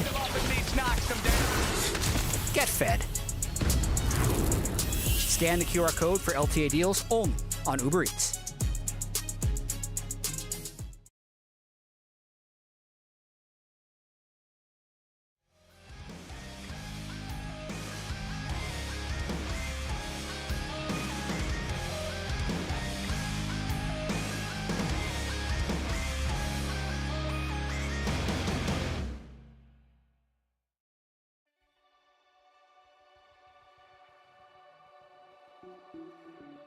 Everything. I need some flash inside. Oh, looking I'm to going back. left. I'm coming. I have to wait. I will take this. We have rotate number. I'm going. Got him. Kalio. Flash. Play slow. Kalio flash. Okay, we out. Coming. Yeah, come together. Yeah, together fine. Okay, they got it. Not bad. Look at you. No flash yet, Zido. Rumble's really in. Yeah, come on, 2 seconds. No flash Rumble. We can Rumble. Nice. I'm changing. Yeah. Push button. Yeah. I'm going to flash. Good. Boys, plenty on flash. Yeah. I'm fine. Let's go. Nice control, okay, really good. Yeah. Moving. I feel tired. Yeah. Oh my god. I'll be fine. I kill Puppy. I'm coming zone. Fuck me, guys. Oh my god, man. I dare that. Oh, you? Yeah, flash. Do I ginger? Yeah. No flash now. Oh, blubber. You're H. I ulti for this guy, I tank. No flash. Oh, we can end. No, guys. Top.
To the LTA. It is our first game of, or our first series, I should say, of this final week of normal group stage play. The stage looks badass with our Spirit Blossom regalia. Okay, how many flowers? How many flowers are on stage right now? We'll play the gumball game. You got to guess the number. How many flowers are on stage right now? 3,472. Correct! Whoa! Yeah! First try. That was crazy. Let's go. But that was also about how many kills Cloud9 had in game number 1, because it was a slow burn for the first 12 minutes. Hey, it's not my fault. I wasn't playing. But it was 12 minutes of a slow burn, and then C9 just lit the Rift on fire. Once they got ahead, Team Liquid never caught up. APA is about to Hulk out, though. APA greater than Toby. I saw that one. All right. See if it's true. Let's. It's true. We need this next game to determine this. We need a lot more from Team Liquid in game number 2. Ziggs was not picked. Okay. Ziggs is available. You're not wrong. We'll see what he might actually be better than Toby on Ziggs. Yeah, I think you could be right. But we do have a side swap. Team Liquid on the blue this time around. They will first pick the Skarner there for Umpty, as Yone, Gwen, and Xinjiao are banned out on their side. Varus, Kalista, and Vi banned out on the other. Reminder, it is Fearless, so everything from game 1 no longer a choice. All right, let's see. Answers to Skarner oftentimes include Xinjiao, but he's banned away. So gonna have to go with something else here, Blabber. He had an absolute smurf game. He was legendary previous time around. What's your favorite counter to Skarner, Flowers? To Umpty Skarner? Nico. He had the infamous Skarner Nico moment, and I think that it could be one of those to catch him off guard. Well, Lilia was buffed, and Lilia definitely is a good answer to Skarner. Can clear way faster and can burn him down. You know, a lot of percentage health damage here. But Melio is a very, very nice little tweak. Yeah, I actually really like this. I feel like they maybe laid a trap a little bit, you know, because they insta-slam the Lucian Melio as soon as we see that Lilia come through. And Melio is so strong against the Lilia because you can AoE remove the sleep with your ultimate, right? So even if he flashes in and gets that big sleep, you can remove it off of everyone around you with that R. It is kind of the new age of this Lucian Nami bot lane. You know, put in the Melio, I think it scales a lot better. It is quite a strong duo. It is also a good denial because Melio's Breath of Life is one of the few things in the game that can remove suppression. Skarner has an AoE suppression, and being able to then cleanse away a big umpty ult could be a good avenue of counterplay that's now no longer available to the C9 side. So jungle and bot lane duo locked in for Team Liquid. C9, they've got the Corki Nautilus for their bot lane, the Lilia for the jungle. So it's all solo lanes here heading into the second half of the bans. They're happy. 2 for 2. We got the That's a 2 for 2 on the signs. This is like, you just make a sign, you get the pick today. Our audience is either smurfing or they're bribing the team. Or which is more likely? They're quickly making the sign after the pick to bait us. That's a speed run right there. That can make would the be very, sign very quick. right after the guy locks it in. That's pretty impressive. Or we make one for every champ and then just pick There's like 170 champs in the game. How many signboards do we have here? That's a lot. powers. Okay, Trailblazer Fiddle. That's the next one on the list. That is a hard one. That one's going to be a lot tougher, but we'll probably need to get to a game 3 for that one. So that maybe. sign is cheering We'll do for our Team best. Liquid in this one. As people have we no control. We do have our bans coming in for the second half. Jace, Renekton, and Victor banned out so far. So 2 top laners, 1 mid lane. And biggest question this time around is that Impact is going to have to blind pick. So is it going to be, you know, a tank like a Scion or something like that? Is it just going to slam? Because having to play into Thanatos with counter pick, obviously they're most worried about the Renekton and Bessa, but that's why I'm surprised that Scion is left up, right? It's like, oh, so they're actually going to blind even on red side. So interesting. So that is why, because otherwise it's like you're kind of asking for the Scion. So I was wondering if they had some sort of specific pick prepared for it, but instead they're the ones that are going to blind, and they're saving last pick here for Loki. And that's why I was start mentioning the Gnar early, because Thanatos, his main champs are Renekton, Ambessa, Jace, and Gnar. And they actually decide to change the priority and keep like, there's a tiny bit of flex availability for Corki. Technically, can still go mid. I definitely expect it to be bottom, but yeah, we got APA Chovy Ziggs on the Rift. All right, Yawn now. Well, not Yawn, sorry. Looking directly at the Ziggs. APA on the Ziggs. That's going to be a classic comfort pick. I feel like he's happy playing that into pretty much anything. Okay. Yorick locked in for Impact. Isaac, I know you are a big Yorick enjoyer. Yeah, I play a lot of Yorick. I think this is not a bad matchup at all. I don't think it's necessarily as strong as it is into Jace and whatnot, because Gnar does have an easy way to get out of the cage, and champions that can actually deal with the cage, you know, do have a better time. That being said, you can easily poke down the Gnar if you're hitting all your E's. You continually just getting those ghouls out on the Gnar, and you can cause problems for him. Also, you know, if the Gnar does actually ever use the E aggressively, then you can cage him and look for all-ins post level 6. So I do think it's a pretty solid matchup, and Yorick can outscale in the side lane for sure. The question is he going to be able to really be comfortable on this pick? Because it's a very kind of weird play style, I feel like, compared to mostly what Impact plays. Like, you basically want to be glued to a side lane on Yorick, where Impact is known for grouping. Well, that'll be the test for Team Liquid this game, because the final pick of the draft here for C9, also the Aurora going into APA Ziggs in the mid lane. So a big range advantage for APA here, since Aurora traditionally likes to kind of be a bully to shorter range champions, but we'll see how well Loki can navigate. Yeah, that was going to be the one that I was focused on, because if you connect the dots of like the mind games of Champ Select, Cloud9 also very well aware of APA, likes to play a lot of Ziggs. He's very good at Ziggs. So they left it up. It's a little bit conspicuous. And then they make the, oh, we're actually going to have Loki have 5th pick, counter pick on red side. So I'm like, well, they definitely had this planned as kind of a trap answer to the Ziggs. And Loki was smurfing last game. So now, with what I presume will be their practice counter pick to Ziggs, see how well the Aurora can do. Non-subscribers, we'll see you in 30 seconds. But for everybody else, I hope Team Liquid really turns it around this game. I would love to see this go the full distance, best of 3 between these two top teams, both still 2-0 in the group. This is for that first place slot. Yeah, I think they have a really cool draft. I actually like their draft a lot. It just comes down to, can you pilot it at the level you need to really get it done? Another thing that's also really interesting about York that I feel like some junglers are really catching on to, a lot of others still aren't, is that sometimes ganking York post 6 doesn't actually have to be about killing the York. You can actually just spin abilities and kill off the Maiden, because the cooldown on the Maiden is so long and you lose all pressure for a couple minutes without that ultimate. So I'm going to be interested to see if they actually want to put any pressure on that, because it is 160-second cooldown.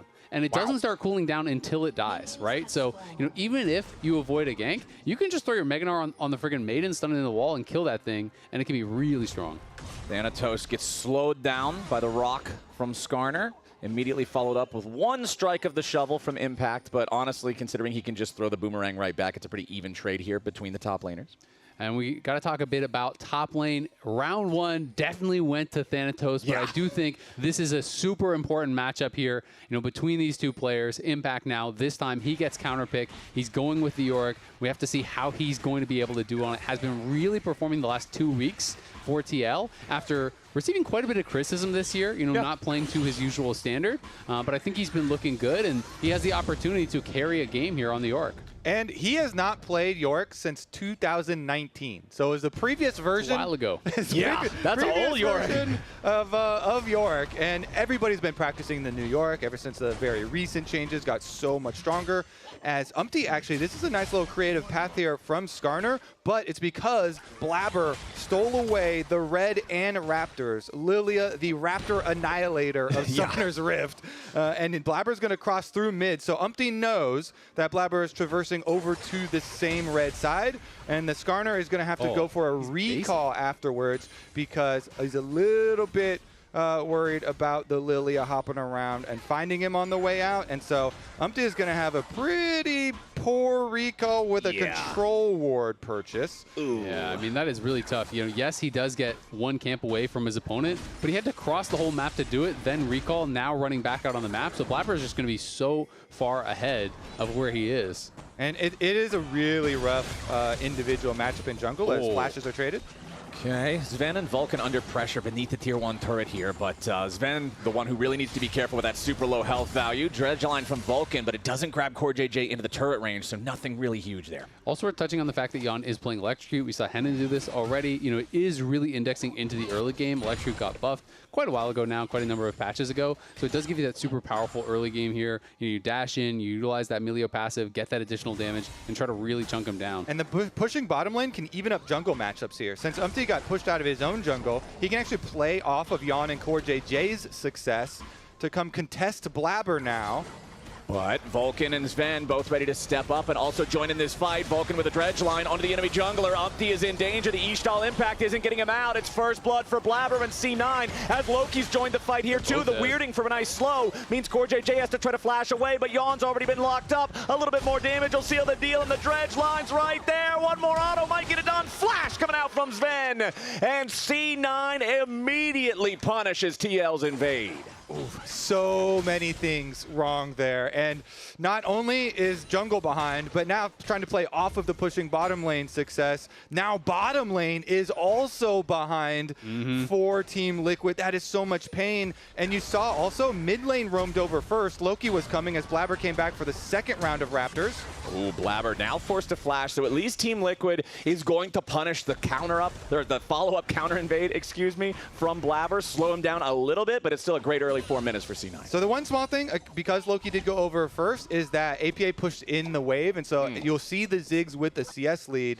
Maybe APA Ziggs power is great enough here for Team Liquid, because they really need something to turn the tides. With the way that game number 1 went, I think that will be looming in people's minds. I mean, it's just so sad when Umpty's in such a bad spot, they get pulled in on this invade, and then it's like you take your winning bot lane, and now you put your winning bot lane behind. So now, he's tanked his bot lane as well, and it puts him in such a tough spot. There's 0 summoners now there for the bot lane on either side, but Sven will have his barrier back sooner, and Blabber is so far ahead.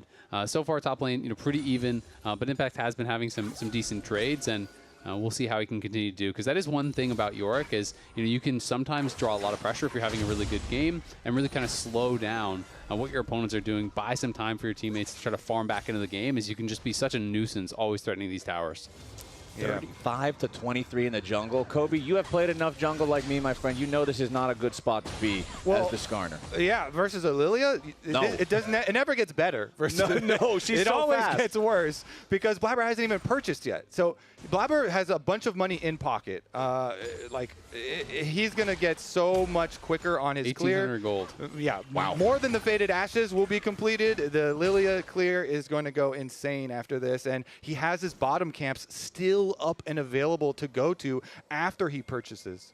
Yep, he's got the Faded Ashes, he's got the Hunting Guys components, so very quickly working towards that early Leandries. And he is going to be an amazing spot. Impact, it does hit level 6, summons the Maiden. He's going to use that to just push out that wave really quick, because Thanatos held on to his DP. Ooh, Sven taking a lot of damage here from Yon and Core. The duo with the Lucian, and Melio gets the damage they needed. Perfectly done from the Team Liquid bottom lane to stabilize this early game. Umpty came back for the Grump as well. Not again, Umpty. Not again. Blabber's here. First one was a fluke. He's got it Blabber this has time. smite too. They both. Blabber secures the Grump, and with that, Umpty is again forced away from Grump City, USA. Not your Grump, brother. Nope, it's just not going to work out that way. Umpty back on his own side of the jungle as Blabber starts up the dragon. Yeah, and I mean, Yon needs the base. They do push in bot lane. They get that 2v2 kill. That is huge for them, especially after what went wrong on that invade. Being able to, kill off Sven, who had that early kill from the invade, definitely feels really, really good. Gives them that point of power here, and it's going to give them some more confidence that they can work their way back into this game. Gives me some more confidence too, because whenever I do that previous play to my bottom lane, they tilt. But Yon and Core JJ, their APM gets really high though as they question mark ping you. A lot of it's in the chat. Yon and Core JJ though, no tilt. They focus, they got their kill, and they go for their swap. So off of their kill on bottom lane, they swap on up to top side. Grubs in only 30 seconds here.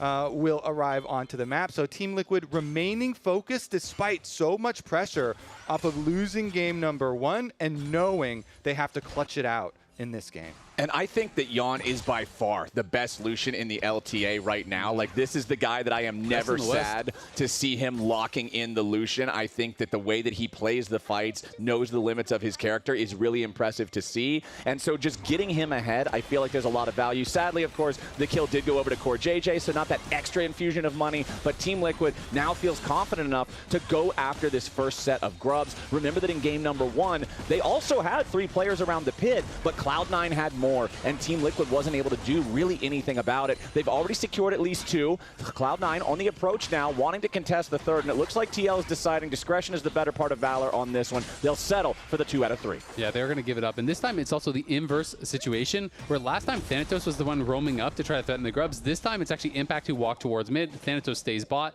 and with the demolish, he gets a plate. So Thanatos is building a nice little advantage for himself. He was already over 2 waves ahead, and then gets that plate. So now, a good 300 gold up on the Yorick. So last game, Isaac, you mentioned how, there's this nearly 6,000 gold lead, but 5,000 of it is the top side for C9. This time around, it's the top side of C9 again that have those gold leads, but the difference is Team Liquid now has leads in the other 3 roles on the map. 54 gold advantage for that Lucian. That's that's still a lead. He still has more money than the other guy. Doesn't matter if you're headed by an inch or a mile. Oh boy, Yon's in some trouble now though as Vulcan immediately goes in for the ulti, but Core JJ is doing a good job protecting his carry. Dredgeline from Vulcan finds Umpty as Blabber wants to make his way into the fight, finds a nice eep there onto the Skarner. Umpty a little bit more damage, claims the feat of warfare for C9 as they win the 3v3 and they're about to get even more. Yon wants to get away, a little bit more damage is required and Loki is happy to provide. Between Worlds sends Yon to the Shadow Realm, and C9's got a 4-1 lead. Oh, Loki comes out of the shadows to snipe that one.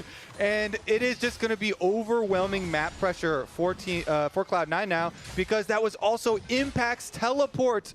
the slow-moving early game teleport as you see it traveling sadly across the rift up to the site where the teammates have already died. I mean, Thanatos is going to have another crazy dash, by the way. I mean, he got so aggressive there. He just Eden on Sven with Vulcan being level 6, and he immediately had to flash back out. Even with the sleep only connecting on a core JJ, it just didn't matter because Umpty's in there getting absolutely pounded by Blapper and Sven. Yeah, the Lilia has Leandri's done. Lilia annihilates Skarner there, and then Loki from downtown grabs him with the combo. And then you already mentioned it, Kobe, but here comes Impact. He hopped in the Uber, he went to the party, and it's already over by the time he gets there. And Impact now trying to deal with Thanatos in the 1v1, but the Mega Gnar is not to be trifled with, unless, of course, APA has something to say. The satchel thrown out as Thanatos flashes onto the other side of it to avoid the knockback. And not only did Impact almost die, he lost his maiden. So now he's going to be maidenless for 2 minutes. Good sidestep by Jan. Yeah, gets away there from the dredge line. C9, again, just starting to flip the switch. As soon as they go from farming mode to fighting mode, it feels like they stay in fighting mode. Jan and Core JJ have been fighting pretty hard this game, but I mean, I guess you can look at APA having one item here with the Blackfire Torch for Ziggs. He just did attempt to make the play, and he at least got Thanatos' flash. So maybe that can turn something around there, you know, for Impact or for the side lanes or something. But yeah, TL, maybe wait on the next Ziggs big ultimate, the big bomb or something to make a real play. And I will say, like, there is a lot of power in the turret taking that TL has. If there is a mistake from Cloud9 or you get a pick, you know, you get an open lane to be able to actually access those towers, Yorick and Ziggs absolutely murder towers. Plus, Ziggs can be parked mid lane, just wave clearing, buying time for the Yorick to get that split push. But I do think it's so critical that Impact gets into a spot where he can win the 1v1. Because if you can't win the 1v1 in the side lane on Yorick, you add nothing to the game. Like, you are just useless. This champion sucks at team fighting so badly. So it is really, really tough. Even with the changes, yeah, you can get Graves, you can get Ghouls off of queuing players, so it's a little bit better than it used to be. But really, it is all about side lane on this champ. You've got to win your 1v1. Jan got tagged with the swirl seed there and takes a couple of rockets on the side as well. Jan knocked down to half HP as Blabber just walks right inside the enemy jungle, just wants to place that backside red pit vision, the control ward there on the ramp to guarantee that Team Liquid won't be able to make any kind of an approach onto this second Drake. And unlike last game where we saw a battle over the second Drake, this time around it's all C9 all the time. Yeah, and Team Liquid know, okay, you're going for Dragon, we'll try and make a top side play, but Loki was playing very well. Umpty, nice, immediately goes for the flash engage for the Estral Impact point blank range to slam Loki into the wall. Nicely Don't give the Aurora a chance to get away from it. APA's got the follow-up burst, and Team Liquid, now they're mining gold. Yeah, that was really clean. They got a couple plates there. On the next wave, they can maybe actually just kill this tower straight up. We'll see if they want to stay around for it because it's going to be pretty close to that satchel range. APA is staying, so he wants to continue farming gold from that tower. It is a 1,000 gold lead for C9, but they have this clear point of power in the mid lane for TL, and we have seen this guy do it time and time again on the Ziggs.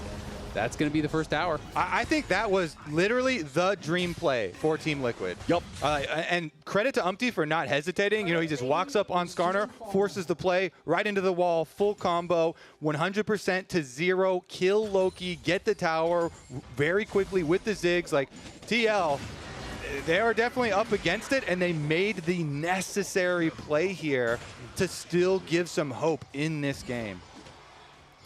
Down in bottom lane, let's do a check-in, Azael, on the status of Impact versus Thanatos. You can see he's actually just kind of hitting the Maiden. He's actually just focusing it down. So Impact, in these situations, you actually have to leash the Maiden. Because he summoned it and he walked forward, the Maiden actually got too far away from his character. Now he's trying to make a retreat, but if he lost it there, it's a disaster because he literally just resummoned it. He honestly probably needs to base just to actually preserve the Maiden. If you lose it, it is really terrible. But they're looking potentially for a dive. Exactly. They're bringing Umpty down, seeing if maybe they can force something here onto Thanatos, as the Mega Gnar is already used, but the Turbo Aggro doesn't go onto Impact. It only goes onto the little ghouls. Now Thanatos, he sees the backup arriving. The Mega Inferno Bomb takes care of him before anything else is even there. APA is citing his sources, and the source of all the hope for Team Liquid is the Ziggs. He used the Maiden as bait all along.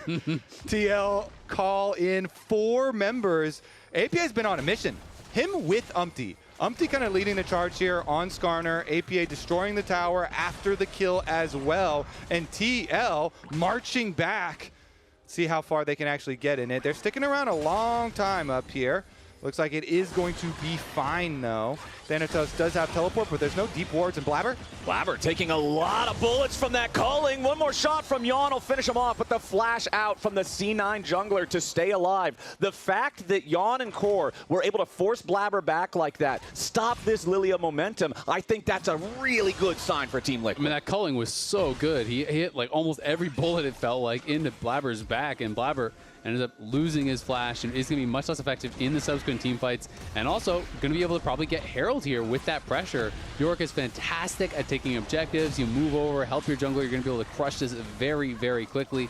The Core and Yon have to make sure they don't overextend. Oh, wow, Vulcan hits a long-range dredge line there onto Yon, but there's no follow-up. So Team Liquid now going to secure another neutral objective for themselves here in the Rift Herald. Marching forward. They do sacrifice their bottom side, but APA is going to cover it with the Ziggs ultimate. Such a useful tool in dealing with these side lane minion waves. APA didn't even have to go himself, so they can just immediately destroy this mid tower since they've got everybody here. And just like that, in the last 2 minutes, Team Liquid have been able to take top side, bottom side, and mid, plus the Rift Herald here. And with the Herald, plus the Ziggs, plus the Yorick, this thing goes down quickly too. Yeah, they hard force down the tier 2 in mid, and now Team Liquid are the squad with a solid gold lead. Now Loki's going to equalize it yet again by taking the tier 1 turret down there in the bottom lane. Meanwhile, top side, Thanatos putting the pressure on the top tier 1. It's just turrets being demolished all over Summoner's Rift as Impact at least goes into the top lane fast enough to save that turret from Thanatos.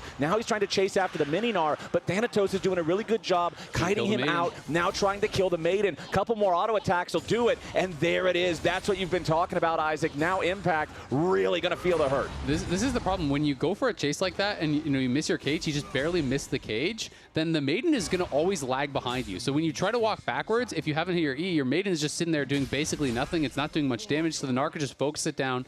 Thanatos clearly does understand how to play against the Yorick. And now Impact just can't have pressure in that 1v1 for, again, another couple minutes. Every time you lose it, you're set so far back that you can't be pressuring these towers. 35 seconds left on the Drake arrival too, so you need to get your resets in now preemptively so you can get there ahead of time, get your brush control. Vulcan's trying to do just that so they can get this surprise pick. They've got an Aurora on Cloud9, they have a Nautilus on Cloud9. They're going to make it very dangerous for TL to come check. Now, both teams also already have a single feat, with Cloud9 taking the kills, Liquid taking the turret. Both teams also at 2 neutral objectives. So this Dragon is not just its own thing. This is the feats decided on this one. I'd recommend Team Liquid wait for Thanatos Meganar to expire right now. Thanatos' Meganar is about to go down in top lane. He does have teleport, but it's going to run out now, and he'll be exhausted. Then TL could make the move. Okay, Impact's wrapping around from behind the Drake pit. Blabber has the Drake aggroed, but C9 not doing a ton of DPS to it. Now Team Liquid just diving in, going right after Blabber, and the C9 jungler was already down, but Yon's going to be traded back as Loki manages to set up the kill for Sven. Now Vulcan's got to try to escape, but Loki's still in the Dragon pit, and Umpty's down now too. C9 have managed to find themselves a +1 trade overall, but the health bars are still low. Team Liquid backing away. Neither side has a jungler, and APA still has a Mega Inferno bomb. There's the opportunity to steal, and surely Cloud9 is aware of it. Impact and Core JJ just trying to get a little bit of vision. APA wants to steal that objective away as the Mega Inferno bomb comes in, but it's a little bit too early, and C9 secures the objective and ends up taking the feats. And a lot of credit deserved by Cloud9 there. They stopped the damage at a higher health than the Inferno bomb could actually kill. They stopped at about 1,000 damage. They see that coming in. No one panics and tries to finish it off. They all stop their damage. It lands. Then they finish the Dragon. Really well played. And also a lot of credit, I think, deserved by Loki for how he's playing in this fight, dancing back and forth over the wall. TL pulled the trigger here very quickly, and they are able to get the initial pick on Blabber, but then look at Loki on the counter engage afterwards. Exactly. He's hovering around here in Tri-Brush. You see him move up, and Blabber goes down 100% to 0, but over the wall, he goes between worlds, and then look at that combo. Him plus Sven had big burst damage to take down Yon, and that is the key threat that Cloud9 had to deal with. So they're able to have a little bit of a pincer movement right there with both their carries. Sven from the outside as well, and then here's the Dragon health, 1,500, 1,400, 1,200. Everybody turn around. Easy, 200 left over, not even close. Now we need to not lose the game until next jerk, okay? They're going to keep trying to push. Agreed.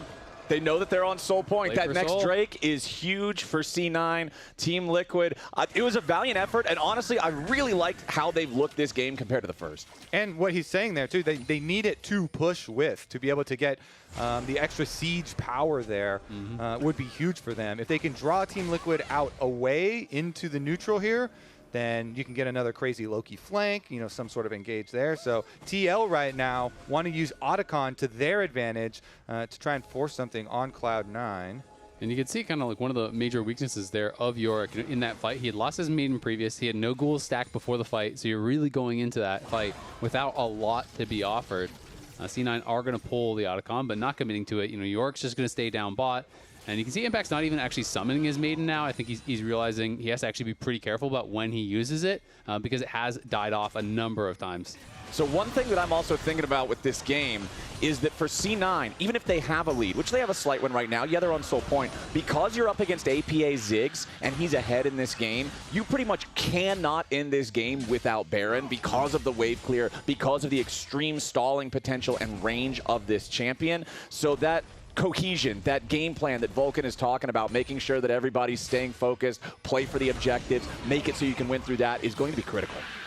Loki gets tagged there by the Mist as Impact, forces out the ulti from the C9 mid laner. Nicely played. Yeah, Loki got a bit nervous. I think he thought the cage was going to catch him. He was on the other side of it. They're pulling Otacon here. Okay, Team Liquid's already got the Otacon down to half HP, trying to lure Cloud9 in, trying to force them to challenge. Impact has now made his way up to the top side.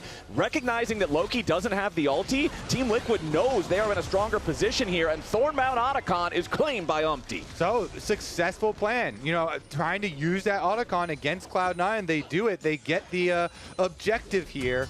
Now, it still remains to be seen, will they be able to actually win the team fight that truly matters coming up? We have a long time now to wait. So at this kind of midpoint, you look to blow key flashes to set yourselves up to win that actual Dragon Soul fight.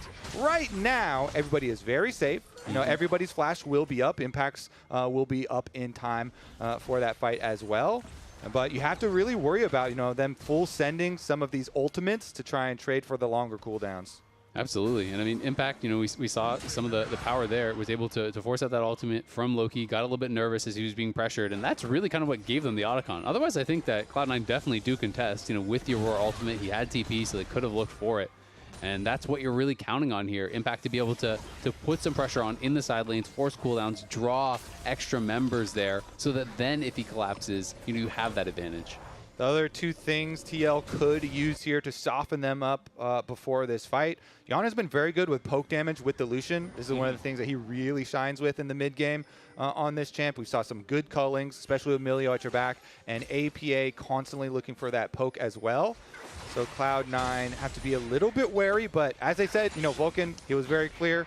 We need that sustain, we need that pushing power to be able to actually clutch this one. Just 1,000 gold lead is not really going to do it. And TL call Impact down ahead of time. 16 seconds on that, Drake. Yeah, and you look at all of the summoners. Every single flash is available. All the combat summoners are available here. Thanatos just finished his Hysteric, so that is a big purchase right before the fight. All right, skill shots flying back and forth. Just waiting to see if anybody can land any extreme poke before it really starts. Loki, again, he pushed the bottom wave all the way to secondary turret for TL, and then he goes in the same flank spot here at the Tri-Brush. Okay, one bouncing bomb hits Blabber. The follow-up Comet connects as well.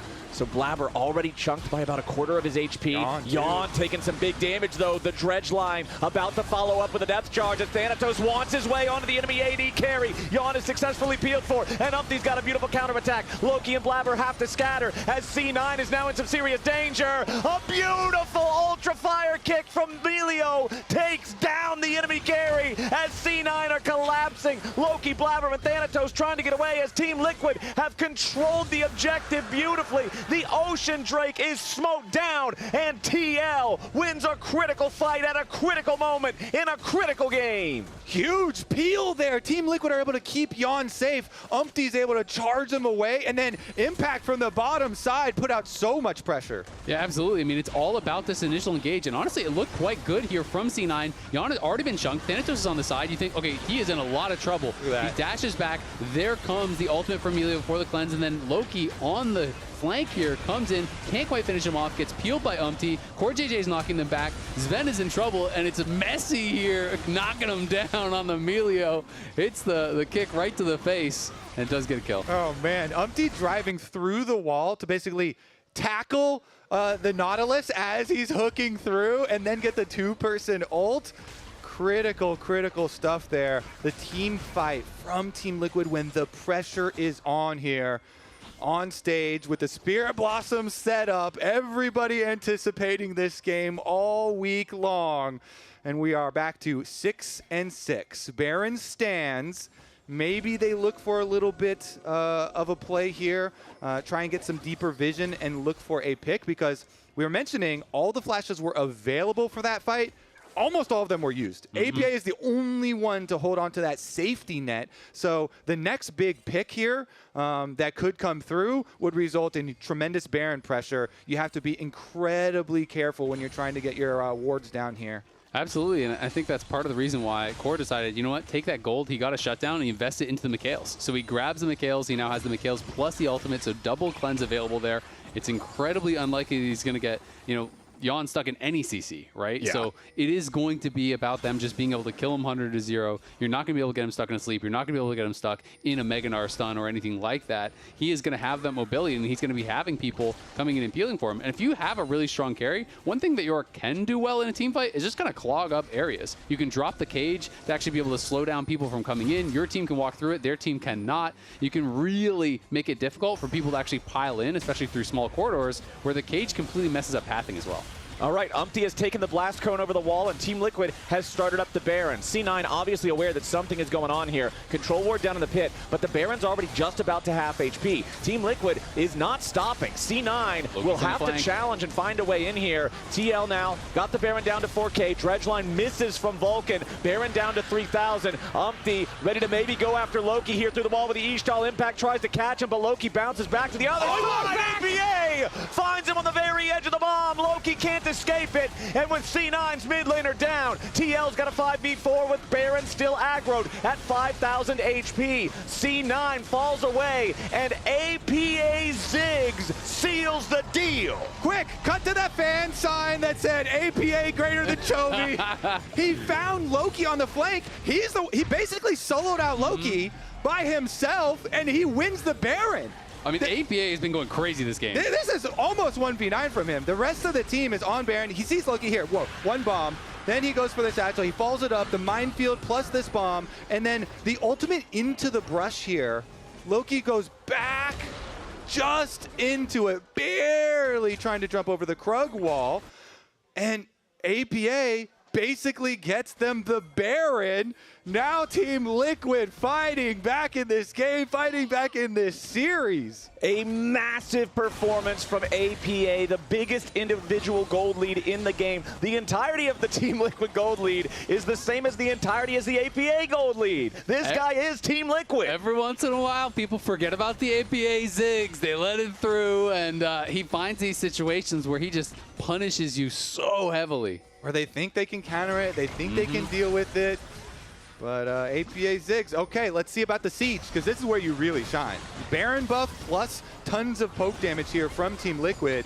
It's really going to be hard for Cloud9 now. Well, their team being deep. Look at Loki. He's going to go way behind them. They're going to go for a final fight. You can see him fly through the air there. Team Liquid now recognizing he's going towards that direction, so they're exiting the other way. Thanatos wants to make his way onto Yon, but he can't find the angle here as Umpty tries to pull everybody back into the Mega Inferno Bomb. Thanatos gets a big Mega Gnar onto Yon, but it's not big enough. He can't even slam him into the wall as Yon Yon's got the culling. Vulcan dropping fast. Umpty's got to be careful. Impacts on the flank here, but low HP on Yon and Umpty makes it hard for the rest of the team to follow up. Loki's got to try to get away. APA's unstoppable. Loki burns down again. Blabber's trying to fight in a 1v4, but it's not going to do enough. A little more damage will finish him off as Impact tries to deal with Sven, but the Corki comes out on top. Shut down over to the C980 carry. APA with the flash over the wall. He just don't miss. APA flashes in, gets back out, and gets the job done. That one little blossom right there on the screen, the minefield of blossoms. APA gets it done. They are going to deny another Dragon Soul. Man, he gets the burn applied there. The double burn got him 2 kills in that fight. This one, C9, again, trying to go for the deep flank here. It's all about the teleport coming in from Loki. They know the impact is top. They know that's going to be really hard to wave clear, so they just try to force the fight. Loki comes in on this angle, but TL realized that he's there, and they retreat away from him. And Umpty, blocks a lot of damage here, pulls him into the ulti. They get the Ziggs ult on multiple members. Thanatos can't actually find the stun against the wall. Core is there to peel. No one could actually reach Yon, and then they're just firing in from the backline here. Yeah, Umpty was able to survive. He held his flash long enough until the Nautilus ult was cast on him, and then he's able to use it to get away while the rest of the team focuses down Thanatos. Here's another look at the chase, because Impact does barely go down versus Sven, but Sven, he uses barrier there versus Impact, and APA says, I can go over the wall, and he puts down the minefield, and that one little blossom at the edge is enough to apply the burn to put the Corki butt in the air. Oh, man, that's all he needed. Just needed that one. And how frustrating is it for C9? The amount of peeling, healing, shielding that Core is doing. Yeah. I mean, Blabber flashed in, Q flashed onto Yon when he's at like 10% health, and Core flash follows to shield him and gets the Echoes of Helia shield on him as well, or heal as well, and barely able to keep him alive there. I think we're going to see an APA Medjai's pretty soon here, because it's full build for the Ziggs, fully stacked Dark Seal. So, yeah, fully upgrade that thing. You will get mega value. Team Liquid here coming to finish the job. They've got Impact pushing bottom side. Rest of the team goes straight up mid where there's no tower. What a game from APA. We've already talked about it. I'm going to say it again, man. He's got a 4,000 gold individual lead over Loki, who has been a top-performing mid laner for the whole year.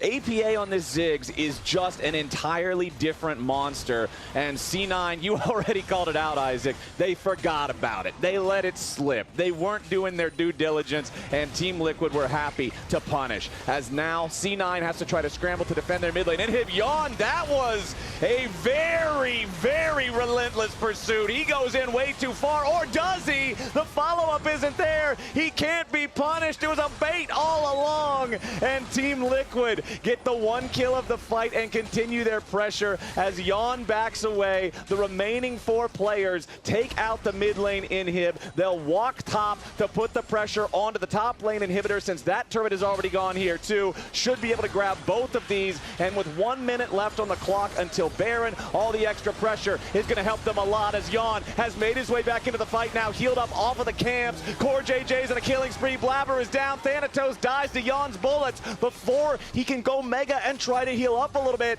Team Liquid now in a spot to maybe just end the game. Impact thinking about a recall into a TP, decides to stick around instead. Sven doing a good job holding these Nexus turrets at the same time. C9 will not allow TL to end just yet. Dude, I love watching Yon on Lucian. This TL squad, the comp does way better when your opponents engage into you. You have counter engage with the Ziggs. You have counter engage. So Yon is baiting them. He's like, oh, you want to kill Lucian, right? You don't want to kill Lucian. And he's kiting back into the waiting arms of Core JJ, who has invested everything into all these peeling tools, and it is working. Very safe arms. Yeah, it's working very nicely for them. But he also, he did the patented Lucian flank there at the base gate, and actually almost deleted Thanatos, grabbing them the extra kill. So Team Liquid here, here's another look at it. Yeah, with the picture-in-picture, he goes up, he absorbed everything. The Aurora comes in, and then look at what you have to go through. This Ziggs minefield, Ziggs bombs, the Skarner makes it very easy for him to peel, and the Baron here is just deleted. Yeah, absolutely. I mean, there's the Breath of Life, there's the back-to-back shields, there's the Echoes of Helia shield, there's the Moonstone shield and healing. There's everything, built up to protect him, and they're doing a great job of it. And he finished the IE after that fight, so now he's even stronger here. and they are looking good. I mean, C9, you're touching on it earlier, Kobe. I agree. I don't think C9 actually forgot about the Ziggs, but I think maybe they forgot how good he is on the Ziggs, because as much as you can prepare for a Ziggs, this is a counter pick that I'm sure worked for Loki against pretty much all the other Ziggs. Countless pros have told me you just cannot prepare for APA Ziggs except by playing against APA. They're TP. Okay, a teleport's coming in. C9 is going to try one last ditch effort with Loki running the long way to try to cut off TL, but it's not going to work. APA has already found him. He's marked him and picked him off. There's no way that Loki can get in there and try to make this play work, as Sven now has to retreat and the first Nexus turret is already down. C9 scrambling to try to defend, and now Team Liquid is ready to just full send this all the way. APA with a teleport straight in their face as Blabber's going to be the first target. C9 looking to go after Umpty, but that's not going to matter. CoreJJ finally taken out by Loki. Umpty dies too. Yon goes on a killing spree, but now a massive Meganar right back the other way. Team Liquid went too hard, too far. It's a 4-kill fight for C9. We saw this last week. 2 inhibitors down. Cloud9 clutch a team fight in their base, and they're going to survive. The soul is available for them to take. Are they actually going to be able to do this again? They might. I mean, they're going for the soul right now. APA has no summoners. It would be so dangerous for him to stay around. He could try to throw a Mega Inferno Bomb and just pray he randomly gets it, but this is going to be very hard, and he has been spotted, so they know he's in the area now. I mean, this just came so much harder now for TL to actually close out this game. Even before Vulcan saw him, they saw the Dragon attack one time over the wall, so APA was the nearest target for that Dragon to go after since he threw the bomb in the pit. But Soul finally secured for C9. Here's the fight again. I actually really like the targeting this one. Instead of just going straight for Yon, they actually killed CoreJJ off first. They realized if he's getting multiple rounds of healing and shielding and everything, that he is going to be so tough to deal with. And look at this flank. They get the sleep on him, and then in comes Loki, and instead of going for Yon, he says, you know what, I can't kill off Yon, but I can kill off CoreJJ. He bursts him down with him gone on the other side.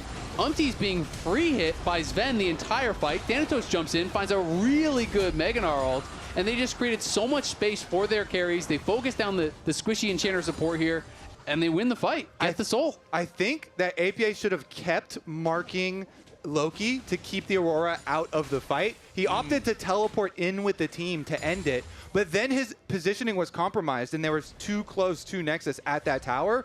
Once that positioning got grouped up and Loki actually got to get the flank, that's where the opening for Cloud9 actually came from. And my favorite part is actually the beginning of the fight.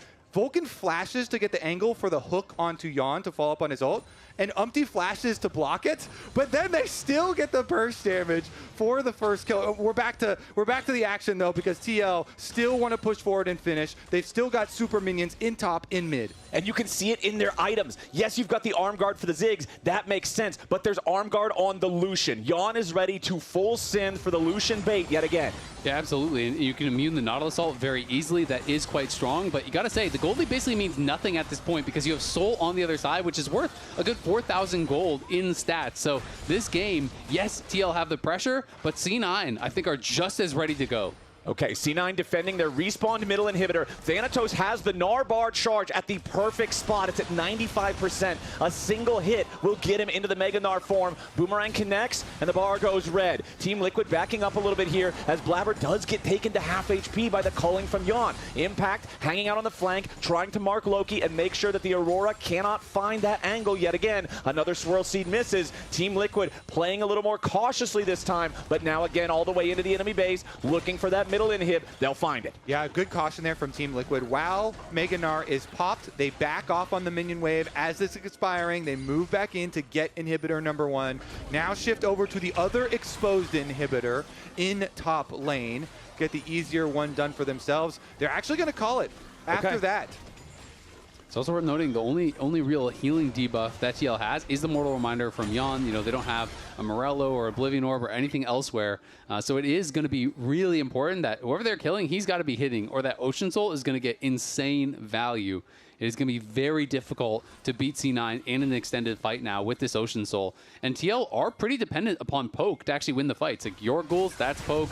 Lucian is poking you down with the electrocute dashes in, and honestly, I don't know if they have enough damage to actually just like 100-0 someone like Thanatos through that Ocean Soul. Well, Impact will make his way down here as Thanatos is trying to push the wave up. Impact will return the favor. It is 1 minute until Baron. We'll see if Team Liquid wants to try to force that down quick with their still established control over Summoner's Rift. Some good gold value here in this outer tower that TL want to grab before transitioning over to the other side of the map. Should be pretty easy for APA to blow up. Yeah, that was pretty easy. Too hard. Yeah.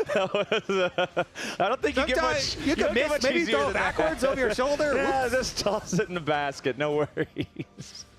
He is 7-0-4 on this Ziggs. He just had a fully stacked bounty, but it just cut down because of the team values and how much Cloud9 have caught up in this game, I presume. Actually, it's bouncing all over the place. Never mind. A little crazy. We won't keep track of those. But we do have York coming up mid lane right now for the 5-on-5. Baron's about to arrive, and so you want to be able to acquire mid lane presence first and then pull back into the fog of war, into the darkness here. So much of this, I think, will come down to Poe, because Umpty tries to get away off to the side there. Thanatos tags him with the boomerang. C9, first control over the wave.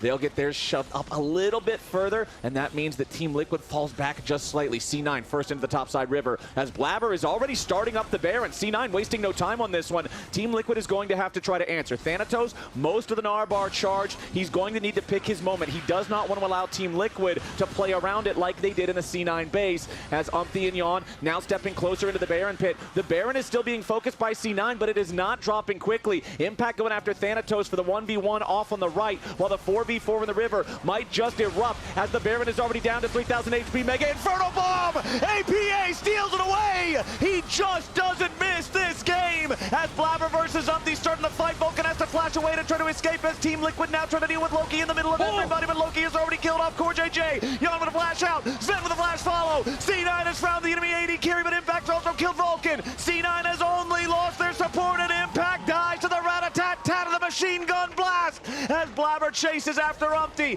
Team Liquid may have stolen the Baron, but everything else in the fight is all C9! The only one that will be left alive once Umpty gets chased down here is going to be APA. He preserves Deathless on the Ziggs, but the entire rest of the team loses Baron buff. He is the lone holder of the TL Baron buff that he stole himself.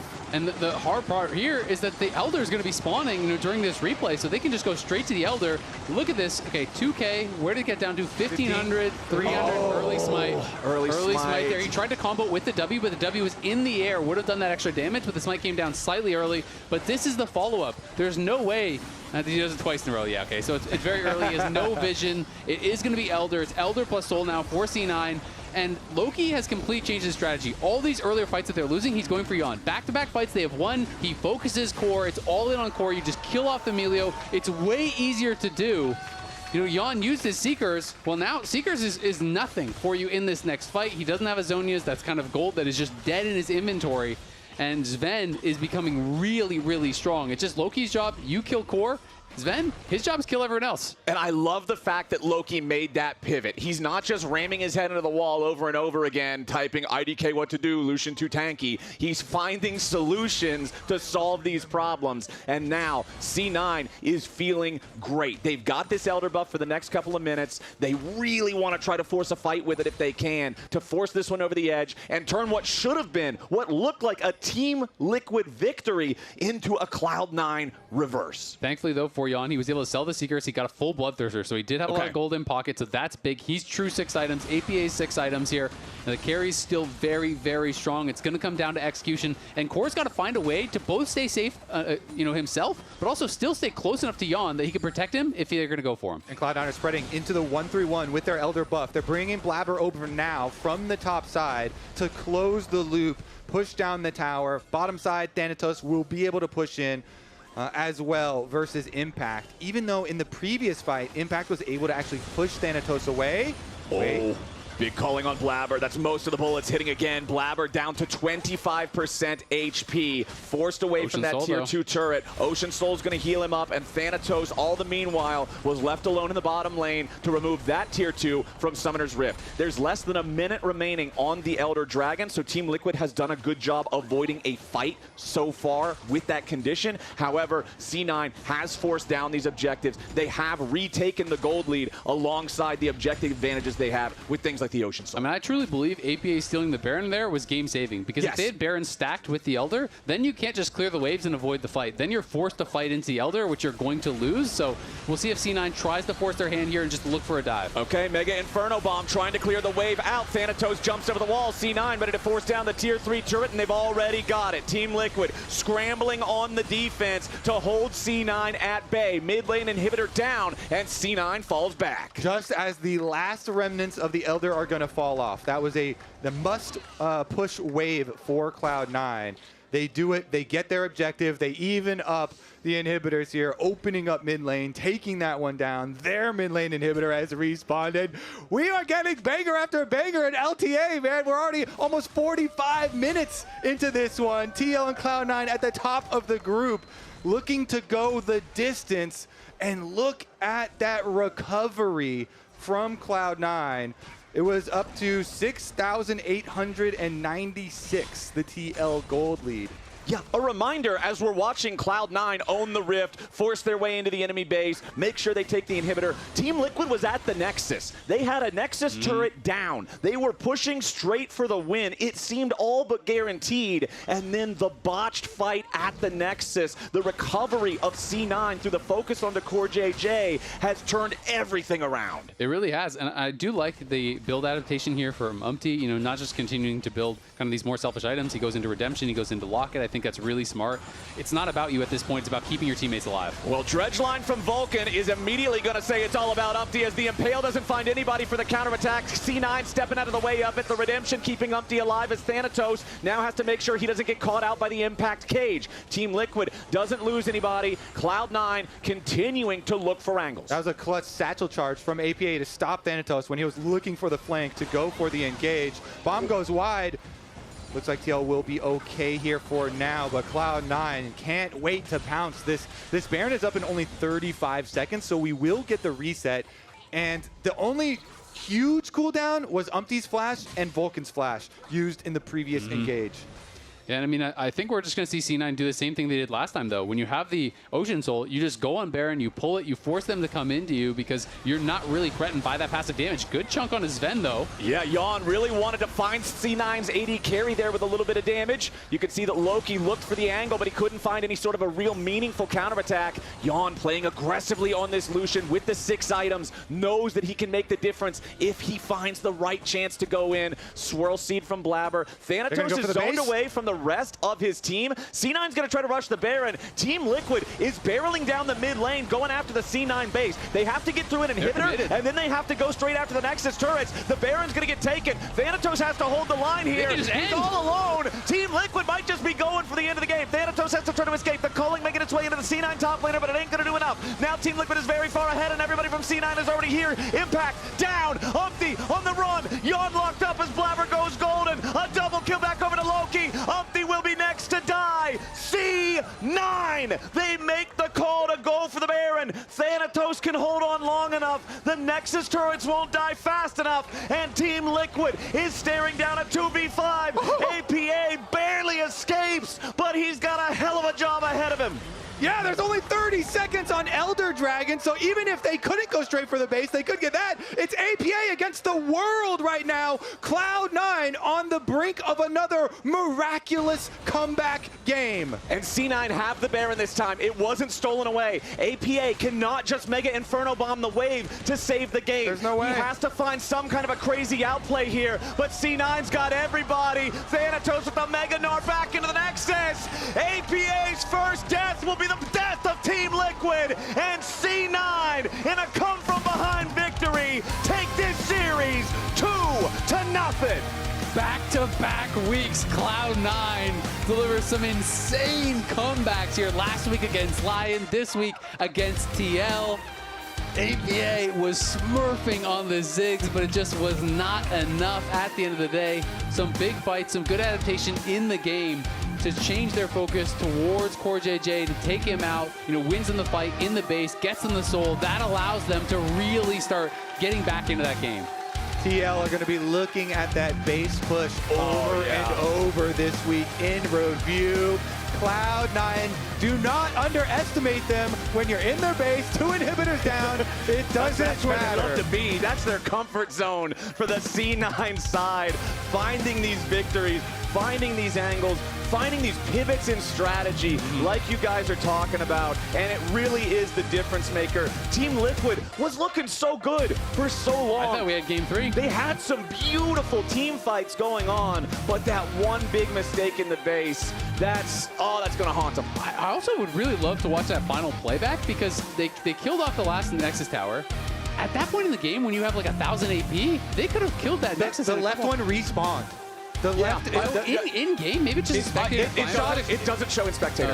It still glitches and shows. It shot a shot. I saw it shoot a shot. But the Nexus didn't have a health bar. Yeah, I didn't see it have a health bar, but in the Spectre client in game, it didn't show another tower. So I was super confused as to what was happening there because I was like, 2-3 autos from Ziggs kills the Nexus there. That makes sense if it was just a spectator bug. If the tower's back, that explains it because I thought they were just gonna right click the Nexus and kill it.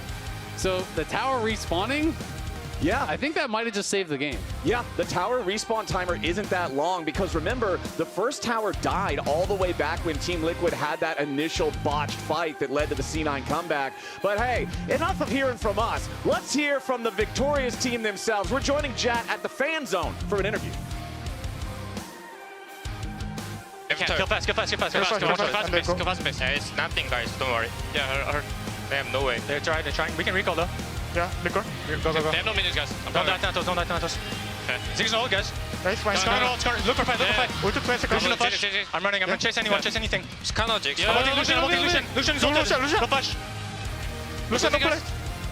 Lucian's still up. Lucian 1 HP. I'm looking Emilio. Careful, Jigs. Scar. I got him. Push mid. It's only one Ziggs. Can we go 2 lanes somehow? We have a lot of time. He can't kill us. Yeah, we can. Hey, chase. Just got to hear the comms of Team Liquid trying to kill your base while you're killing Baron. I mean, I'm also surprised to see you here after just 2 games with how that game was. But talk to me about the last moments of that game. I mean, we thought they couldn't end without minions. We got the mid wave, right? And we were like, okay, we have position on Baron, so just go hit it and see what happens. Then someone said, I think they can end. And we're like, nah, no way, right? They can't take 2 towers with full HP, with no minions. And someone's like, I don't know, just hit Baron. Because at this point we were too deep, right? So we have to go Baron, and we did, and they couldn't end, so. I think the game was over long before that, though. It felt like you had the lead, but there were also moments where it looked like Team Liquid was just going to run over you guys. But last week, the same thing happened against Lyon. So how have you pulled back-to-back series comebacks out of your hats? We have a thing called Doctor Strange. It's when the game is so doomed that you cannot win no matter what, unless they find the one scenario in 40 million where you actually win. And it happened both times this week. I mean, last week too against Lyon. So TL found a way to like not end and all die and give us soul. And we're like, okay, now we actually can win. There's actually hope now in the game. So yeah, I don't know. Sometimes there's no hope in the game other than your opponent's DCing or finding one scenario where they somehow lose. Is that something you actually talk about in scrims or in practice? Yeah, kind of. Sometimes in scrims you FF this game because it's just lost. It simply is just lost. But on stage you can't FF, so you have to just play it out and just hope that they screw up. They find the one scenario where, you know, we get soul somehow and behind 10,000 gold, I'm guessing, and yeah, it happened. So, happened last week too. So we have some practice in this scenario. Man, that's awesome. So you guys are now guaranteed top 2 seed for playoffs. Next week you'll play the number 1 seed from the other group to see who the number 1 seed is. But in terms of your overall record so far this split, it's within the top 3 or 4 in C9 history if the split would have ended today in terms of win percentage. How does that feel to you in terms of how this team's been performing compared to some of the rosters you've been on historically? I think our record is a little bit better than we are right now. After the Super Week, we had a lot of confidence, but then last week we had bad practice. We had some personal issues that to take care of, no practice, and then this week was better, but I still think on stage we didn't play that well. I think we should have lost game 2 today to TL. Our drafts are a little bit, up and down. I think maybe we should take the L and ban Ziggs in 4-5. I don't think Ziggs is a good champ necessarily, but APA plays it well, and their macro mid game was really good with it, so I think we made some mistakes there. I'm still confident that we were at the very worst top 2 on even the worst of days, which is saw today, right? But yeah, I think our record is a little bit better than we are at this moment. I think nothing beats 2020 spring though. Definitely not. 17-1 in the title is pretty hard to beat. Thank you very much, Sven. We're going to head to break. On the other side, we're going to have Blabber and Loki joining the lounge. See you there.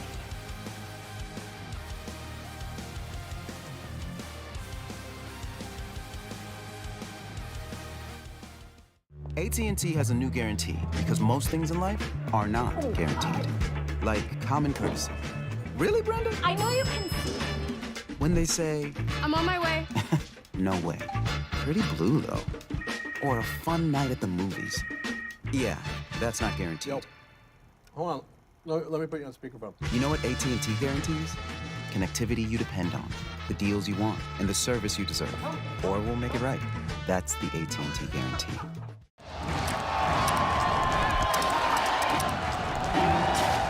Red Bull gives you wings. The human body was built to move. Not trapped at a desk in one singular posture for 12 hours a day. It's time your chair evolved. This is Secret Lab Titan Evo. Ergonomically engineered for you, gamers, hybrid workers, artists, backing your every move.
Welcome back to the LTA Lounge, where we are joined by Loki and Blabber. Woo!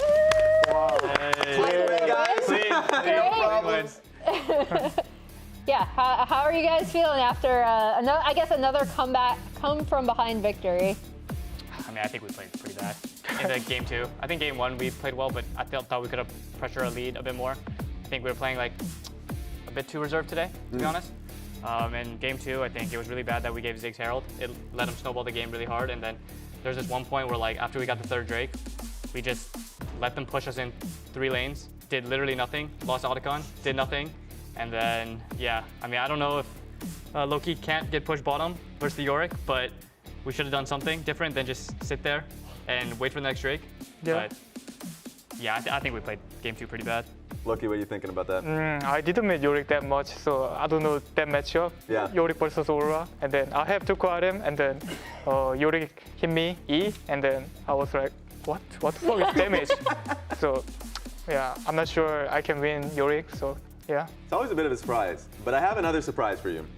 So I'm gonna bring this bad boy out here. We have been doing tier lists. Where did Quid go? No. Whoa! Quid. Okay, there it is. There he is. Okay, so we have been doing tier lists basically, and this is gonna be a mid lane tier list. We want you to basically run this one. Now, Quid, I'm sorry, brother, you're probably just gonna have to be placed last. So, he's just been a little, So I want you to start basically placing where you would place the other mid laners. And you're right here too, so if you want to start with yourself, you can do it. Yeah. Yeah, just pick it up and, have fun with it. Okay.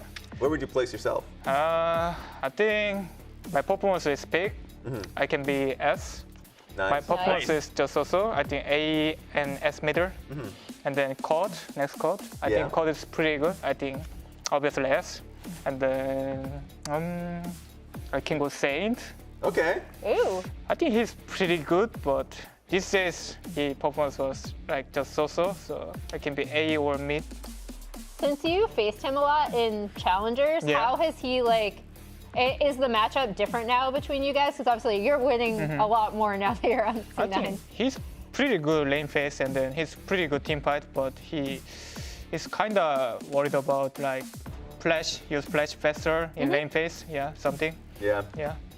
You just played against APA, so actually you can go with him next. I'm interested where you place him. I think APA is B, I guess. Okay. And then Quid. Oh, here we go. Now, wherever you go, Magnet goes. Wherever you go, Magnet goes. Where would you place him? I think you had him is in A, right? Yeah. Same? Okay. Yeah. I think Quid is A too. Okay, perfect. I'll put the Magnet right. Yes. Probably prop him up there, yeah. Lovely. Lovely. Fantastic. Use APA's head. He's gonna be. Oh, okay. He's dangling, but he's there. Go for the next one. Who would you have? Kenny. Oh, Kenny. Perfect. I think Kenny is pretty good in scrim, but when I see him on stage, I think he got nervous. So I think C. Okay. And then Palapos, I think C2. Okay. And then Abadag is D, I guess. Yeah. All right. Perfect. Blabber, do you agree? This. I don't know. I can't believe you give APA a B2 after Zig's performance today. His Zig's performance is pretty good. APA on Ziggs, where does he go then? Yeah, APA on Ziggs. Where are you Just placing on APA Ziggs. on Ziggs? If he has Ziggs in his hands. I think his Ziggs is pretty good. I think his Ziggs is S tier. Obviously S tier. Yeah. Sorry, Quid. Appreciate you. You're going right here somewhere. Yeah. So I'm just gonna hold you there. Yeah. Okay. Nice. All right, that makes sense. I like the idea behind it. All right, job. thank you. You were a great help on that one. Thank you. Put that one right back there. Much respect to him. But we're going to be going into the next series, and the next series is going to be Shopify Rebellion versus 100 Thieves. Budge has been having a really good time, at least in the last series that he had. So just talk through, I guess even talking about his experiences. Even as you can see in the quote here, I was nervous going into the SR Fly matchup. A lot of expectations. And even the whole Blippo smack talking thing, but then he just said, you know what, if I'm already being viewed and being called the worst player, what does he have to be afraid of? So he's been playing really well. Have you guys either played against Shopify Rebellion and scrims or anything like that? Do you guys feel like they have been getting better? Because they've had some really unlucky series recently. I mean, what I will say about Fudge is I think he's getting a lot of undeserved hate. I honestly think he's been playing pretty well this split. I mean, he has some bad stage games, for sure, but I genuinely think he's one of the better players on his team. And yeah, I mean, I think that Shopify in general are getting a lot better. And I think that they might be able to win today. I mean, they're actually pretty decent in scrims. I would say they're probably better than 100 in scrims. Yeah. But I mean, 100 in scrims is just whatever, you know?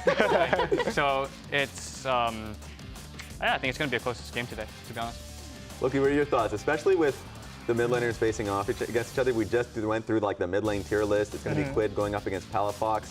Any thoughts on that matchup? I think Pochi is pretty good these days. Pochi always did solo kill, enemy top. And I think 100 Thieves is really good. I think so too. So I think it's going to be close matchup. Yeah, today. Who do you guys have as your predictions for this series at all? Like 100 Thieves or Shopify? Because Blabber, you said that Shopify plays better in scrims. Do you think that they'll be able to take the series at all? I mean, I think 100 are going to win.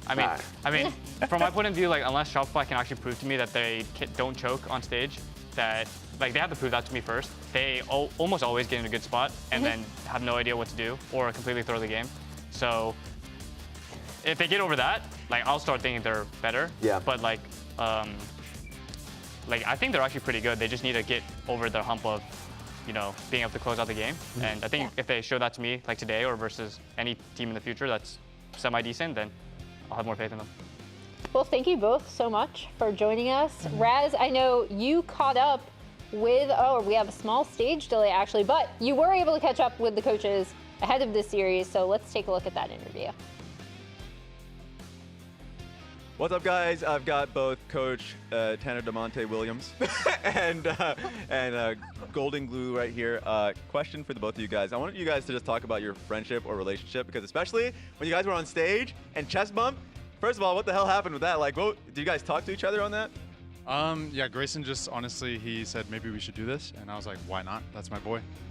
I hate this guy. I just want to intimidate him and make my opponent fearful.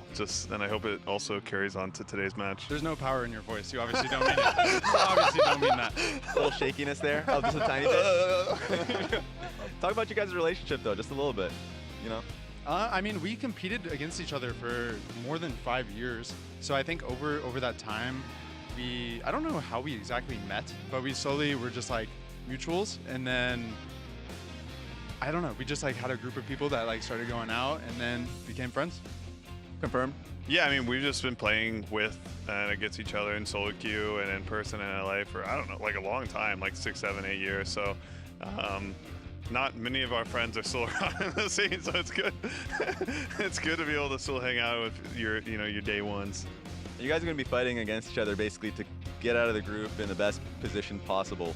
Grayson, for you, 100 Thieves, it's been kind of like a roller coaster. Can you talk about how you guys are prepping for today's series, or how it's been in practice generally? Yeah, I don't know. It feels like we're destined to do the same thing for the last year and a half. Like, we just have like crazy sloppy games, and I'm hoping that, you know, we're starting to ramp up. I definitely think we were in a slump, and I think I was kind of hoping that our last week's match, like, we won, but they were really messy games. It's going to be our step up to having obviously more clean games today and going into playoffs. But obviously it's a really important match for both of us, and I'm excited to see how it goes. Tanner, these last few series have just been a little depressing.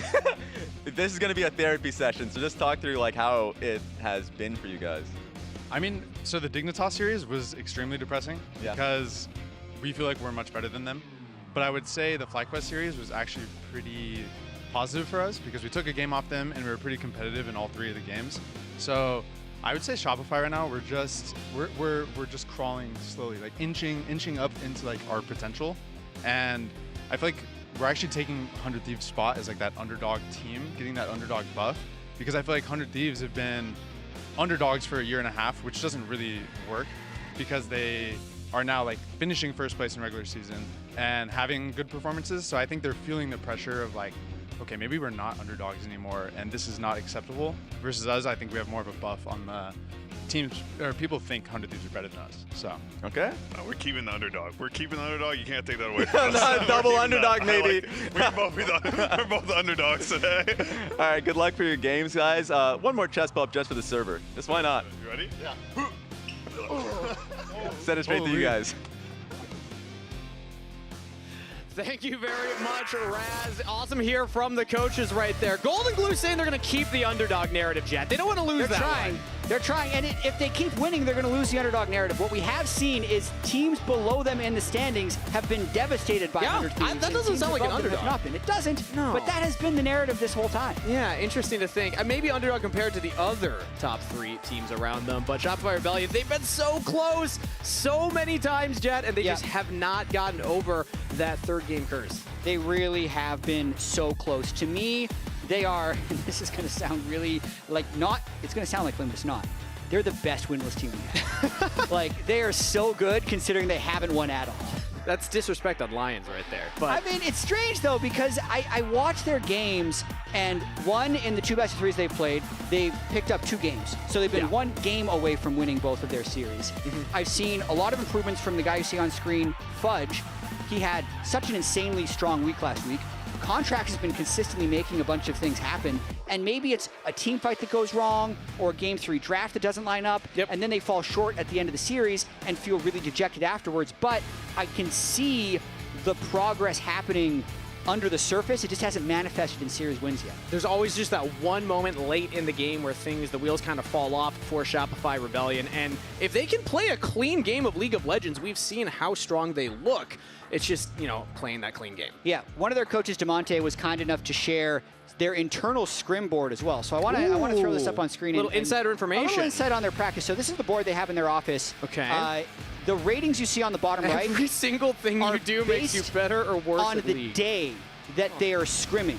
So it's an individual. So Fudge is ranking himself. B-Boy is ranking himself.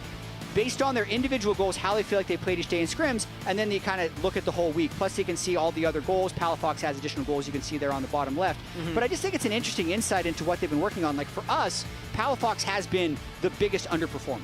So I think that has been acknowledged a little bit on this board where he has the additional goal on the bottom left. You can also see Monday, not a good day of scrims for him. He gave himself a 3, but he's bouncing back with an 8 on the next day. So for me, for this team to succeed, Palafox really needs to have more of those 8 days and a lot less of those 3 days, which have been happening so much on stage. And I was noticing their B-Boy, we got to get some more confidence in our boy B-Boy right there. He was like averaging a 5. So DeMonte told me, B-Boy, since you are self-ranking, very critical.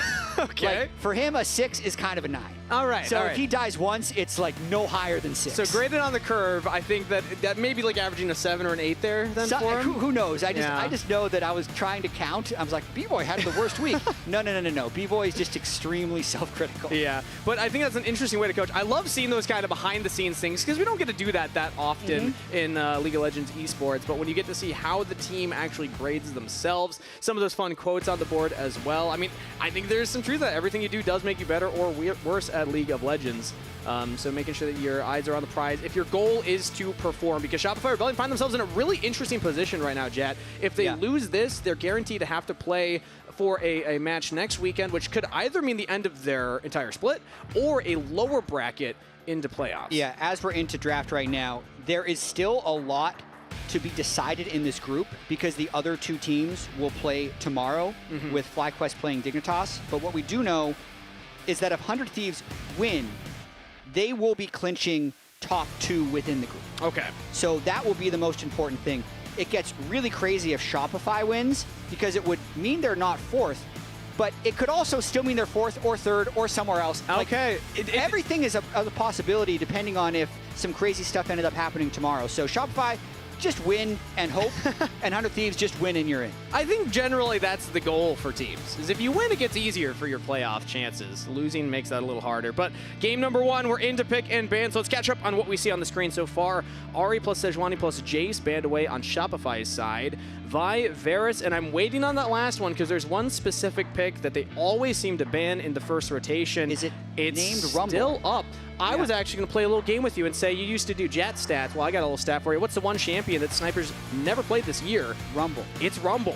Yeah. Well, there you go. Yeah, this was pretty common knowledge within the larger LTA ecosystem is that 100 Thieves, typically, this was actually set on pros by Isles the other week, who's a support for Dignitas, that even in scrims, 100 Thieves will ban Rumble. Yeah. Just themselves, because they don't play it, they don't play against it. But in this situation, they have finally left it open. It had been something that they had banned 100% of the games this split so far. Wow. So this is a bit of a change. Either they disrespect Fudge's Rumble. He's played it 3 times so far this year. Second most played, I believe. Won 2 of the games. And this is across all of their games in spring. But it's a bit of a gauntlet that they're trying to broaden their horizons and get that ban back, see if they can survive it. Yeah, and they were hovering the Gnar. That would have been interesting to see them just blind pick it. They go for the Fury instead, as it was not Rumble priority for Shopify Rebellion. Instead, it was the Talia locked in. Very defensive pick there in the mid lane. Pairs with a lot of different junglers right now. And nope, not going to be the Rumble. River was just playing around with us. It is Gwen locked in, presumably for Sniper. One of the only AP champions that he actually has piloted this year. Yeah, but it really fits his style. To me, Sniper is the type of player who needs to be on a attacking damage dealer. So any kit that fits that archetype, I feel like he should be fairly comfortable with. You can read down the champions he's played this split. Gnar, Jace, Riven, Aatrox, Gwen, Camille, they all fit that archetype. And then in terms of dealing magic damage, it's kind of a must if they're going to be locking into Fury, who's a strictly physical damage jungler, to have the right damage spread on their team. So it makes sense why they would just end up blind picking that, because it's kind of the only thing that fits that slot since he's not a Rumble player. Jed, I got to bring the attention to that sign right there. I believe we had 100% pick rate for sign champions last series. yeah? Yeah, they were picking things like the Lilia. There was one other sign. I was Will we too get the locked in. Shungle? It was Shen. Shen Most- Jungle, yeah. Shungle. Another Shungle. Well, that's what Azale calls it at least. Not this game. Okay. Pantheon could be a flex pick for what it's worth. Seos has played it once this split on support. The Rumble is locked in. It's not going to be banned in the 4-5, so we'll have Rumble Gwen up top. Really interested to see how Sniper deals with Rumble now. It'll be his first stage game against Rumble all year. And like we had said, it had been 100% ban rate, so maybe a bit of disrespect. Maybe it's Sniper showing that he has improved, that he's grown as a player. They don't need to ban that away. Either way, that's a damage spread that we were looking for with the Gwen AP top lane, AP mid laner of the Victor to go along with that and the Fury. Yeah, so I feel a little weird about that Victor pick at the moment. Maybe Quid just likes the matchup against the Taliyah, because I would expect when they're playing the Nefiri that they want to be really up-tempo, push lanes, invade, and Victor is much more of a scaling insurance champion, so I'm going to be curious to see how River navigates his Nefiri when he probably won't have a bunch of pressure in the mid lane with Quid. Yeah, I imagine that picking something with priority bot lane should be the next priority for them. They'll get counterpick for ideally support here. Ayla does like to go for that counterpick occasionally, but it's going to be the Lucian banned out, the Kalista banned out. So now both of these teams get to heavily focus on the AD carry or support champ pool in the second phase of bans. Yeah, it depends how much these teams want to try and play to tendencies, because B-Boy, generally speaking, if Ezreal's up, he picks Ezreal. So I wonder if 100 Thieves is going to ban that just to get him off comfort, or just say, okay, we'll let you have Ezreal because it controls the game for us a little bit. Because so far the bans have just been all about bot lane push with the Lucian and Kalista bans. But the Alistar ban as well. Crazy that we live in a world where you can just blind pick Alistar and it still works for the comp. Because they do want some kind of primary engage. Right now, Shopify Rebellion only have the Pantheon, which can work. Taliyah Flick can work, but they would like something that's a little more direct, something like the Alistar, like a Nautilus, like a Rel. So I'm expecting Seos to pilot that, and he's played almost exclusively those engaged supports, things like Leona, Alistar, Rakan, Nautilus, the like. Yeah, FBI, I think, would smartly take away the Ezreal here. Otherwise, I would see Ezreal Leona just locked in straight away for Shopify would be what I expect. Let's see what FBI ends up. I mean, Ziggs would be completely troll with the double AP already in their solo lanes, but Jhin is okay with the Nefiri Gwen because it's two champions that dive in really far, and a lot of times it's hard for an AD carry to follow up on that, but because of Jin's absurd range, it definitely helps add utility to the team comp. Now, will B-Boy go for that Ezreal? It's by far his most played this split, and the way Seos likes to play, always at the hip of contracts, following around the jungler, it makes sense for B-Boy to play something like the Ezreal. Yeah, Seos can engage, he can have that range, he can also just stay in lane, let Seos get out of there. So, yet again, we have B-Boy locking in Ezreal. I mean, Seos has got 5 Leona games. He has played nothing but engaged supports. Ends up going with the Nautilus here. Maybe it's because of the Nefiri. I'm not 100% sure how the Nefiri on target ability would work with the Nautilus R. I believe it would still give the knockup, but a lot of the role that you play in the game with Nautilus and Leona is just going to be the same shell of a character. Yeah, and I think Ayla's going to have to answer in kind. Typically, counter support means that you can go for something like disengage if they lock in that, but they also need their own engage. They don't have a big go tool, so instead it's going to be Leona for Ayla instead of Seos. Yep, just trading engaged supports at the end there. Ayla keeping a very diverse champion pool so far this split. So I'm looking at 100 Thieves composition overall. There's a lot of stuff they want to do through Sniper. He picked the Gwen early. They picked the Nefiri very early. They want to play, I think, around those two. And then everyone else's utility and scaling on their team comp. And when I look at Shopify Rebellion, my eyes go to Palafox's Taliyah. Because that's the pick that seems, Taliyah individually seems like one of the most broken mid laners of this entire split. Yes. It's Palafox's most played, but Palafox has also been their worst performer, so he needs to have a good game for that team composition to work. Having talked with some of the mid laners in the league, though, there was kind of this rumor going around, though, that Taliyah's only broken in the hands of the top 4 teams. The bottom 4 teams don't know how to play Taliyah quite as well, so this is Palafox going to need to step up because it does take some team coordination, using the wall at the right time, using that Unraveled Earth at the right time to stop the opponent's engages, and actually saving your team. Fairly short-range champion, but still can do it. But non-subscribers, we'll see you in 30 seconds. Everybody else, we're getting ready for Shopify Rebellion versus 100 Thieves. The Riot Games Arena was making some noise right there. They're ready to get into this best of 3 series. Shopify Rebellion, a win means that their playoff or upper bracket playoff dreams are still alive. 100 Thieves looking to get that top bracket locked in for them. They absolutely are. Let's see if Shopify can end their loss streak. We already have a little bit of poking around the river as we're loading into the game. That's gonna not result in anything large, but just to catch people up, River was trying to get a little bit of deep vision. He got poked back. He ends up having to place that defensive ward on his recall. And this is something that has been really important, especially against stuff like Pantheon Jungle, who will only get an advantage on the Nefiri if he can either counter jungle or know where the Nefiri is. So preventing 100 Thieves from getting any deep vision is very beneficial for Contracts. But on the same coin, they don't exactly know where River started either because they weren't confident enough to push through for vision. Yeah, they didn't get any of their own deep wards. It was shallow wards defensively for each of them. Palafox just did it. He managed to push late for a ward, but Quid did exactly the same thing, so now they see each other. All right, junglers will have information of each other's starts. Now, which one would you say that favors? Because you're just saying if Contracts can invade and get up in Nefiri's face, maybe that's better, but now it's going to be easier for River to track that. For sure. To me, when you're on the faster farming jungle, you always want more control, so if both junglers know where both junglers are, it is advantage to the Nefiri. All right, well, let's see if River's able to play with that advantage. You had also highlighted Palafox early on there. He's getting the early shove versus the Victor right now. And I'm looking at the other lanes to see where priority is going to be, because when I saw the Nefiri with the Gwen, with the Victor, I was looking for advantage on the bot side. They do have the immediate shove down here. FBI and Ayla will hit level 2 a little bit faster.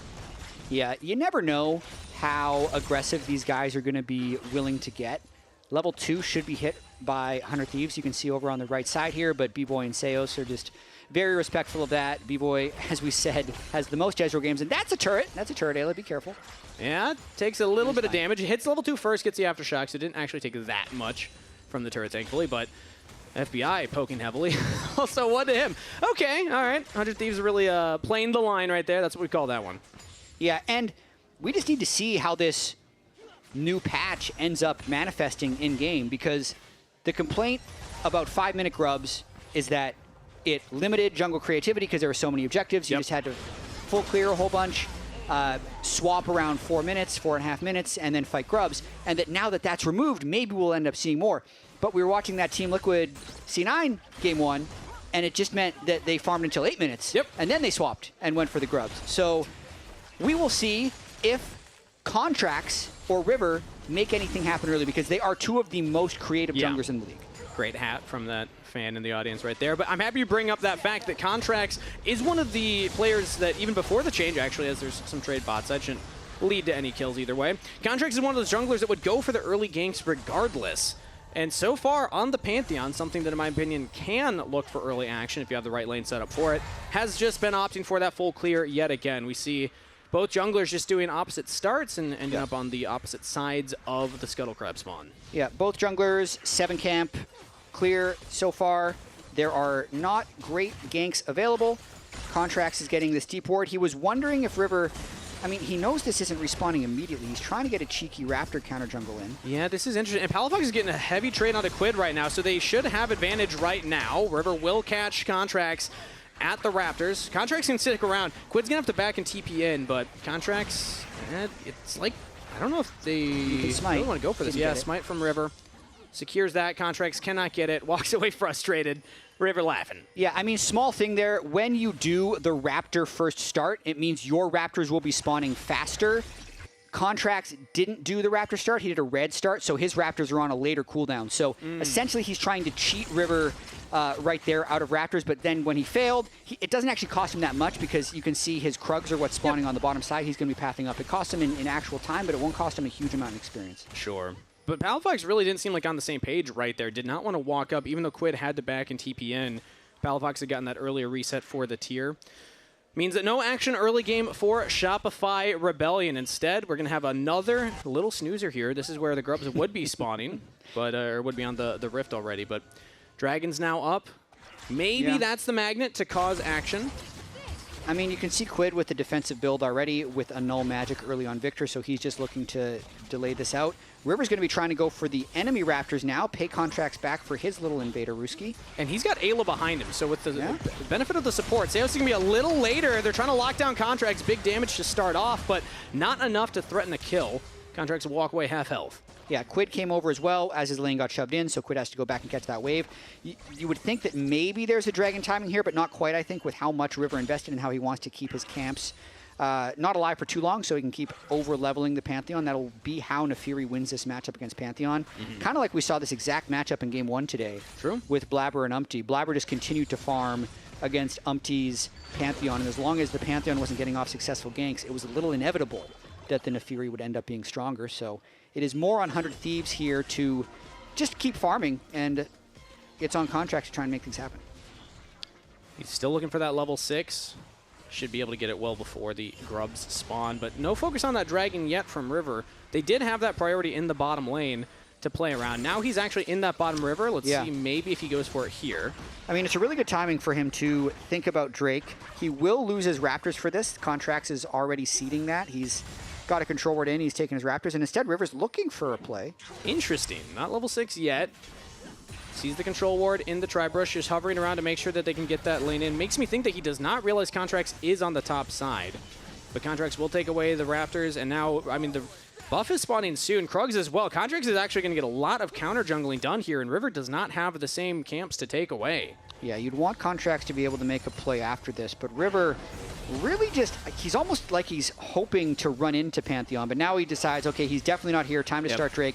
And now it's on Sniper to play properly defensively, because he will be vulnerable for a play. You can see how he hasn't actually taken much pokes since teleporting back to lane, so Sniper's doing a good job here, not trying to solo kill Fudge and just playing weak side properly. Dodging out on that damage. Fudge has the equalizer, but they're not going to go for the dive under turret. Hard to actually burst down that Camille, especially with exhaust taken by Sniper. So no flash available, but hey, if you're playing weak side and you're just going to be under your turret the early game, that's totally fine. River will eventually get the dragon.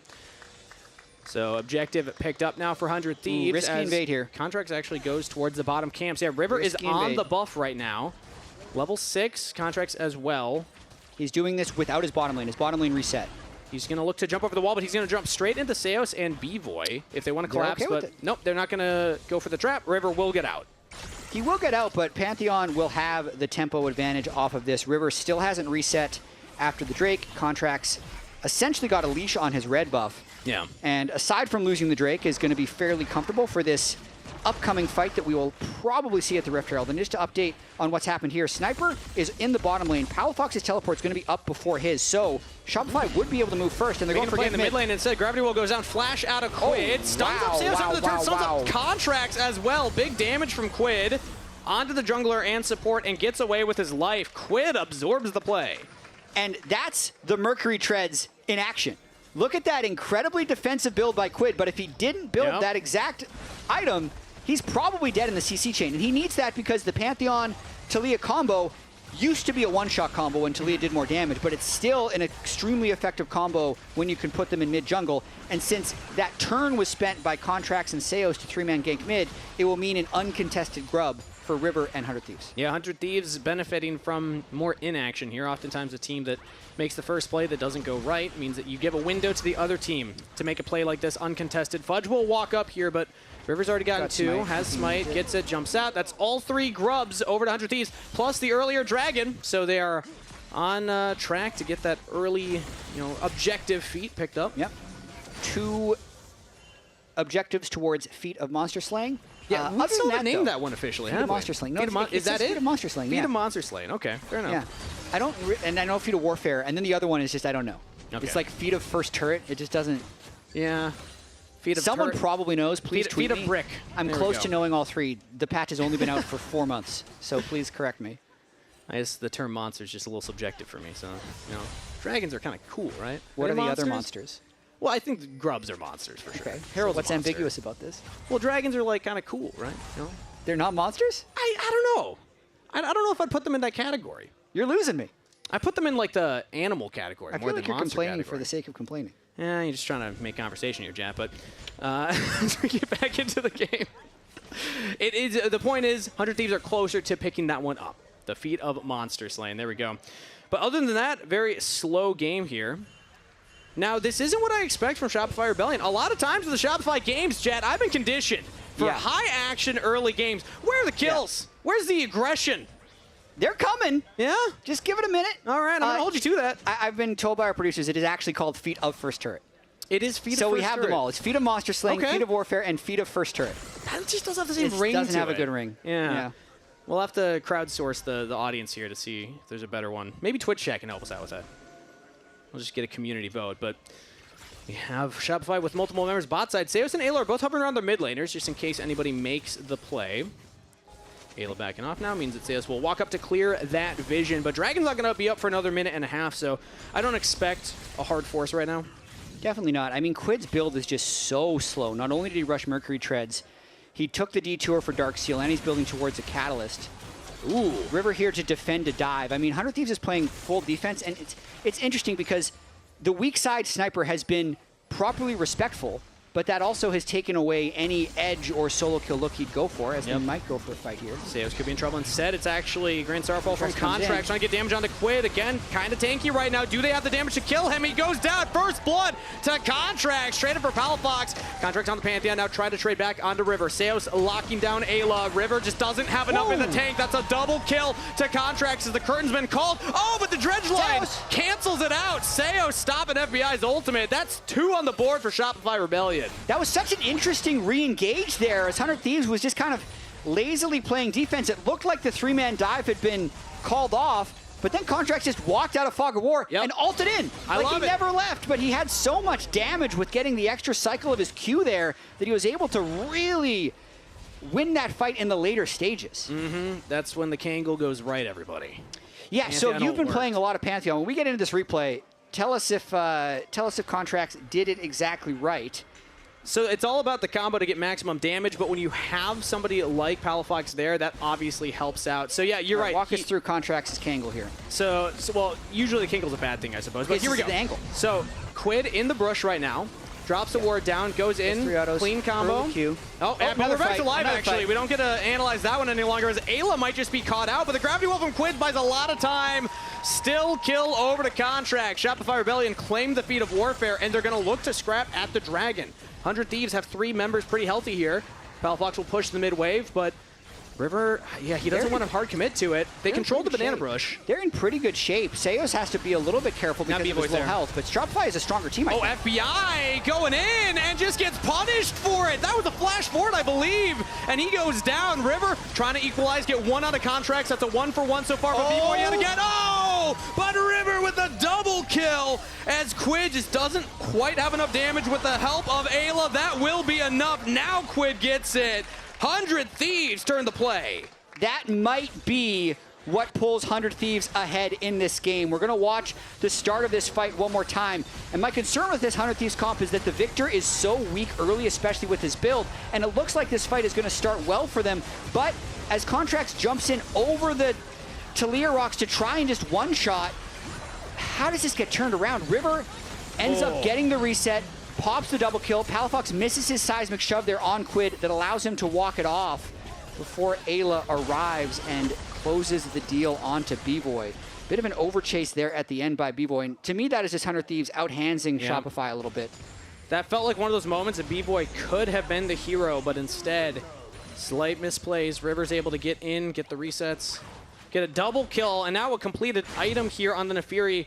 About halfway to that second item. Big spike for this champion.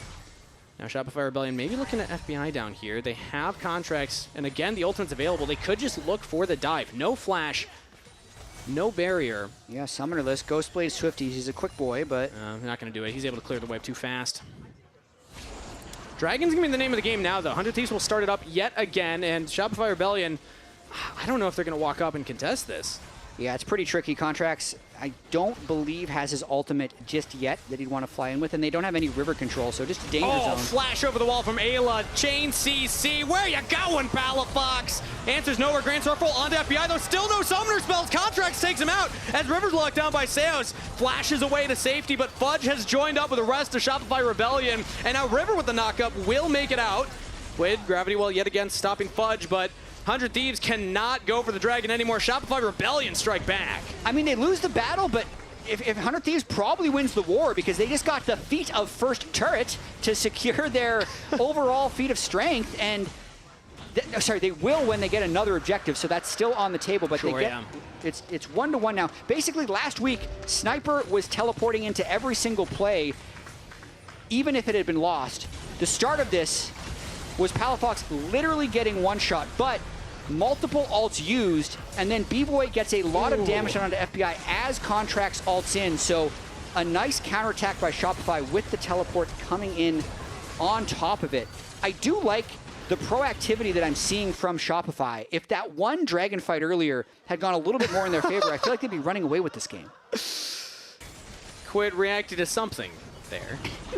Not quite sure what, but ooh, Contracts fighting for his own buff, will secure it, I believe. Actually, maybe not, as Seos has not picked up that blue buff right there, but either way, River now onto the Herald. 100 Thieves do have multiple members around here. Sniper has TP. Fudge, it's still on cooldown for a few more seconds, I believe, if my screen is right. So that means that, yep, no contest. And now, 100 Thieves with this third objective picked up. There we go. Boom. Rift Herald secured, and that will be defeats of Monster Slain. Yep, golf claps all around. Yep. From Riot Games Arena.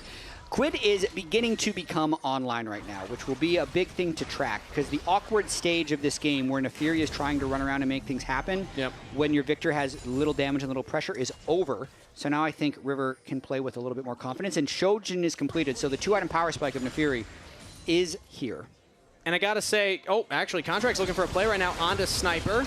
Damage to start it off, still has that exhaust, and is just fine. Contracts is trying to make plays happen, because yes, you're right that Quid's coming online right now with this build, and Contracts, as much as I love Pantheon, it does fall off the later the game goes. So 4-1 and 2, Contracts is having a fantastic start, but you still want to make action happen. And speaking of Contracts, I actually wanted to highlight him a little bit as a player. Not everyone's aware of how long he's been playing in the league for and how many teams he's actually played for. All the way back to 2017 when he went to World's semifinals on Cloud9, then the Golden Guardians era. He played on 100 Thieves for a short period of time, Academy, and then also main roster before making his way back to pro play. So Contracts, I mean, he's been around for quite a while. I love to see players like him have performances like this because he's got a lot of experience against River specifically. Yeah, it's such a fun matchup to watch as a fight's happening bot lane. Ooh, big damage, locked up, taken down. Ayla's out of there. Contracts making another play happen. 5-1 and 2 on the Pantheon.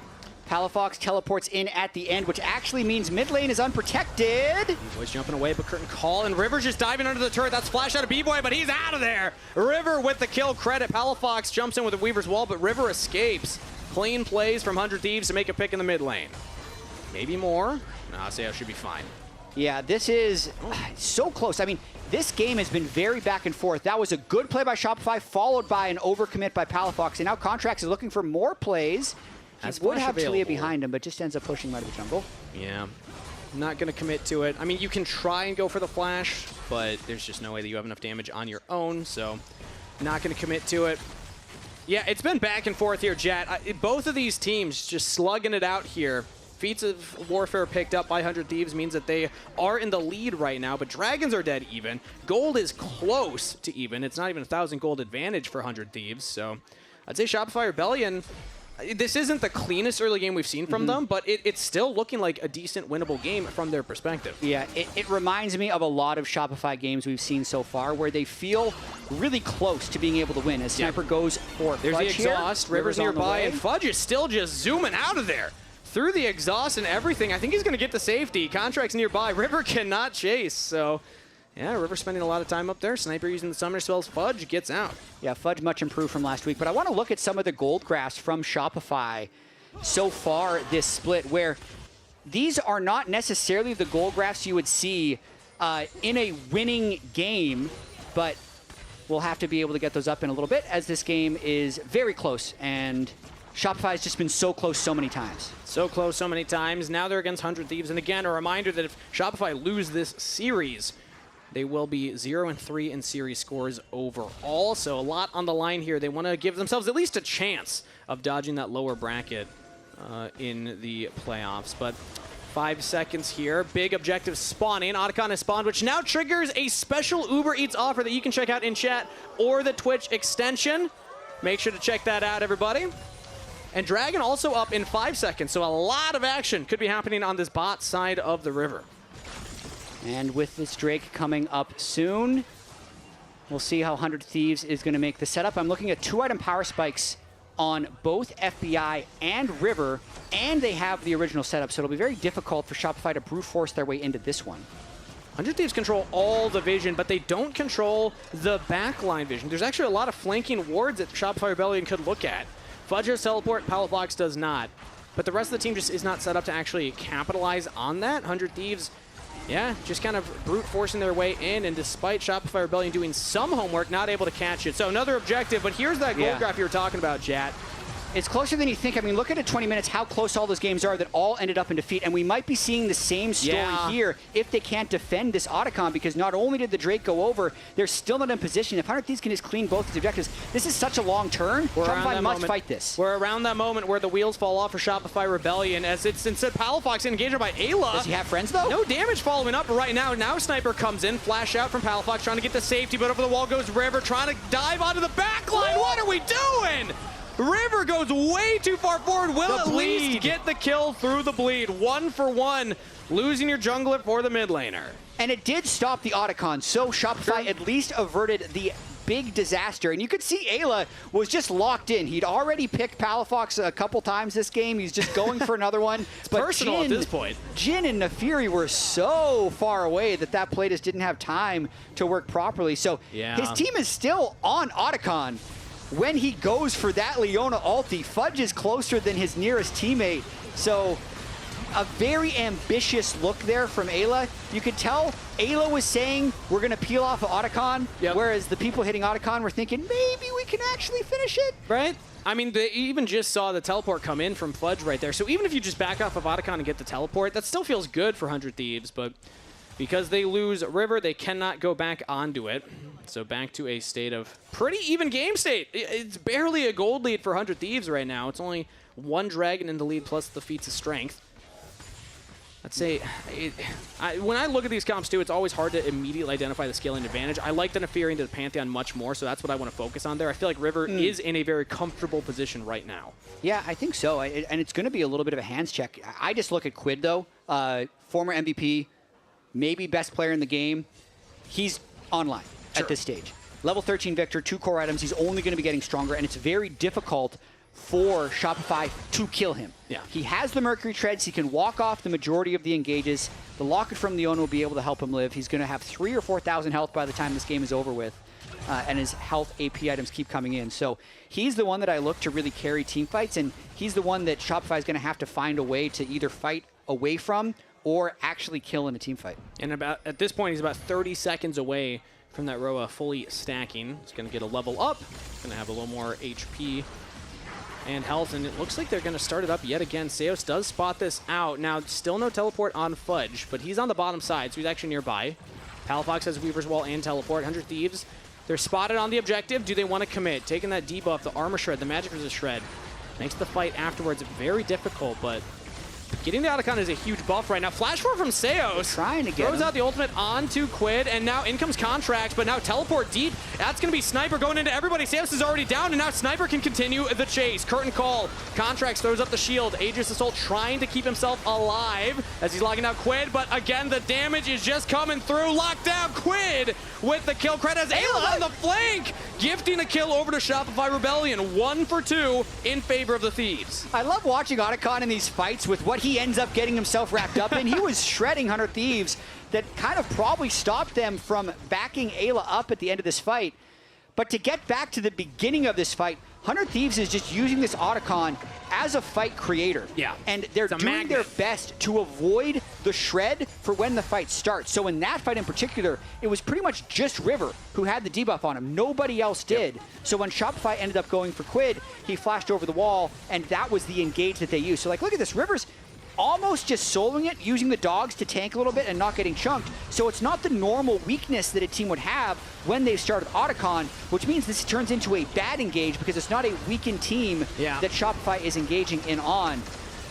On the backside of this fight, though, you can see Ayla. Let's see what he ends up getting himself caught up in. Otacon rolls back to Sniper, and Palafox ends up getting a pick onto Ayla there. So nice job by Palafox on the backside. Yeah, Ayla a little caught off from the rest of the team, but still, I think a win for 100 Thieves. They don't get the Otacon after the fact, though. As we're back to live, the objective is still on the Rift. Maybe they get a pick on the Seos. Ooh, throws the Dredgeline back in. Solar Flare misses.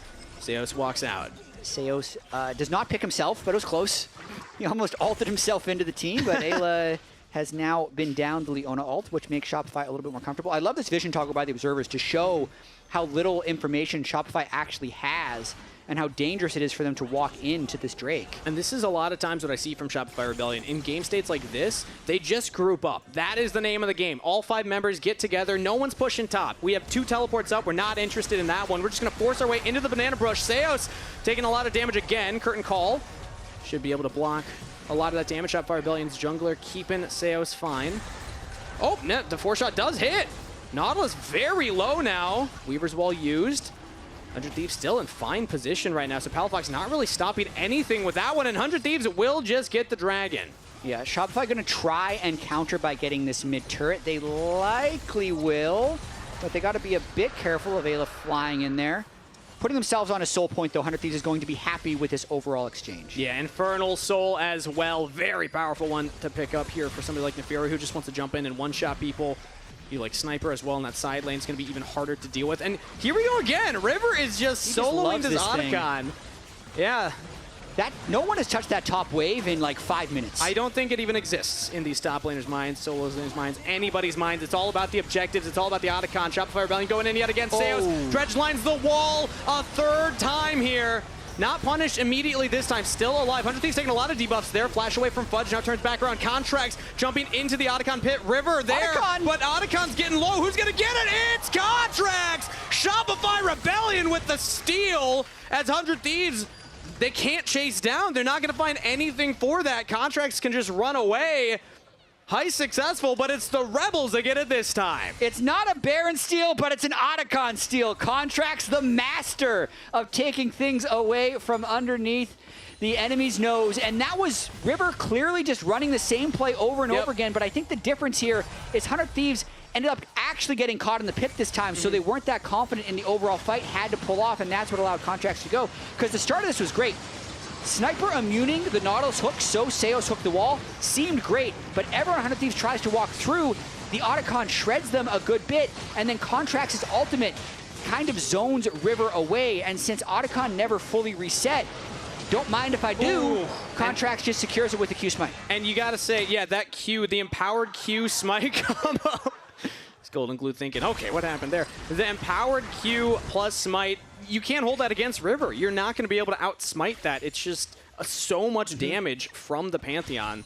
Contracts knowing the limits of the champion and playing that one very well here. Now Otacon picked up, and the gold getting a little more in 100 Thieves' favor, but it still feels like a pretty dead even game, all things considered. It does. I do feel like Quid is still a little bit inevitable, but he's gone for a very defensive build. Yeah. So not only does he have 2 big health items with the Roa and the Leandries, Seeker's Arm Guard, and the upgraded Mercury Treads into the Chain Lance Crushers. So he's got massive amounts of MR, big MR shield, 2,923 health at this stage of the game. But he's actually not doing that much damage yet. Yeah, half his gold spent is on defensive stats, basically. Pretty much. Yeah. Health and resistances, but you're saying it inevitable. He will get to that point. Yeah. I imagine the death cap will be somewhere in this build, and still 10 stacks on the Dark Seal will help. And I think because they have Soul Point, he's comfortable in this stage where he's thinking, let's just make sure I don't get one shot. The rest of the team will do well, because if they're diving in onto Quid, Sniper's still a big damage source who's done a decent enough job staying in this game for his 2 core items. So not criticizing Quid's build, just stating where it is in its current level of power. And it changes the options that 100 Thieves really have available. It's very impressive that they've gotten 3 of the 4 dragons so far, considering the fact that their mid laner is going for a much more scaling defensive build so far. But I think a lot of that is credit to River and the Neferi champion. 3 items completed, a little bit ahead of Contracts right now. As that next dragon's up in 1:40, but Baron's on the table right now, so you always need to keep your vision around this objective in case Shopify want to go for it. Find a little pick there. That could have been disastrous, but River is able to jump away. Yeah, and there's just been so much grouping in this game. I know 100 Thieves typically has been the solo queue team, so to speak, as they might go for a fight in mid here. Ooh, Sniper's just going to commit with the ultimate. Fudge slowed down, but not taken out. Now Sniper could be in some trouble, taking up a lot of damage himself, but Palafox with a quick back! And it's B-Boy with the shutdown, but Quid on a killing spree will claim Seos. 1-for-1 support for top laner. It almost looks like Sniper got a little bored there. He's like, I'm not split pushing, I'm just hanging out. Him. Victor and Jin are taking all my farm. I'm going to fight. I was only there for 2 kills out of the 9 that we've had. Didn't even get an assist on that one, too. Yeah, I'm not a big fan of that engage by 100 Thieves, but it ends up working out for them for now. I just... Oh, Anthony flies in. Yeah, locked down immediately, but I don't think for very long. FBI trying to reposition here. River's now coming in onto B-Boy, but River might not have wanted that one. Shopify Rebellion not going to punish him. Instead, rooted up, and they're taking poke damage from Quid. Yeah, Quid and FBI are starting to do a lot of damage. This is not the Mosquito Jin build. This is a Infinity Edge Jin with a Ghost Blade. So when even now he's doing damage, but at 4 items, he's actually going to start shredding people. When Jin hits 4 or 5 items, he's a very threatening AD carry. It's not like something that doesn't scale. And there's nobody really building armor on the side of Shopify Rebellion as well, so you will be doing a lot of damage to these more bruiser and squishy champions. Yeah, and I'm trying to think like where Shopify's window would ideally be, and they just created so few opportunities off of either Rumble Pressure or Talia roaming. I think the fact that Palafox is getting hooked early, Ayla has flash available, has to use it very early just to save that health bar because Dragon's up, but now no flash available for it means that Shopify Rebellion will start it off. River's just jumping in, and Dragon's down. Very fast Dragon pickup for Shopify Rebellion, denying the soul, and now they want more. Jumping on the Sniper. Might be a mistake. No flash available as he went for that exhaust. I was down 2. Seos caught away from the rest of the team, and he's out of there. River, flash away. That's 2 kills picked up by the Thieves, making it 3. B-Boy's able to jump away, but Fudge burns down River coming out of the stasis, flashes the wall. He might just get out of there. 100 Thieves trying to chase him, but Fudge will escape. Phase rush at the last second, and a bit of a heist there by Shopify, setting up on the Drake very early, preventing Ayla from making the approach and just bursting it. Surprised they went for the fight afterwards because they'd burned so much to just take the Drake in the first place, but crucially, they do start Look on the right side, look on the right side. We're on pan, just kill pan. Look, Panther. Yeah, I can hold, Kill Nolus. Watch the Fury guys. Nolus dead. Rumble on splash, No flash yet, Rumble, no flash yet. Careful, Rumble. I'm dead. No flash, it's all you guys. Careful, Fury. Can you guys go bar? After. He just chase. I'll W in 2. I think he's gone. W in 1. Watch. Ooh, yeah, the equalizer catching River. I love River. I'm dead. Just in the middle of a fight. Yeah, feeling that one right there. But yeah, I mean, again, end of the day, at Shopify Rebellion denying that Dragon Soul. They were able to get that before the fight even started. So 100 Thieves now going to be delayed on that one. They still have time for Quid to scale. As we come back, what items? Zoni's completed.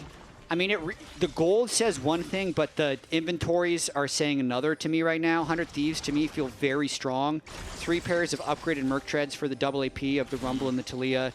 The Pantheon, who's falling off. It's kind of Ezreal, who needs to do the majority of the damage to all these really high health targets, even if they don't have a lot of armor.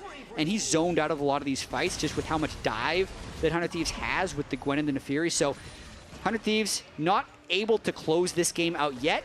Teamfight still could go wrong if they overdive, but yeah, I'm totally about this starting Baron and drawing in Shopify, since 100 Thieves must feel very strong right now. They have all this vision plays down, and there's just nothing from Shopify. They cannot see this now.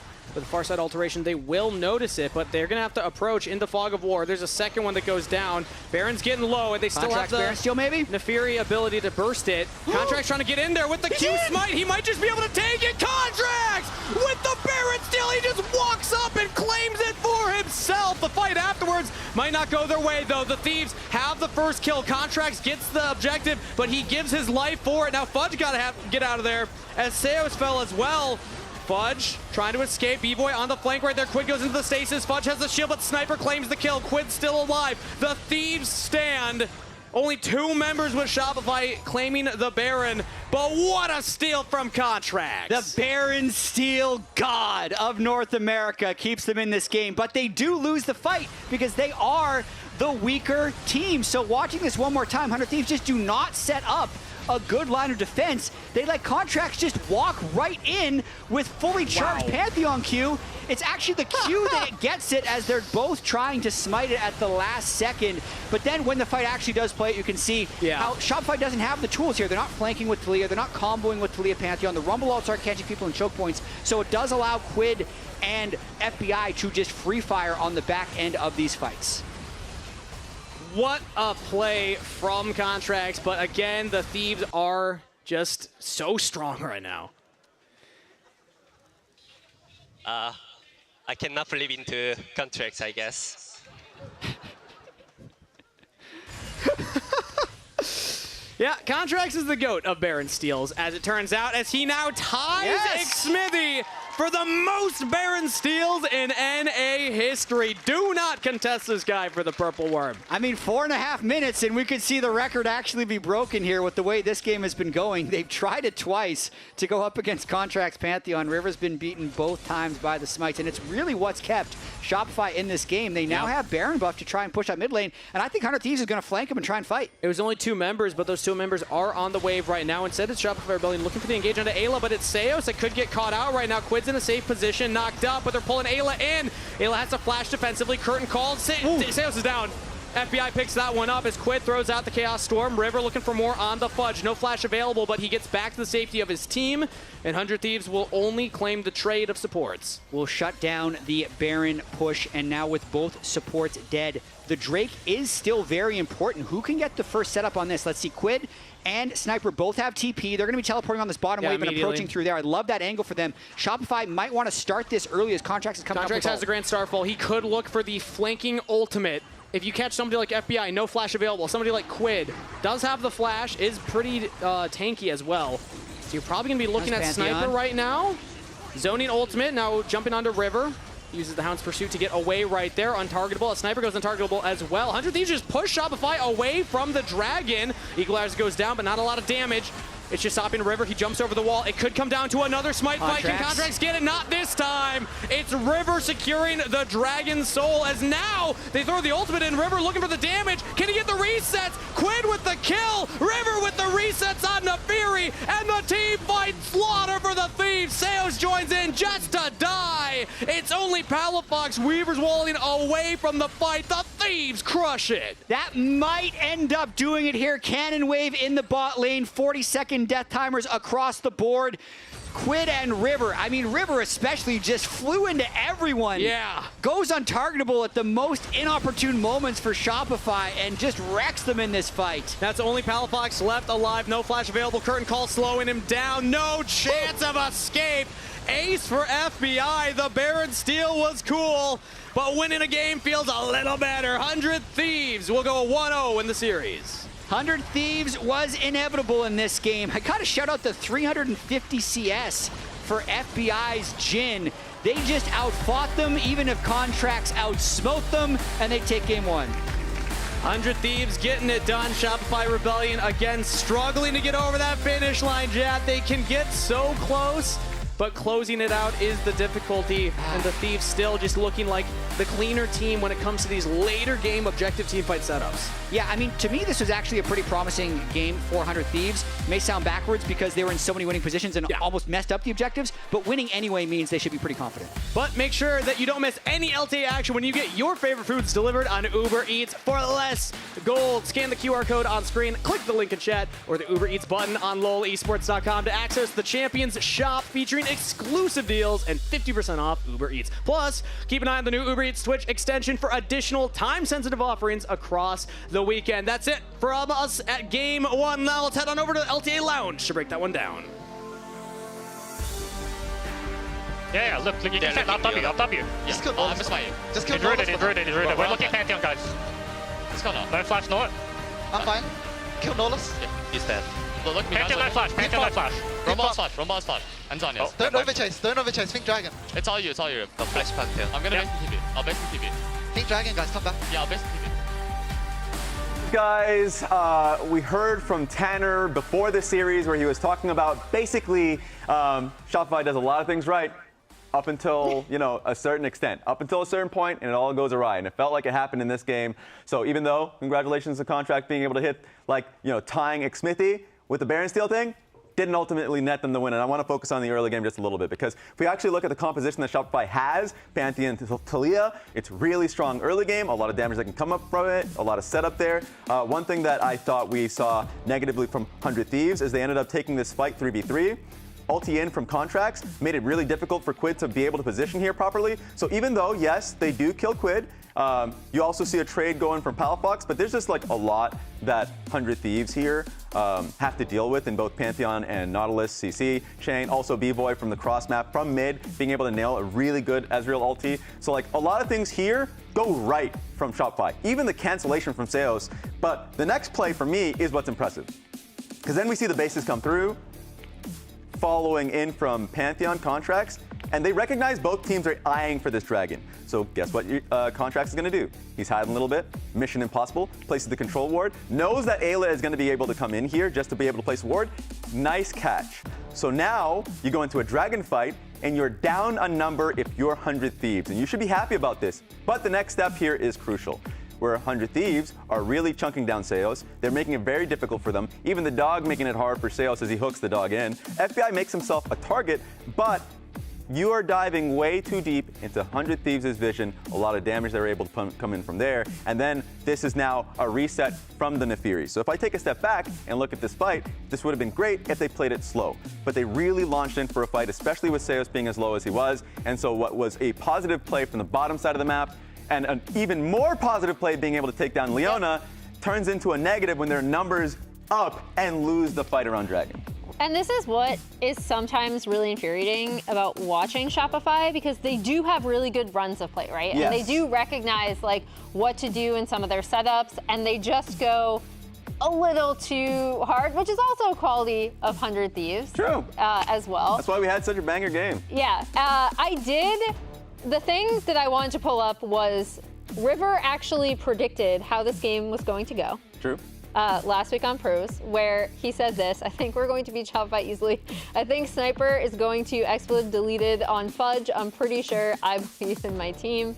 I don't think that necessarily happened. That part was... But I did want to point out, I did think Sniper had a few moments where it did look like they've really been working on, keeping him in the side lane. That's actually what ended up netting him first turret rather than overgrouping with the team.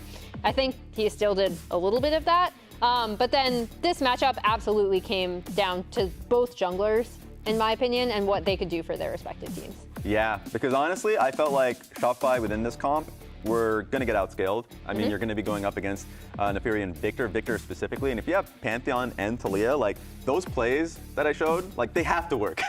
and now every fight, they're going up against 100 Thieves, the steal on the Otacon, the steal on the Baron, but still losing the fight. Contracts was putting in work. It just wasn't enough. It feels like he's always putting in work for this team, right?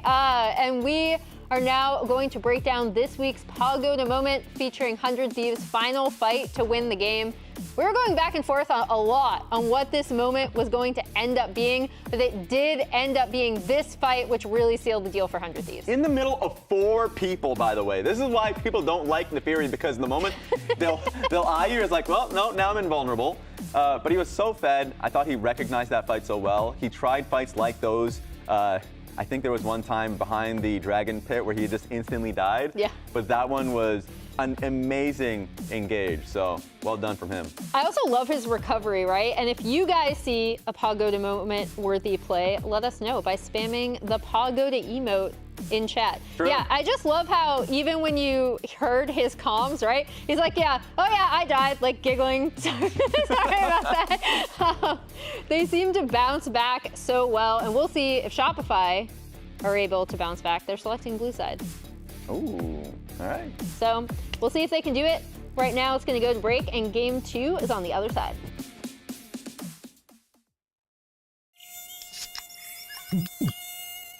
Oh.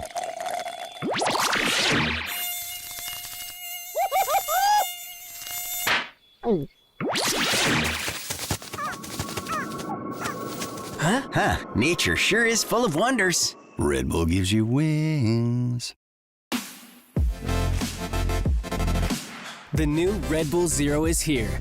100% wings with monk fruit extract.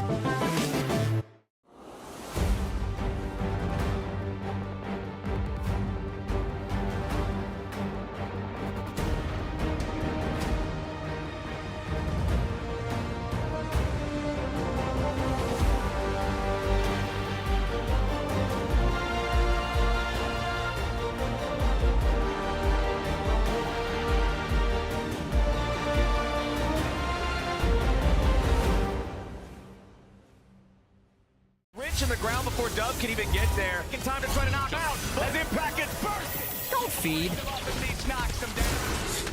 Get fed. Scan the QR code for LTA deals only on Uber Eats.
everybody to the Riot Games Arena, where we are getting ready for Game 2 of Shopify Rebellion versus 100 Thieves. Some amazing cosplayers taken to the stage with the coaches right there, and amazing fans showing up at the arena making great noise all weekend. Shout out to all of you, and shout out to the Thieves for closing that one out despite the Baron Steel Jet. 100 Thieves still got it done. Despite the Otacon steal, despite the Baron steal, despite Quid building nothing but defensive items seemingly the whole game, they just managed to... It's weird to say that they dominated because that still had the general flow of most Shopify games where they keep the gold close. But I just felt like most of the game, 100 Thieves was never in danger of losing it. Yeah, there was always that ticking time bomb of the Victor, plus River was just controlling the game so well, going for very aggressive plays on the Nefiri. But a reminder, it is fearless drafting, so you will not get that Nefiri again. We also get the Pantheon again, which is one of Contract's best champions that I've seen him able to perform on individually, along with the Nefiri. So now we're going a little bit deeper into that jungle champion pool here. And again, Shopify Rebellion, man, what do you call them? The best of the teams without a win? Or the best winless team? Of the winless teams, they're just dominating. But this game was actually I'm weirdly very disappointed with the way that they performed in that game because they were never able to take advantage of Fudge's Rumble, having push on the Gwen pretty much the whole time. Palafox could never get a roam off against the Victor, who did not have much pressure early in lane. They didn't pull off any Talia Pantheon ganks in a good way, so it just felt fairly underwhelming. But as you mentioned, new game here, and a small milestone for 100 Thieves as well. They played against Rumble for the first time all year, and they won. So it's a bit of a monkey off their back if they're willing to do that again later. Yeah, you don't have to ban it every single game. It goes from 100% to somewhere in the 90s, you have to imagine. Yeah. As, it's progress. They are still banning the Varus, which is interesting to see. B-Boy just has not been prioritizing it. We've seen Varus left up. We've seen Shopify not pick it for B-Boy anyway. So interesting to see the 100 Thieves are still worried about that, still prioritizing that one. But everything else makes a lot of sense. The Vi ban, the Sejuani ban, when you don't have the Pantheon, the Fury, these are two of the other kind of like playmaking junglers that can make action happen. Maybe even like a Xin Zhao ban we could see come out here if we want to really triple down on that contract shampoo, but instead it's a Maokai, so more of that tanky engage option. Yeah, getting rid of those. Sejuani is the second most played jungler for both of these junglers, so that also pairs, like to me, Sejuani pairs super well with 100 Thieves because they love playing like attack champions in mid and top lane, melee attack champions, and Sejuani just synergizes so well with that. Yone would be a big pick for both of them, but it does also pair extremely well with the Sejuani, so it's at least a little bit disincentivized. And there's the Xin Zhao. It wasn't banned away, so Contract's happy to lock it in. Now we'll see what 100 Thieves will want to go. I imagine the blind pick Riven, as hype as it would be, not going to be the case here, as probably something like a jungle plus, maybe even like an 80 carry locked in, as we let that go to the second phase of picks last time around. Or maybe a blind pick Renekton. There it is.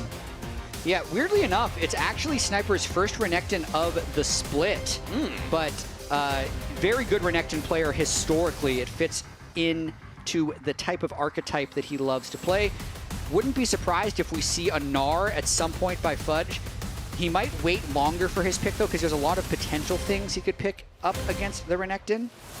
Shungle.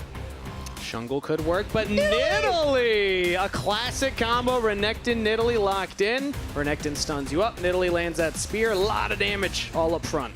Well, we had the Pantheon Talia classic combo last game for Shopify. This game we get the Renekton Nidalee classic combo. Back when this worked, and we'll get into this a bit in the game too, it was because turrets didn't one-shot you when you dove. So Renekton would stack a wave. Once the Nidalee had full cleared around 315, he'd make his way up by 330. That's when the wave would crash. You'd stun him out of the turret, you'd land a spear, you'd win. And if the other jungler was there, you'd fight the jungler before he got to the turret. And it was just this inevitable annoyance that you had to play against. Now I don't think the dive is nearly as threatening, so I think the combo is a lot less potent. But we'll see what 100 Thieves' take is on it. Foxes eat goats. Is that true? That was a statement on that sign. I don't know if that's true, citizen in the audience. I mean, you're saying they eat what?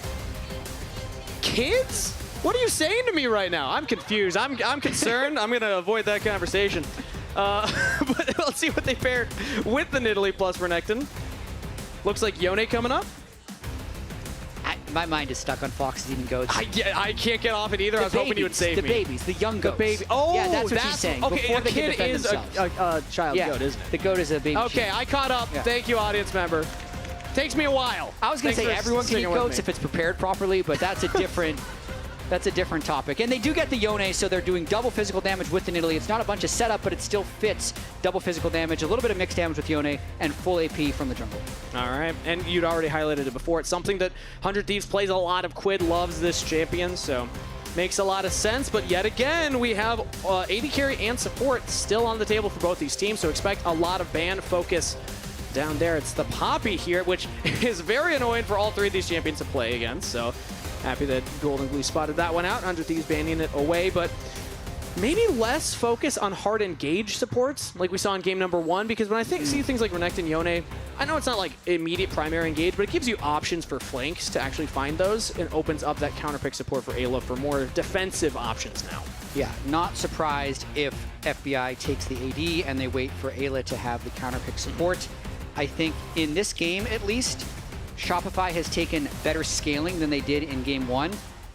I do like this for them. I think in game 1, when 100 Thieves locked in that Victor, they were just kind of betting that Shopify wouldn't be able to accelerate the game. Now they don't necessarily have to if they outscale, because the Renekton Italy will fall off so aggressively. And I want to point out something here. The cosplayers are swapping sides. Thank you, cosplayers. Ari's on the other team. Yone's on this side. Round of applause from the audience. Yeah, how convenient is that? Are they going to pick the skins? I mean, it makes sense because they're behind the desks. 100 Thieves was staring at Yone. Yep. So it's just like, well, this is clearly a Yone angle. Palafox is they're looking getting at in the their Ari head. That's and what just you're knew saying. if they would have swapped, we'd actually be seeing Palafox on the Yone because of the visual eye line. I saw some incredible Ari cosplayers in the audience as well, so maybe we can get like a big photo of everybody together at some point. Celebrate Palafox on the pick here, but Alistair was not banned this time around. It was Lucian instead, and Ziggs banned out by Shopify Rebellion. So if I'm Ayla, I'm seeing that engaged champion and actually feeling pretty good about it. There's not many on the table anymore with Poppy, Rel, Nautilus, Leona all gone. Yeah, I mean, Ayla's 0-1 on Alistair this split, but it's historically one of his favorite champions of all time. Back when he played in Australia, he won League MVP with Alistair as one of his most played champions, so he's always had a comfort spot for that pick, willing to blind it. But Seos does love that Rakan still. Played 2 games of it, I believe, so far this split, as this will be just another one. He loves anything that lets him link up with contracts. Oh! The Smolder angle. They said, maybe we don't have enough scaling. Time to play Smolder Alistair. That is just a turd in the bot lane for the first 20 minutes of the game. Smolder Alistair? How are they going to lane with this? Turd in the bot lane. That's a new one right there. And, you know, if you were getting bored of us talking about the Victor scaling and waiting for that to come online, get ready again. It's interesting. It's interesting the way that 100 Thieves has crafted these last 2 team compositions. They have parts of the team comp that want to play really high pressure, really strong early, and then they have like this one character that's just going to scale really well if the game ends up going late. So I understand it. They're thinking probably at the last second here, man, we don't have that much scaling. Smolder Alistair can work. It's just going to be about surviving that early laning phase. Well, it's appropriate. They got the Bull and they got the Smolder. There we go. I didn't say it.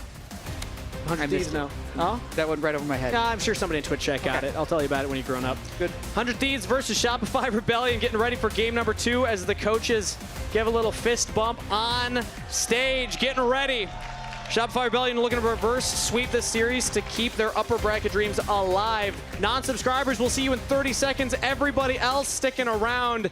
A reminder that 100 Thieves, if they are able to close this series out, they're into that upper bracket in the playoffs, which is a much better position to be in. You have an extra life, essentially, helping you give that opportunity to go all the way to the finals, represent the North at MSI. Looking forward to this one. 100 Thieves trying to move into the playoffs on a positive note. A lot of jostling early on to try and get information on the early jungle pathing. Kind of the same as last game, but River doesn't get fully engaged on yet, and a very deep ward gets placed by Shopify here by sending a bunch of people. But when you send that many people, you kind of leave the back door open. FBI gets exactly the same ward on the other side. And Sniper also gets in because everybody grouped up to go through the river on the bottom side near mid. Sniper actually goes through near the top lane river. So double deep wards placed.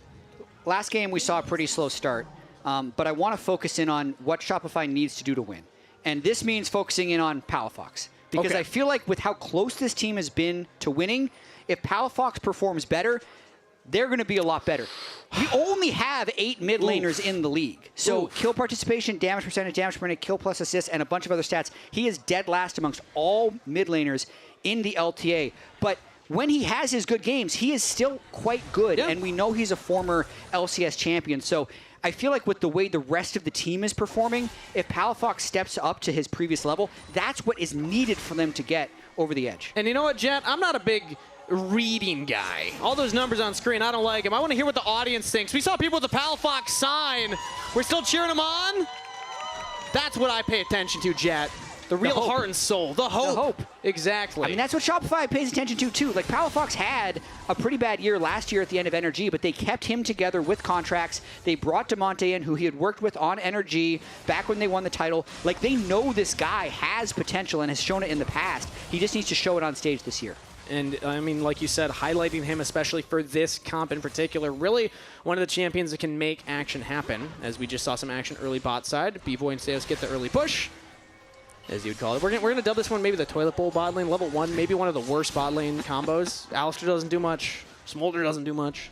I mean, at least they're not getting punished immediately. B-Boy with the Conqueror, Xayah. Did we just plug our own Twitter account on Yeah, I this, think by the we way? did. I think we did. He did tie I'll the allow record, it, though. you know? Okay. Fair Last enough. game. He can now Shout the out next Austin. Baron steal, he will break the record. Yeah, true. Could happen this game. Absolutely could. There's contracts on the Xin Zhao. One of those junglers that we had highlighted this on the patch change, Jat, that with, you know, the grub spawning at 8 minutes now, it gives more windows for junglers to make action happen early. If contracts were to choose to make action happen early, where would you expect it to be based on the lane setups, the champions drafted, and the current situation? I mean, here's the problem is just with all the early vision that these guys have been able to get, it's stopping the early jungle from happening. Like, no one has had a successful level 1 in the sense that they created an information disadvantage. And in this sense, you just path away from the Nidalee Renekton because you're hoping that Sion can fend for himself. You don't want to take a top lane 2v2. So then you know that Zin's going to be in the bottom lane. So he has to look either mid or bot lane. But there's just not another ward there at the moment because they know if he's going to be bot River, Quid's the one who needs the ward, and his bot lane is hiding under the turret. And now I'm looking at River here on the top side. Okay, he's actually going to go for a reset. I saw the wave shoved in from Sniper. Thought maybe we see a dive, but still a little early for that one. Not even 4 minutes on the timer here. Ooh, Quid taking a charm to the face. Palafox trying to dodge away from the Qs, and Quid actually wins out on that trade. So now, Palafox pretty low here. Seos going in onto Ayla as well. We're just peppering each other with damage. Even topside doesn't want to be left out of it. No immediate threat of kills from any of these lanes, though. Definitely not, and at least the Sion is scaling on their side, and River walks directly over that ward, but he has a bunch of free time there. You can see he's back on the map, his Gromp not spawning yet, so that's a very quick look before going back to farming it up. And Sniper actually might be able to find a kill. No, the dice does not get the damage onto Fudge, who just hits level 5. He's going to look for a reset, probably TP back to this top lane. And Contrax is here, hovering nearby, going for his second clear of camps. So Sniper, does he want to push up for an aggressive... I mean, likely just push, reset, maybe walk back, get a teleport advantage. As Quid. Oh, flash from Quid. Flash response from Palafox. Quid is making Palafox's life miserable. Well, now we know where the junglers are going to be looking because both flashes have been burned mid lane. So Quid's trying to make this game a little bit spicy. Needs to crash this wave quickly. Is going to get the cover from the Nidalee to be able to push this all the way in. And then he's going to be able to reset to safety in this lane. I did want to talk a little bit about Fudge, though, because we looked at Palafox earlier, and we've been having these conversations about Fudge early in the split. But I'd say last week, he did awesome. Yes. He was dominating. 4 solo kills in just 1 week. Jace, Rumble, Gnar, more of the carry type champions. Versus Whippo. And he nearly won them that series against FlyQuest. But now he's a little bit switched here where he has to survive the early lane against the Renekton. Did actually do that as they swap up against him. And I think this is pretty happy for Fudge to be in this lane against a Smolder as Sion can't really get pushed in. I'll say it feels fine for Fudge because he can't get pushed in, but also feels fine for the Smolder because you can just free stack onto the Sion. There's not much he can do to really threaten you. So I think if you're FBI, you're looking to scale. Not the worst state to be in either. But Contrax is making action happen at the objectives. He's on the Dragon, clearing this one out. We'll sell 2 more minutes before the first spawn of Grubs, so Contrax should be level 6 for that fight. And River actually approaching. Doesn't miss, or doesn't hit the spear, rather. So no chance of a steal. I say with bated breath as he's still hanging around. What are you doing, River? River has no camps available, so was just spectating at that moment, trying to get the Scuttle Crab with Yone giving him a bit of a shadow. But they just, with the way that Sniper was swapping down, River is going to get pushed out of the Scuttle Crab. And now he's going to maybe have to flash over the wall. Yeah, Sniper popping the Dominus. And yeah, Contrax has no way out other than flash. He just has to use it. Seos, use the Battle Dance. Or grand entrance, rather, as now Sniper flashes forward. There's no more defensive abilities on Contracts. First blood. Crocodile hunting in the jungle. That's crazy that worked. Look at where Sniper started his ultimate, basically in his own tribe rush, and then just walks at Contracts for like 20 seconds and take him down. That's such a brute force play, but it was so effective. Well, it's the fact that Contracts had no way out of the pit other than to flash, so easy flash stun from Sniper, and great from 100 Thieves to commit to that play, getting themselves more gold into the Renekton's pocket, who had not been able to get that matchup into Fudge. Now Fudge is heading towards that bot side, so Sniper will be matched up against him. But the one thing to note is Sniper won't have flash for the grub fight. Spawning here in 30 seconds. Dominus should be up shortly after that, but the flash is a big tool for Sniper to actually try and get onto the backline, threaten some of the damage dealers. Yeah, watch this one more time. I mean, we're going to start a bit early here as Contracts gets the Drake uncontested. Hopefully we can speed it up a little bit as he's approaching. And River's just thinking, like, we have Renekton 6 coming down bot. We can probably make something happen. And then as soon as River, the fact that River pushed him into the pit and could force the flash means Sniper's then confident just walking him down. The nice thing about Renekton Ultimate is it's just going to build your rage. So even if you're not doing immediate damage, you're going to have a more effective first hit when you actually get to him. So still gets value out of that ultimate because it built his rage for him. And they managed to get first blood on a Contracts. Ooh, and Contracts feeling that one as well. We get to see the coach's reaction too. Tough situation to be in. Love that. As Contracts now at the Grubs. It looks like the first one was secured by Shopify Rebellion. So I River think they get them all. being there. Yeah, so this is the thing about the later spawn. Contracts level 6 on the Xin Zhao. River's on Nidalee. Not as impactful of an ultimate ability here. So Contracts can just kind of bully him off and take all 3 Void Grubs is now engaged from Seos. Ayla's able to answer it, and FBI is again just stacking up, actually winning the trade against Seos and B-Boy. Really nice sidestep there by Ayla with the Glacial Augment. Alistair did burn his heal to keep them very healthy. The whole reason they got the Grubs, though, was that Fudge was first to move in the river, and Sniper had no teleport, so would have been a little bit dangerous for 100 Thieves to move in because Sion could have joined with Ultimate. And I think overall, like, even though 100 Thieves has that early advantage, Fudge is going to be very okay in this bot lane now that he has the Bramble Vest against the Renekton. He's just a very beefy tank. Yeah. He's not going to get pushed around, but it's almost the rest of the team that's going to be getting pushed around. Fudge is kind of the rock right now of Shopify Rebellion, as they're even getting invaded in their own jungle. Like River and Quid are just walking up, forcing Contracts into an awkward position, who now decides to go back in. But here comes Ayla and Sniper. Full engage comes through from the Thieves, but Quid actually taunted up, does go down first. Contracts still alive, fighting his way through it. Ayla has to flash the wall, River back over the wall, but Seos immediately locking him down. River does get the kill. B-Boy fails the flash for the recall. Trying to style on River, but Palafox can be the hero still. Orb of Deception for the kill. Sniper claims B-Boy a slaughter in the jungle. The Thieves walk out with a couple more kills. I mean, Renekton loves fights like that, where he gets to sit in the middle of everyone with his ultimate running. It all starts because River wants to steal the red buff, and Shopify does not want this to happen. It is pretty much just a 4v4. So watching the start of this fight, Quid is the one who gets one shot, but like if that doesn't happen, the Renekton would absolutely dominate. He gets a 4-man Q off. Contracts lives very well. Then these side steps at the very end, and Ayla escaping with a sliver of health is what ends up turning it in 100 Thieves' favor by the end. Palafox with one charge of his ultimate can finish Ayla as Sniper just walks down B-Boy. Yep.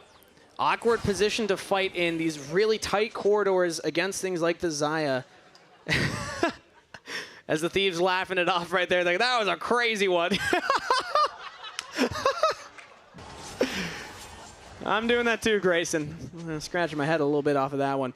Interesting to note that FBI was not present for any of that, so not getting the stacks. It's really Sniper that's the benefactor of all the gold, of all the kills. 3-0 and 1, 100% kill participation, and Black Cleaver completed. Yeah, River playing really confidently as well. His career record on Nidalee is very good. This is one of the reasons I think they're willing to pick it this early as we're getting ready for this Drake. 15-3, which for a champion that we usually think comes on stage and does nothing, it's done enough to win 15 of the 18 times he's picked it. Very impressive stuff there from River. And again, I was sweating on it, thinking of specifically the Grub fight.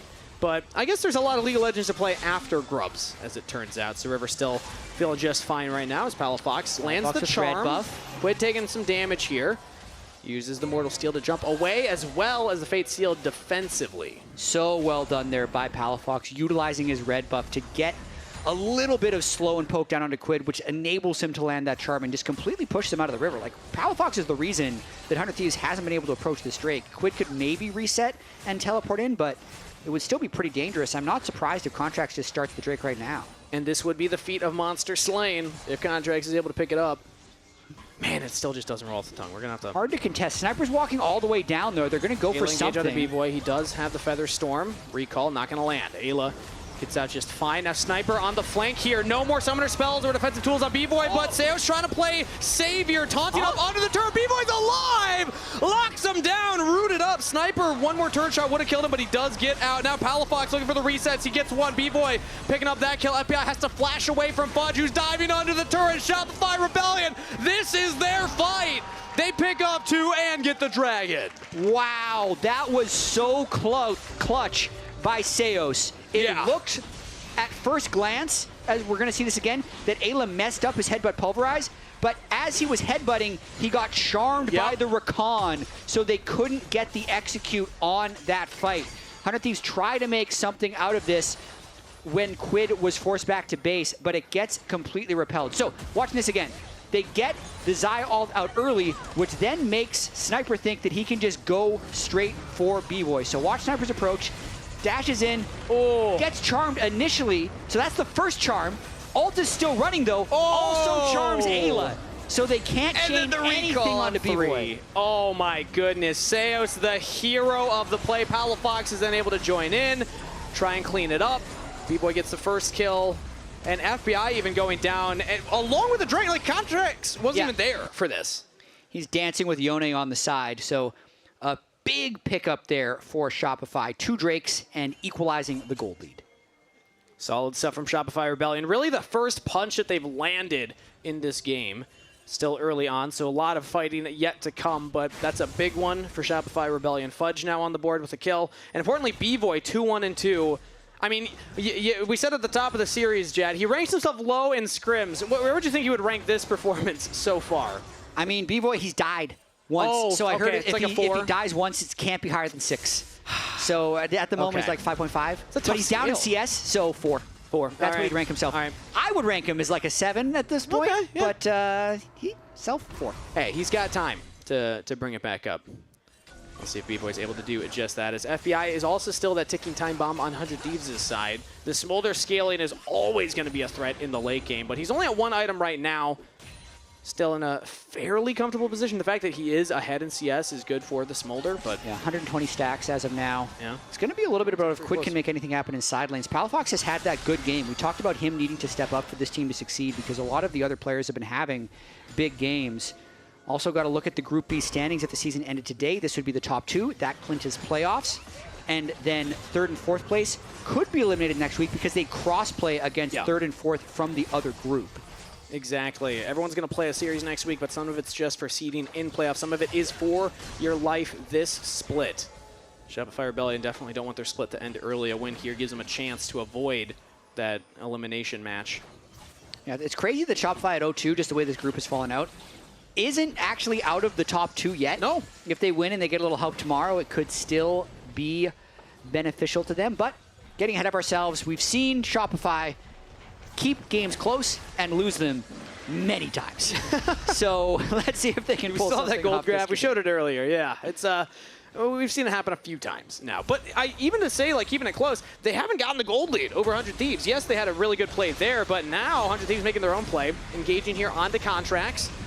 The Smolder ultimate comes down as Fudge joins in, but Unstoppable Onslaught not going to land. Sniper now on the flank all alone here. Palafox waiting on the charm, does land it now. Chain CC, all the knockups, cannot move. Sniper goes down as now Ayla was trying to back up his team. Quid comes in, trying to turn it. Palafox should be in some trouble. Fate Seal not used yet. He's charmed up and he's just going to go down too. Quid cannot even press the R button. Ayla's ultimate has expired. Disaster for the Thieves. Shopify Rebellion find 2.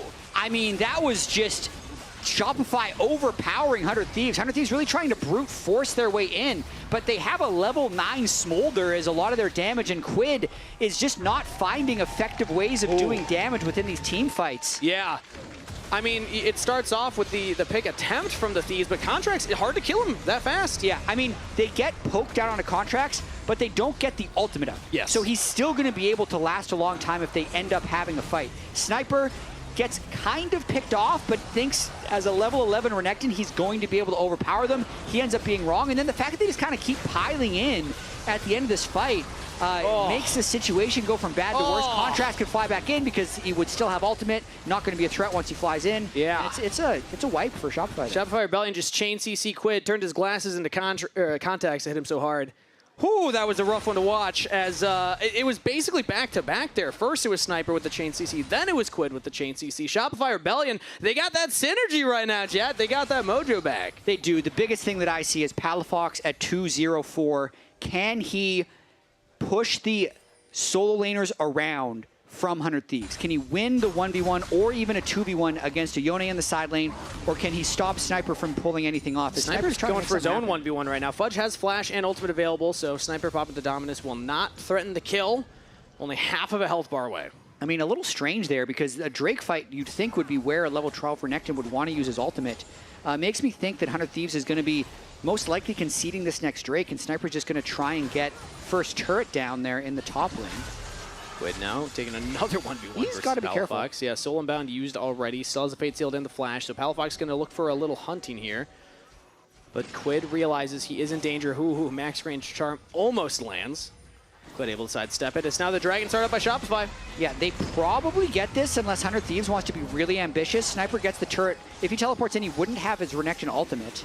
Interesting that FBI just threw out the ultimate immediately. Yeah, I think they're just trying to poke them. They're trying to poke them and make this hard, so they want to get as much tempo out of this as possible. If 100 Thieves could also prevent their approach to mid lane and get 2 turrets out of this trade, it ends up being quite worth it. And they're not going to go in time, but maybe they can take the fight after the fact here. Contracts locked down, but Ayla instead rooted up here. The Alistair just not tanky enough. Hitting Fudge back, trying to reposition with the rest of his team, but in goes Contracts. Fudge with the kill credit. Shopify Rebellion's tank is just bigger, as B-Boy is very low. Sniper on the flank, tries to jump in there, but yet again, Seos keeping his AD carry alive, as Sniper now trying to reposition with the rest of the team. Fudge goes into the Herald, gets one knock-up, Charm lands as well. He's doing donuts in the river! Let's go! Fudge doing the drive-by here. Now he's going to link back up with the rest of the team. He's out of there. I mean, he's passed his driving exam there. That was expert. Everybody gets out. You know, Fudge silent distraction. You know what we call that one in Minnesota? It's called whipping shitties right there, baby. He did a full donut in the river. Fudge bringing it in with style right now. As Quid's looking to chase down here. Shopify Rebellion, okay, it's Fudge alive. He's still fine. All right, end of the play. That was crazy. We can breathe. That was crazy. Ooh. I mean, the fact that 100 Thieves went for that fight was absurd to me in the first place, with no ultimate on the Renekton and Shopify just having 5 people there the entire time.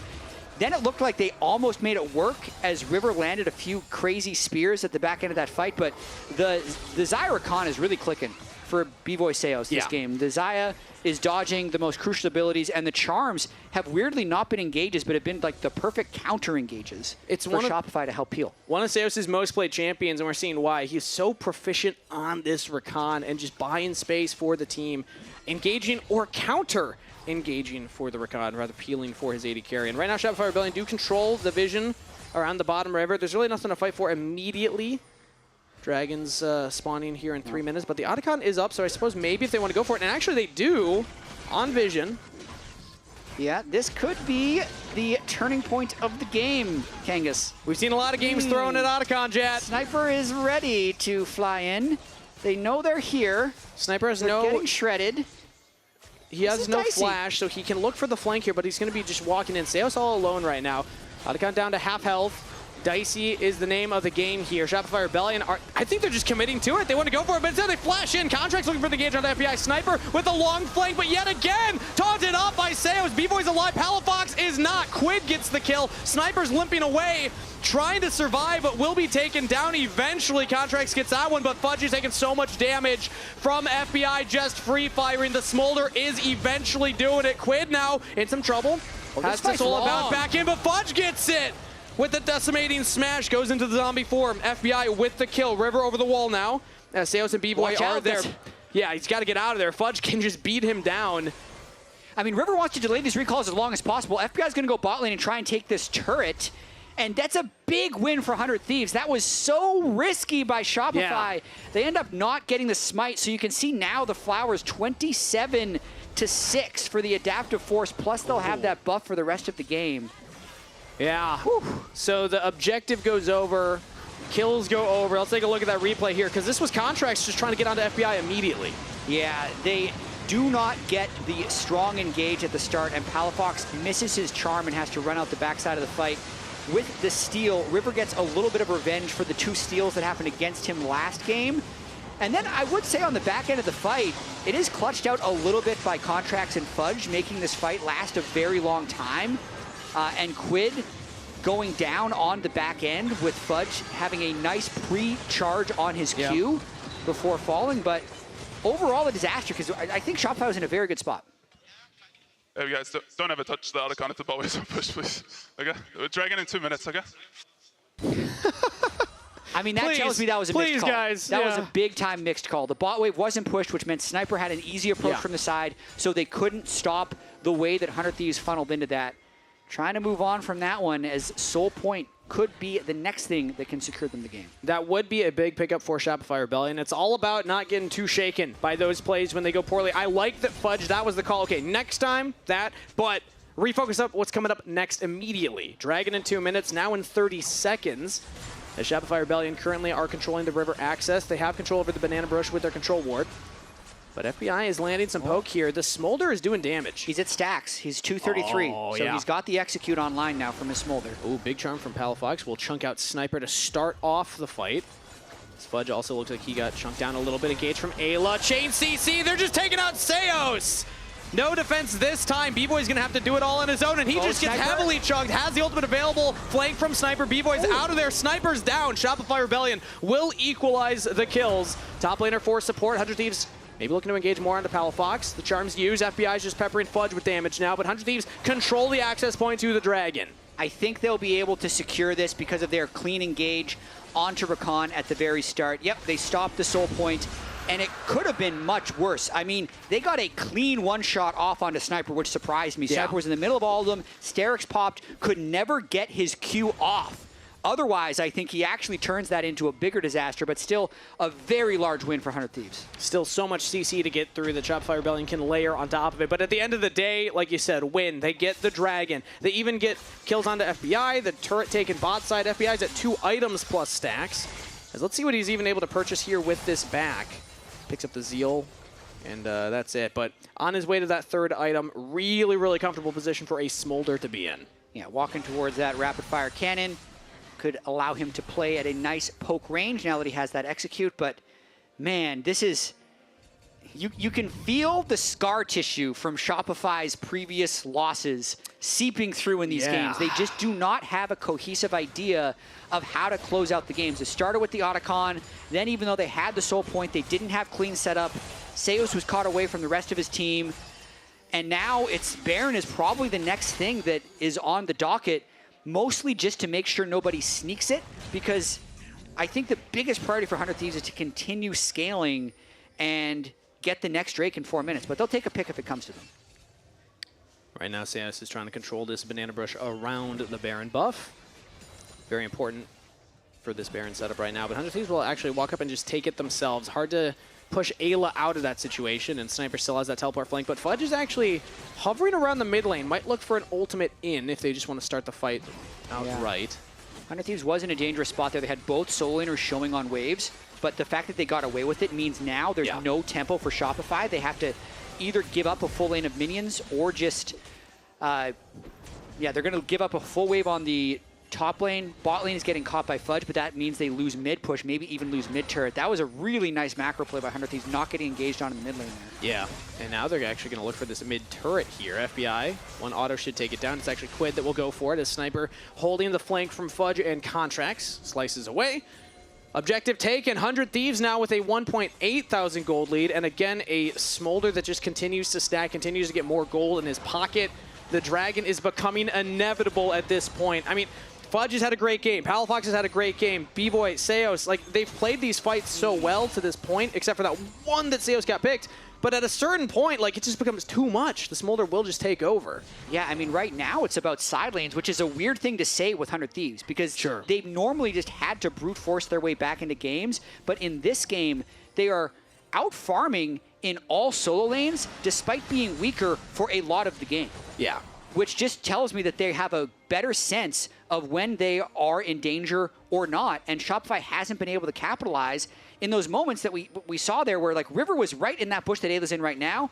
Yone and Renekton were both on waves. Shopify has to fight that right away. Yeah. If they don't, they lose a bunch of gold. No hesitation right here. Looking at Quinn, looking like a donkey in a derby. No business being there. Shopify Rebellion pounce and will take him down, but he buys a lot of time. That's a teleport coming in from Sniper. Rest of Shopify going to turn on to the Renekton. Ayla's there to try and keep him alive. FBI, the Dragon, is pumping damage. As now River's the focus here. Seos goes in, but B-Boy just can't get the damage down. Sniper lives. FBI's got space to play with. Charm lands. Ayla's out of there. B-Boy can turn this. Shopify Rebellion pushing River back, pushing FBI back, and 100 Thieves cannot continue to fight. That is a win by picking Quid in the side lane. 100 Thieves tries to save it by flying in later. At the end of the day, it is the 2-for-1. Watching this one more time, I mean, very aggressive play by Quid. Overly aggressive play. He had the Smolder Alistair in the river, but he was probably about 5 seconds early on making that play before it would be legal. Yeah. So it ends up being a very illegal play. Sniper, quite tanky, level 15, can withstand a lot of the early engage, and you see the damage from the Smolder. But as the fight continues, Sion frontline versus a Renekton or Alistair frontline, much different. It's not like B-Boy hasn't been farming and he's able to shred Ayla down for the 2-kill-to-1 victory. Yeah, Fudge is quite large right now, 4-1-4 on the Sion. Close to a third item completed here, and just the natural health stacking between the Grass and the Undying. Sion passive, he's big. I mean, flash check though, another big win for that fight is Shopify didn't have to burn any flashes, so it's much harder for 100 Thieves to get an engage here with this soul point coming up. Renekton flash down, Yone flash down. It's hard to play here for 100 Thieves. Right now they do control the river. They have vision placed down. They got the Scuttle Crab as well. So Shopify Rebellion a little behind on the mid lane push, but they have bot lane shoved in, so they're approaching from that side of the river. And 100 Thieves are not just going to walk in blind. They're playing it safe, sticking together. Sniper's one wave away from 16. He'd love to get that, but he has no ability to do it with the Drake being started right now. This is Soul Point, or rather, yes, Soul Point currently for Shopify Rebellion. This would be Soul if they could pick it up here. As big damage, Charm lands in onto Ayla.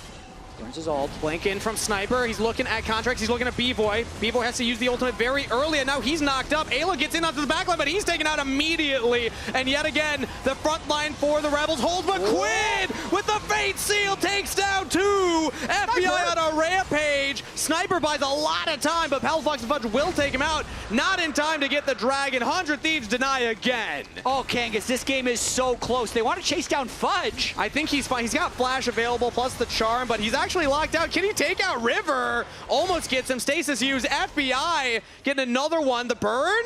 Oh, Fudge lives. Doesn't want to expend his Flash for a kill because he knows it's going to be valuable in an upcoming fight. I think that's actually a very smart move by FBI to not chase that kill. What a sequence there. 100 Thieves narrowly avoid the Ocean Soul going over again.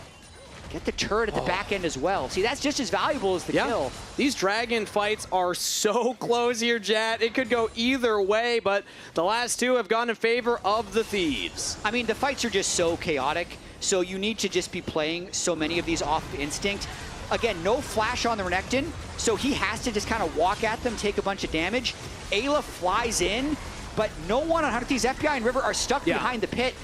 The fact that here, if Shopify ignore Sniper and move together toward the pit, they actually get the soul. But 2 of them are trying to kill Sniper. 2 of them are trying to make sure the Drake doesn't get bursted down. 100 Thieves capitalize, and now we got another fight. Back to live. We have the Baron fight.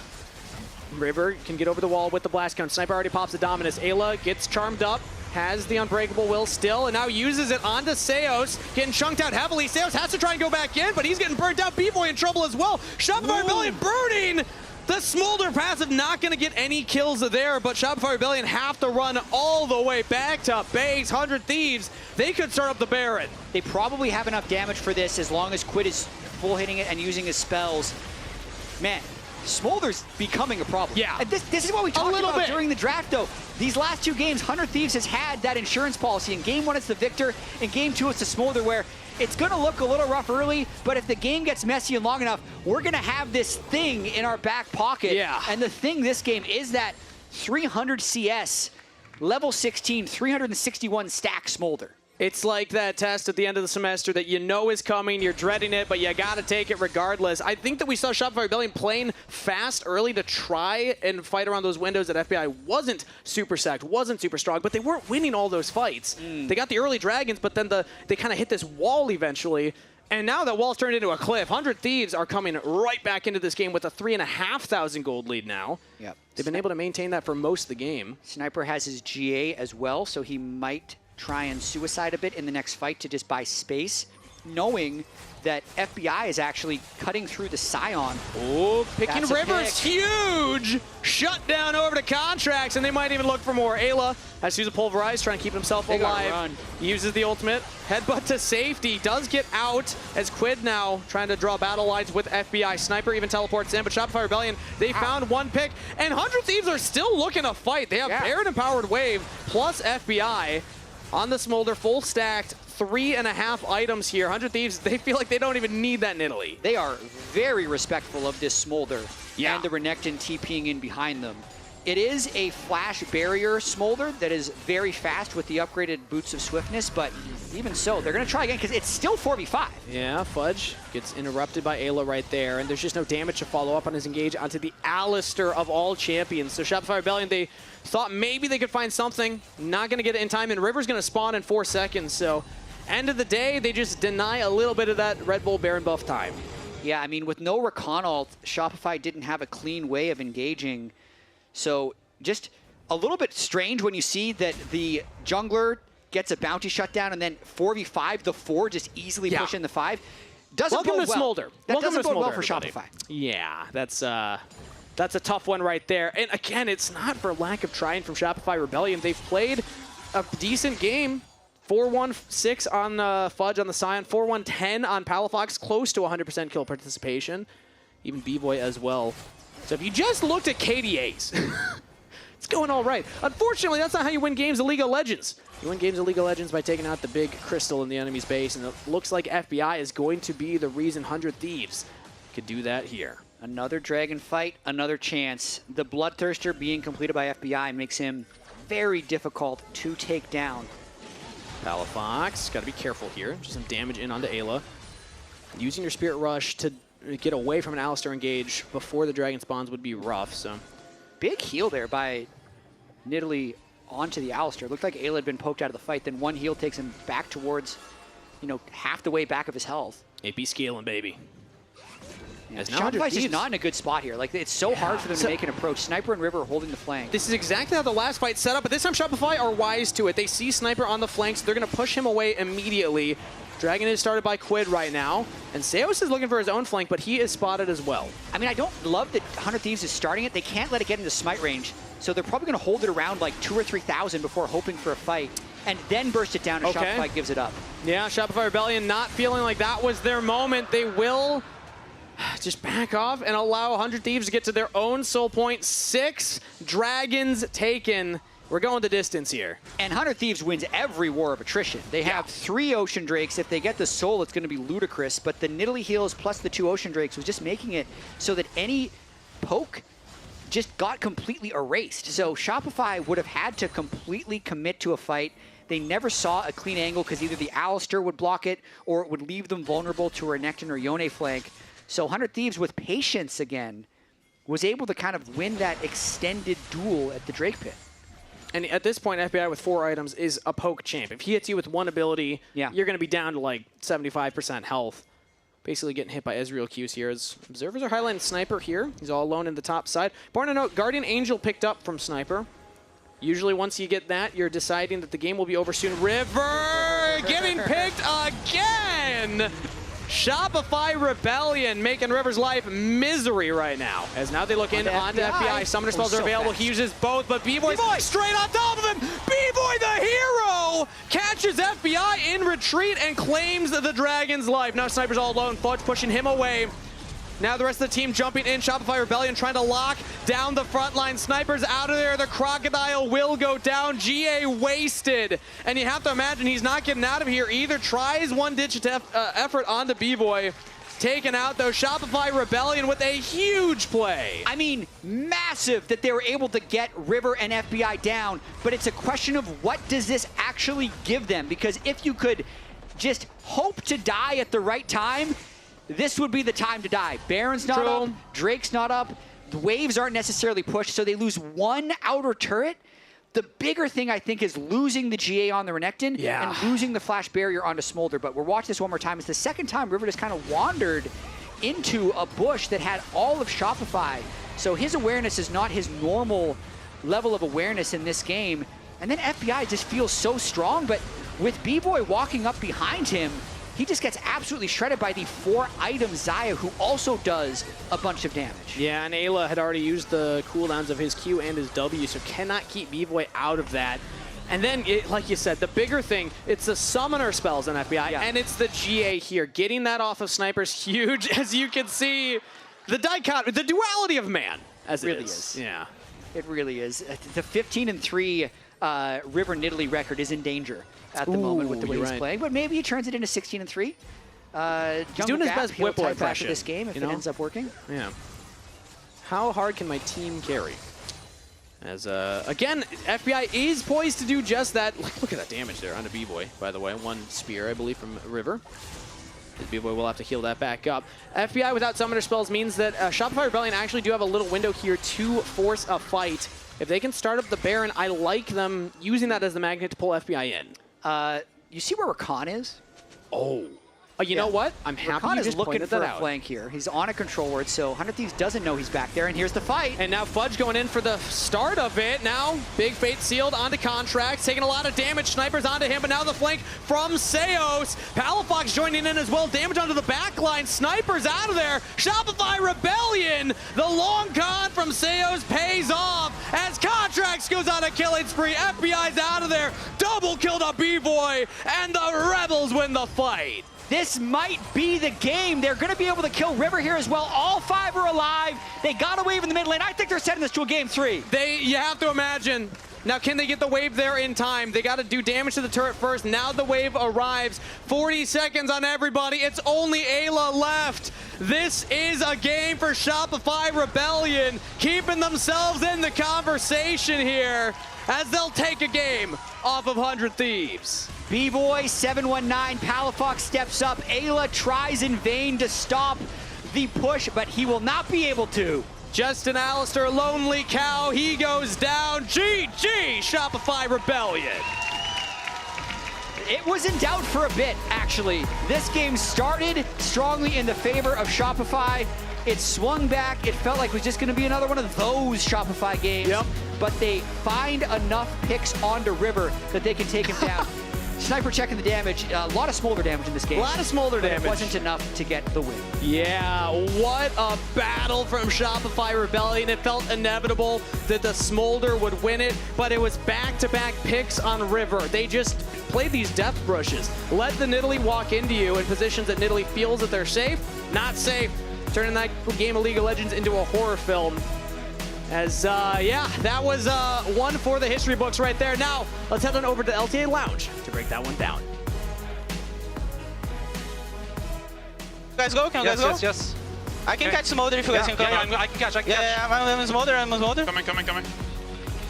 Hit in front, hit in Renekton, guys. Renekton. Smolder is charmed? Yep, Smolder's charmed. I'm coming to Smolder. Going to Smolder. Okay, we just go. Give me Yone. Can you guys come with me? Come to me. Kill. Nidalee. Yep. I'm chasing Alistair. Can we push mid? Push mid. Okay, we should end. Yeah, go. Okay, I go. Got it? Oh, boys, good angle, good angle. I can't tank because you go base. We done it. Okay, you don't need it. Oh my god! We're going to game 3! Guys, I think we just need to have a best of 7. Anyone agree? No one? It would be very long. It would be long. It would be bloody. I'm here for it, okay? I don't got no place to go. So yes, We have 100 Thieves, of course, throwing what seemed like a good lead from them. Shopify clawing their way back into this one. Any takeaways here that you have, Emily?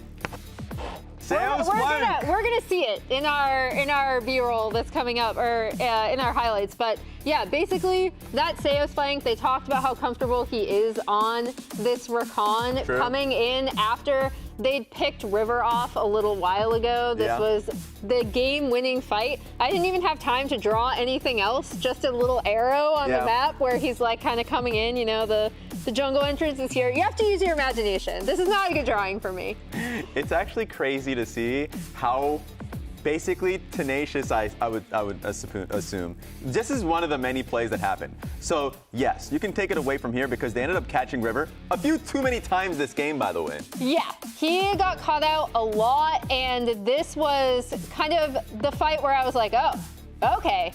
Like, Shopify are actually going to end up being able to be in a potential angle to win this, mainly because they're not only able to get the catch onto River off of this fight, but they are able to kill the raid boss Smolder, who's been poking them. And then here, watch Seos, he's coming in. We heard the comms for this, how he was calling for it. Comes in on the backside of this fight. Sniper is not able to do anything as a frontline, even popping the Dominus, and especially as it got on, actually, we did see the incredible value of kind of the Scion versus the Renekton, where the Renekton was supposed to kind of keep him down. Didn't really end up keeping him down, even with that positive fight they got on the bot side of the map way earlier.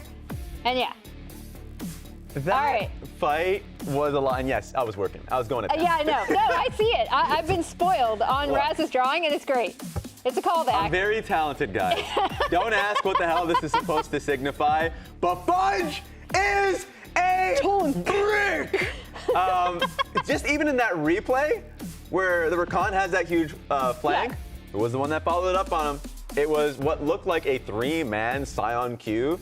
Even the pick that they had off of like the Renekton earlier on in this game, the pick that they had on River, just like prior to that, it felt like a lot of the positive plays that happened within this game was off of these two guys right here. Fudge and Palafox finding and clawing their way back through picks. Yeah, and this is huge, right? Because we had talked about going into this series how Fudge had been doing much better individually over the past, week or so, where it felt like I thought he actually had a really good series against FlyQuest, despite the fact that they ended up losing that. But then setting up the fact that Palafox was really the solo laner that we know is capable of having great performances, has had them in the past, really hasn't shown it all split, suddenly comes out with a really strong Ahri performance. Yeah, and a lot of this, I think, a good talent that Shopify Rebellion generally has is it's a talent that you don't want to show a lot because it requires you to be behind in a game. But when you're behind, finding openings to be able to kind of claw back in, yes, if someone is out of position, or if you're like, okay, we're going to lose a Drake, but we can find a play on the top side of the map, they tend to do this. And it's very clear from the goal difference over time, as you can see there. That was like, what, 36 minutes into the game? Yeah. Where suddenly it all turns awry.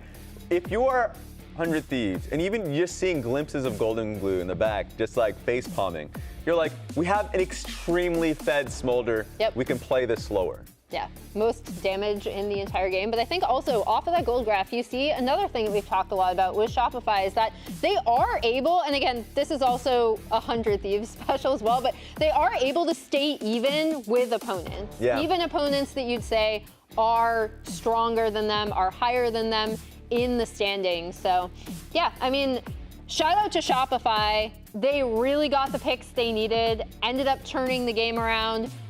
We're now going to game 3 on the other side of the break.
He's good. Okay.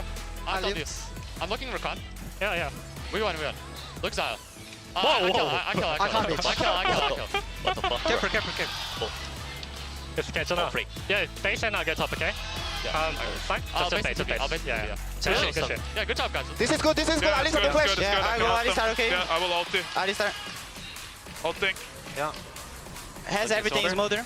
I'm going. Okay, I have the look to Drake. Okay, I will just hit the thingy into them and then cut out. Leaving. Yeah. Actually, I'll go around. Nidalee is underneath us, okay? Yo, we base here or what? Nidalee will chase us out. Yeah, Vivo just play for life, okay? Play for life. I'm fine. Play life. I'm ready. Yeah. Okay, that's fine. We're out on the flash. We're pretty nutty Herald usage. That's great. Renekton. Alistar flashing, Alistar. Yeah. I'm on Renekton. Come soul, guys. Do dragon. I think I'm dead. Watch me. Okay, watching? Yeah, Look good. I'm dead, guys. Yeah, do dragon. Help. Hitting front, hitting Renekton, guys. Renekton. Smolder is charmed. Yep, Smolder's charmed. I'm Yone. going to Smolder. Okay, we Just go. kill Yone. Can you guys come with me? Come with me. Kill. Nidalee. Yeah. I'm chasing Alistar. Can we push mid? We end. Okay, we should end. Yeah. Okay. Go.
And welcome back to the Riot Games Arena for Game 3 of Shopify Rebellion versus 100 Thieves.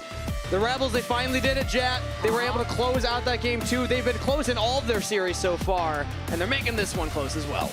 They really are. They're currently sitting at a 0-2 max score. Yep. But they've played the most games. So they have now played 9 out of 9 games in their 3 series. And that guy on your screen right there, Contract, shout out to him. I caught him after that last game, and I said, are you aware that you tied Xmithy? And he said, oh yeah, it's been on my mind that I just tied Xmithy for all-time Barrett steals. And he said, you know what, maybe this next game, we'll let them start Barrett. We'll just let them do it, just so I can take it. Yeah. He's in good spirits right now. I mean, it's hard not to be when it felt like they were about to get 2-0'd, but they found beautiful flanks and surprise engages to find their way into this Game 3, a rare Shopify comeback win. So that's a lot of momentum coming into this. And I just love Game 3 Fearless because I don't personally feel like Fearless really does that much in Game 2. You're just kind of going down one little bit of the meta, but now we're going to see hopefully some much more unique stuff. And also we see 100 Thieves now on the blue side with Yorick ban as the first. So maybe giving some respect to Fudge. They're not wanting to give a counter pick that Sniper is not prepared for. As, set. Really? What do you think the odds are that this fan gets what they're asking for? I mean, with Bwipo, anything's possible. I think with this team, no. Okay. All right. I was going to say, I don't think Bwipo's playing unless I heard a different Come back tomorrow. roster swap. Leave the side. True. All right. Well, it's instead going to be Mbessa and Yorick banned away with Jace as well. So top lane pool getting pinched a little bit here. Let's see what 100 Thieves want to prioritize immediately. It's going to be Azir for Quid. That is a very powerful champion to get in Game 3 of Fearless, I gotta say. Yeah. One of his bread and butter, for sure. He's played it twice so far this split, won both of those games with KDA of 7, so happy starts for him. And Fudge, I know he's hovering the Gnar, but it's not the worst thing with how relatively narrow Sniper's champion pool is. Just get rid of the things that he's going to be comfortable with, because he needs to play, to me, the same type of archetype, like do a lot of damage, go in champion. He's got Camille, he's got Riven, he's got Aatrox, but none of those are amazing against Gnar. Yeah, it is that Gnar blind picked here in that Game 3, one of the classics, with Lucian paired alongside it. Interesting to see that we're going for the AD carry. We've actually allowed AD carry to kind of drop down by the wayside for the first 2 drafts, but this time around, B-Boy wants it early. Well, he wants it early, especially because it's been getting banned out in 4-5.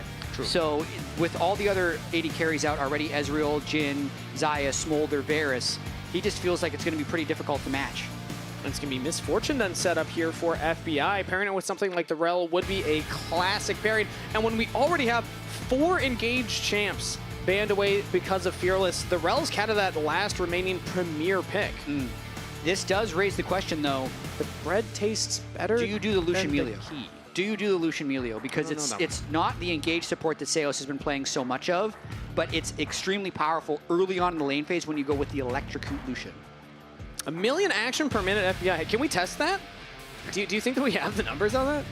You got to be close, right? We can test it. We can test it? It's tracked. It's not close to 1 million. No? Sorry, FBI, man. There we go. Again, highlighting the dietary restrictions of Foxes. Or maybe not restrictions. Options, as it were. But the classic Melio plus Lucian combo that we've seen over the last couple of weeks locked in here means that they have the ability to disengage. They don't have that, immediate engage option. Gnar can be, but I typically like to see it more as kind of follow-up engage. So we'll see if maybe Contracts is going to be on that engaged champion instead. Maokai's still on the table, but maybe 100 Thieves want to ban that one away here. Yeah, Sejuani down. Maokai's a good tank champion, and Contracts would be the one that would need a little bit more beef since they've gone with a fairly squishy bot lane. Yeah. Really going to be wanting to track whether B-Boy can punish early on in that laning phase, because that's why you're playing this Lucian Melio. You got to see it in the Team Liquid series. Almost won that game. Poppy as the final ban here, so they are leaving up some options for Contracts to go for a tankier engage champion. And notably also the Jax plus the Camille bans plus the Jace ban against Sniper. Not a Ribbon ban, I'm just saying. I don't know how viable it is into the Gnar specifically, but could come out. It would be very short range into something like the Xerath, though. Do it. We've seen this counter pick already in LTA North, and there it is. Palafox locking it in. I love it. This is a very old school counter pick into the Azir. As you said, we have seen it a little bit so far this year. It's tricky to play in the overall scope of the game, though, because you need to have the rest of your team composition work around the artillery style of the Xerath. So a lot of engage coming in for 100 Thieves to try and not let them just set up shop. But currently, with the Lucian Melio taking control of mid lane, and then maybe having longer range to finish, it would be huge. A classic counter pick, Jad. The Aurelia locked in for Sniper into the Gnar. We've seen this in years past. It's been a while since I've seen it in pro play. This is going to be super interesting because the Aurelia absolutely can slam the Gnar, but you have to play on such razor-thin margins. Sure. And you're really all in if you go into those situations. So the jungle pathing early on in the game is going to be so important. And there is the Maokai for a little bit of tankiness in the jungle. So Maokai as that primary engage tool now for Contracts, and the Nocturne turning the lights out with the Aurelia means that, yes, you're right that the 1v1 matchup razor thin edge, but if Nocturne can hit level 6, Aurelia can set up those Nocturne ganks, or Nocturne can set them up for the Aurelia to land the flawless duet. We'll look that one up. Yeah, I'm just going to go with Aurelia Q, W, E, and R. There we go. Yeah, that's always a good fallback for me. But they have dive buddies with Nocturne. This is always what I say when I have a Nocturne on a team. You need somebody else with damage to go in with you, because a Nocturne solo diving a Xerath or a Lucian oftentimes isn't enough. If you bring a buddy, oftentimes you can get it done. Yeah, especially not with the Melio there, given the shields, given the heals. So it's going to be really hard for Nocturne alone to get that done. Luckily, there are buddies to go in. Azir can go for those big dives. Aurelia definitely can as well. So Flawless duet. There we go. We got it. As the fist bumps come in from the coaches up on stage. One more game ahead of us today. Shopify Rebellion versus 100 Thieves. Non-subscribers, we'll see you in 30 seconds. Everybody else, another reminder that Shopify Rebellion are hoping to keep their upper bracket playoff dreams alive here, whereas 100 Thieves are hoping to lock that in with a win. Either way, one more game of League of Legends is all that's in front of us right now. Last game of the day, and it should be a banger because there is a lot to pay attention to very early on in this game. One thing, both these junglers have heavily scouted each other early on in the game. This game with Nocturne Maokai, I kind of feel like both of them want to mind their own business, but the more important thing is the lane mismatches. So Sniper is really going to want to punish the Gnar later on. If he can get on top of Mini Gnar, that's where he really shines. But this Lucian Melio with Electrocute in the bottom lane, the reason that this has been seen so much play is when the Melio passive touches the Lucian, it's an E auto, and that procs the Electrocute. Yeah. Real quick trading patterns. Very tough to deal with if you're not ready for it. So we'll keep our eyes on that as already. Some early poke there on to Palafox. And I got to tell you right now, Jet, Shopify Rebellion, because they won a game, we actually got Ludwig joining us for this one on co-stream. So shout out Ludwig. Your team, they could do it. They could win right here. Ludwig, just watch B-Boy. He's going to dash, hit, get Electrocute, back away. Going to do that 5 times. And then hopefully FBI doesn't have enough health to play the lane. That's the idea of how this works. And we were having a discussion about this on the lounge, about how the Electrocute's like a win more rune against press the attack, because it's just going to be definitely weaker later on in the game, but we keep seeing it show up here because if you play it well, you can really just end the game in the laning phase. But literally that sweeper is actually very important right there, because now they can't control that rush, which is a big part of that ability to land that level 1 combo. So now that they don't have that, I think Ayla and FBI, they understood. They placed the ward, Ayla backed, and then picked up the sweeper, and now they got it. Boom, big Electrocute chunk. Yeah, that's just at level 1, right? You can see that's already about 150 health poke versus 40 health poke. Wait for the execute to come up, do it again. That's going to be the cycle. Now on the top side, this is Sniper. He wants to keep his passive charges as full as possible, and when Fudge is in mini, it means Fudge can't necessarily fight this. When it's fallen off, though, he hasn't gotten the last hits with Qs lately. He has to reset it again. So both of these matchups can be heavily dictated by jungle ganks, which is what makes this early game quite interesting to me. But when I think of champions like Nocturne, I don't think of early jungle ganks. I definitely think around the level 6, whereas Contracts might be able to make things happen earlier. Maokai, on the other hand. Yep. You do think of that. So that's why I think Contracts is pathing up towards the top side. He has a pushing bot lane. He says, you're going to fend for yourselves. We don't think Nocturne's going to gank you. Let's play around and protect this Gnar. And you know, it's a very solo queue thing to do, as Fudge was saying, playing against 100 Thieves kind of feels like that. Ganking early. I see junglers do this quite a lot. If you can just get one lane ahead, definitely helps you out, but this time it would be Shopify Rebellion actually being the ones to make that early action happen. Contracts has a potential window up here, but we actually see River pathing the same direction to hover, and it could be a scrap for that top Scuttle Crab. Sniper actually get a big chunk here on the Fudge as well. You can see Sniper really, you need to play on this advantage, otherwise you're just going to get poked out from range by the Mini Gnar, and he's got to be a little bit careful. Like, this is a wave that he needs to crash, but he knows the Contracts could be around. That's why he has the ward in the river. So Contracts is hoping that he could get some type of sneak engage, but a little bit too dangerous. I think he's just guarding against a dive right now. Yeah, Flawless Sweat did miss right there on the Fudge, and Contract's actually channeling the back right here, so he's not going to commit to the play immediately. He's losing the top Scuttle Crab. This is good for River. The fact that Contracts isn't able to actually make anything happen, because now Contracts is actually falling behind in the jungle clear. Oh, Ayla? Nice, fine. I will say, with the brush control in the bottom lane, that we haven't been completely focused on it, but with the fact that Ayla and FBI have been able to hide in those side bushes, this early lane advantage is not what you need to have with the Lucian Melio early on. I mean, if we were looking at that Team Liquid Cloud9 game earlier, I know the matchups were a little bit different because Lucian Melio was up against Corki Nautilus, but at one stage it was 47-29. Yeah. This game is 30-30. Like, the MF Rel are laughing right now with how effective their early laning phase has been. B-Boy Seos have not been able to make that really like big power spike of the Lucian Melio actually come into fruition. Funny to think of level 1 as being like the massive power spike. We saw that one chunk, but FBI Ayla, good on them for keeping it stable. And I actually just heard from production earlier that Sniper on Aurelia, first pilot of this champion in the North since 2023 spring. It was Revenge that pulled it out. So it's been a while since we've seen this champion played in this region. Definitely has been a while. It can really punish the Gnar, though, and Fudge. I've seen Fudge play the Aurelia side of this matchup on stage when he was a rookie against Elfari. Solo killed him multiple times, actually, in that specific game. Picked it again, lost to Gangplank. But it still is just something he has to be incredibly just wary of. Now that Sniper's level 6, like, he's giving up early prio this entire laning phase. When he can get a little bit of tankiness, he can start turning the matchup, so he's just got to be very conservative early on in this lane phase. Yeah, Sniper goes for the back, picks up the Vampiric Scepter, heading back up to the top side with a 10 CS advantage, as Fudge will try and shove this next wave in. I think Sniper's going to get most of that wave, though, so should be just fine. Dragon's on the map now, so that's where Magnet could pull action in. River going to look to hit level 6 before that happens, though, as currently Contract's not actually threatening that. Both junglers are still on the top side of the map. It really does feel like they both think that that is where this game could crack open early. Yeah, if the Aurelia were to pop off early, it would be very dangerous. Contract's just trying to escort that wave in. Vivo and Sales yet again getting that advantageous Sniper trade. Might think about all in here. Yeah.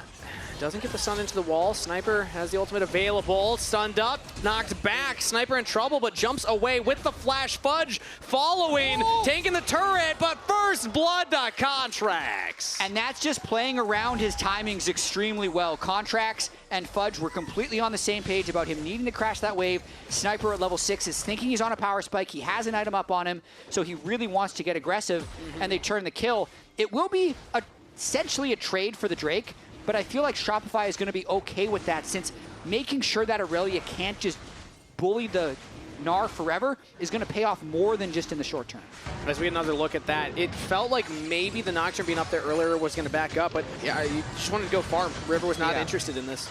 I mean, it's quite greedy by Sniper to go for this all-in with the wave crashing towards him, but it's also why you picked the pick. River having to flash over the wall. Dragon was secured, but it looks like Shopify Rebellion were making them sweat for it, as River will now just go back to clearing in the jungle. Contract does not actually want to follow, despite River being low. Yeah, we were in the replay, so I don't know how River got so low. Still gets the Drake, though, keeps his CS advantage, go back to farming. Yeah. Now he's level 6, so the Lucian Melio will have to play a little bit less aggressively, and has not been able to open up a lead in that bot lane. I mean, they're up against a Cull, and they're only up 7 CS. But because of, 25 seconds here for the Grubs to spawn, this is one of the reasons that I looked at these powerful level 6 junglers being more prevalent in the meta, or at least expecting to see junglers be more willing to play them. We did see Nocturne and Maokai before this change, but now we're going to see, Grub fights potentially with these very impactful ultimates as well. And we'll see who's favored in that. Right now, it's the bot lane from 100 Thieves heading up to that top side, whereas the bot lane from Shopify Rebellion are actually trying to get priority in the mid lane. Yeah, and I don't feel like Shopify can afford to fall behind in this game based on their team composition. They have so much counter engage, but very low actual engage, so they need to be first to objectives and get 100 Thieves to come into them. So this is technically the right setup for them if they can withstand and engage from... And look at B-Boy. Ooh, was hiding in that brush. They had the control ward down, knew that B-Boy was not on vision, so Quid has to jump away. That is Grub secured for Shopify Rebellion. Nicely done. First to the objective, poke them away. They're going to teleport down to that bot wave, catch it, hopefully catch the top wave as well. They are at a slight risk of getting engaged on here since they teleported away. Yeah, against Seos, though, with that Breath of Life, goes a campfire, so hard to actually get the damage through onto B-Boy. So even though River could use Paranoia, I just don't think it's worth it. Instead, back off. Playing into the Melio is not what a Nocturne typically wants to do. Instead, I'm looking at Palafox as kind of that target that River could be looking at. Maybe Fudge as well on the sideline. Yeah, Palafox struggled a little bit early on in the lane phase here. You can see 16 CS down to Quid's Azir. Want to get this electrocute poke off. Don't want to dash forward, though, without knowing where Nocturne is, so yeah. Do it well. Oh, Fudge taking another big chunk there from Sniper, getting close to that Blade of the Ruined King. Oh, trades it right on back, though. Fudge playing this quite well. Hasn't died, hasn't lost plates, hasn't lost to Aurelia Roams, so it's kind of all he needs to do. Build a few more defensive items until they can force Aurelia into teamfights, with hopefully not Aurelia being too fed. The plated steel caps early definitely helping you stay alive, and it's such a fun matchup to watch. Typically, I tell observers, please don't look top lane ever. Well, I don't want to watch like a Renekton fighting a Scion, but I do want to watch this right now as the engage comes through. Paranoia on the B-Boy, trying to kill FBI through it. not enough. 100 Thieves get on the board, chasing down Seos, has the flash available, pulled back, but not out. Flashes to safety, he's out of there. 1 kill to the Thieves. Yeah, interesting. B-Boy saves his flash there, was probably dead anyway. It's going to make the return gank a little bit harder, but that's what you want to do against Lucian Emilio when you have the Nocturne ult up.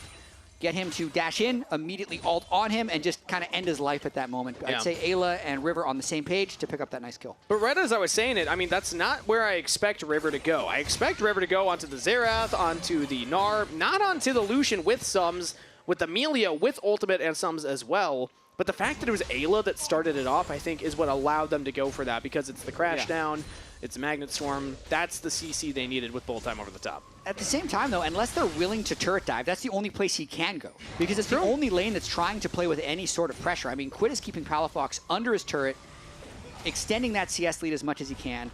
The Gnar, when he's in mini, has to be safe, has to sit behind his turret. So really nice job of 100 Thieves to find gold where it's available. Always scary to dive a Gnar as well if he gets that rage bar up. Suddenly, a lot more health. And CC under the turret. As Palafox will TP back into the mid lane, catch this one. Expect Quid to go for a reset as well. Dragon's up in 45 seconds. And as of right now, it's about even vision control over that bottom river there. But right now, Shopify Rebellion have B-Boy already on the bot wave, and Seos running down there. So expect them to start trying to fight for that vision, because Ayla's only resetting now can be a little later to that Dragon setup. Yeah, looking at River's ultimate as well. 20 seconds until that's going to be up again.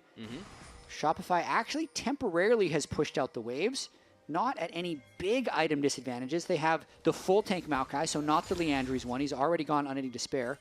It's going to hurt his ability to keep up with the Nocturne, but it's good immediate power if they want to fight these objectives early. And it should be up before the Dragon's going to be in a lot of threat. Contracts is actually not even looking at the Dragon. Yeah, they're just going to try and end Sniper's game here, giving up another Dragon to try and keep the Aurelia far behind. Ayla's here to shadow. Palafox is there as well. Right of the Arcane. Very powerful ultimate that Palafox can use to just get damage onto the turret. And now they're using the Maokai ultimate as well. Sniper in trouble. Has the flash available. Right of the Arcane. Damage on top. Chain CC. In goes Ayla to try and save the top laner's life. But Fudge has enough health. He will survive. But in comes Quid with a teleport flank. Flash out from Palafox. He gets to safety. Shopify Rebellion. Successful dive. Just with the way we had the split screen, Quid flying in was like a jump scare. Yeah. He came out of nowhere, but Palafox was completely ready. A perfect flash to avoid it, and a well-executed gank by Shopify. They might try to kill Quid as well. No way. There's no shot. Yeah, he has flash available. Too much wave clear. It's Dragon picked up by 100 Thieves. That's their second. But the fact, like you said, they're just trying to end Sniper's game. Really put this Aurelia behind. Still hasn't finished Blade of the Ruined King.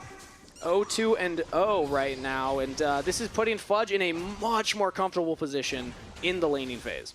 Or just in the side lane. Though, Shopify is still going to have to find a way to win since they have poor engage. True. They need to be the ones to set up first. So if they win, I feel like this is going to be a very long game because they actually do need to win through objectives. But in order to be strong enough to win through objectives, they had to abandon objectives to cut Sniper a little bit out of the game. I like that they were able to get 2 successful kills, but I feel like 100 Thieves is probably pretty comfortable with River having 2 Drakes already, knowing that, yes, Sniper's died twice, but his CS is still kind of okay, and he's not immediately losing to this Gnar yet, I think. Well, we'll see. Yeah, we'll see. As Fudge goes Mega, this is the wallop. Crunch as well. Ultimate into the wall so that Sniper cannot continue the damage. And Fudge walks away, but yeah, even there, despite the fact that Sniper is down 0-2, it wasn't Fudge getting the kill, so he's not like super far accelerated to your point, so he still has to respect Sniper in that position.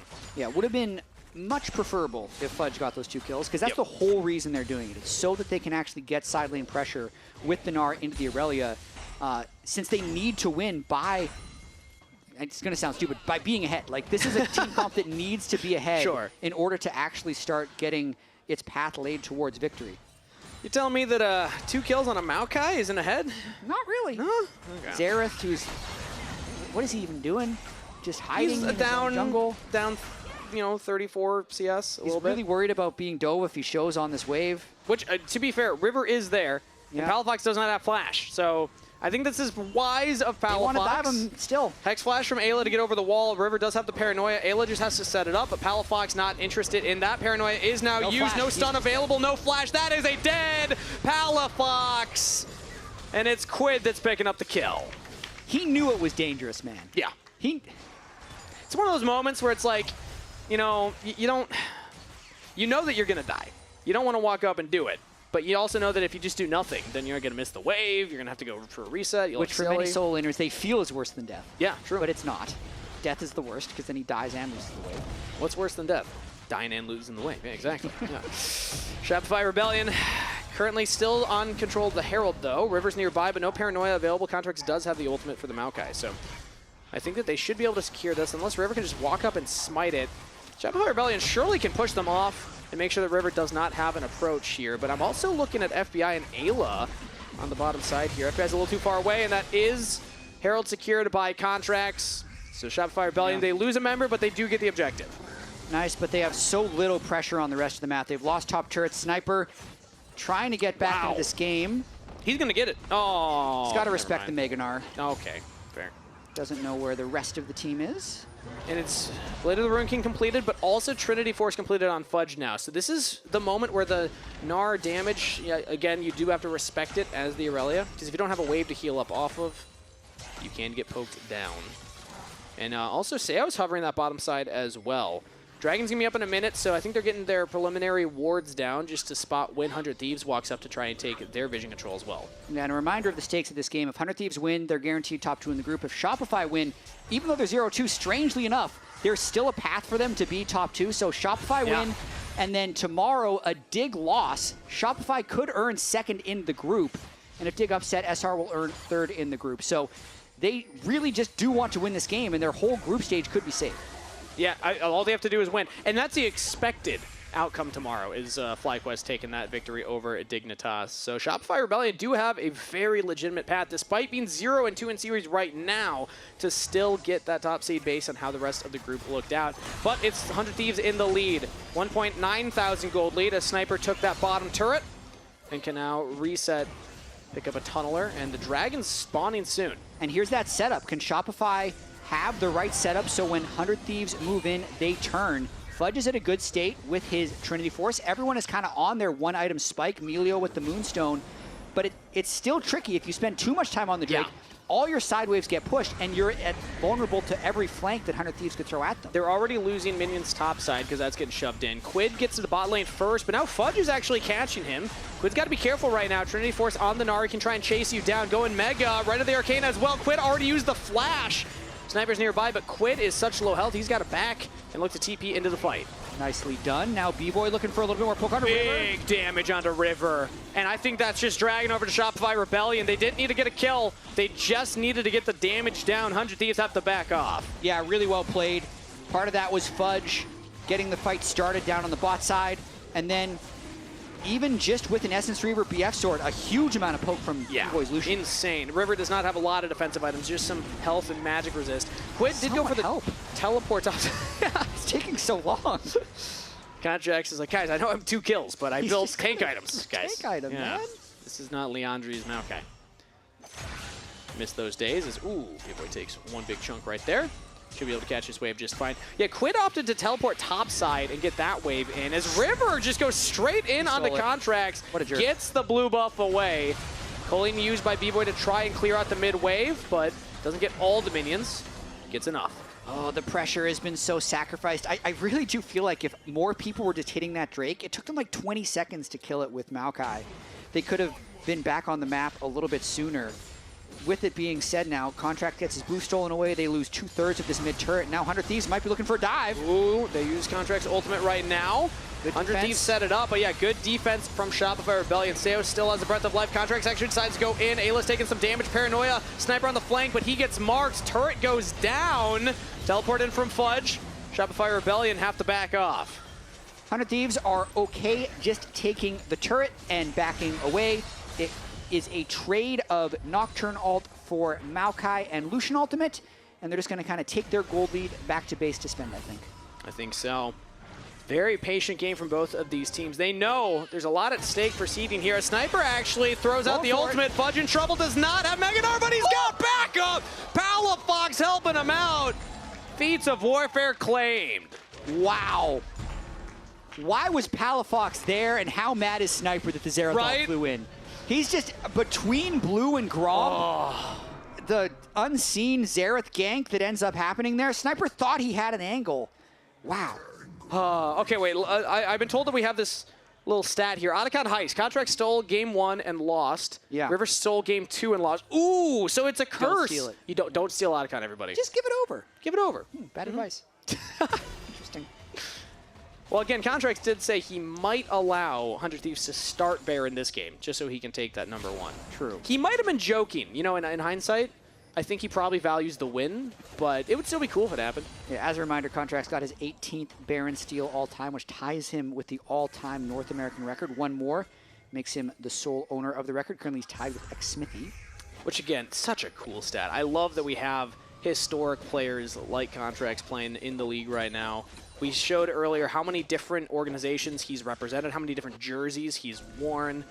One of the players in that conversation for, some of the top junglers to play in the region. So awesome that he's able to pick up some of those stats as well. But can he pick up a win here is the next question. They're down in gold here, and there's not much to fight over. So I think that we still will have a bit of room to breathe unless they go for an early Otacon, which, again, Shopify of all teams is willing to do. Remember what Fudge said last game, guys? Don't start Otacon unless we have the wave pushed. Yes. So well, they have it. It's kind of pushed, but I feel like without the turret down, it's never going to be pushed enough. So they're not going to start Otacon, I think. Okay. Unless they kill that turret and push the wave. We'll see, though. Fudge denying the people a show here. As you know what, I'll allow it for right now. He had a very good early laning phase with the help of Contracts, but he's done great work with it as well. Still has not died. Sitting 1-0-2 on the Gnar. And he's going to actually maybe take this top turret because 100 Thieves are not nearby yet. Instead, Fudge is going to actually peel back.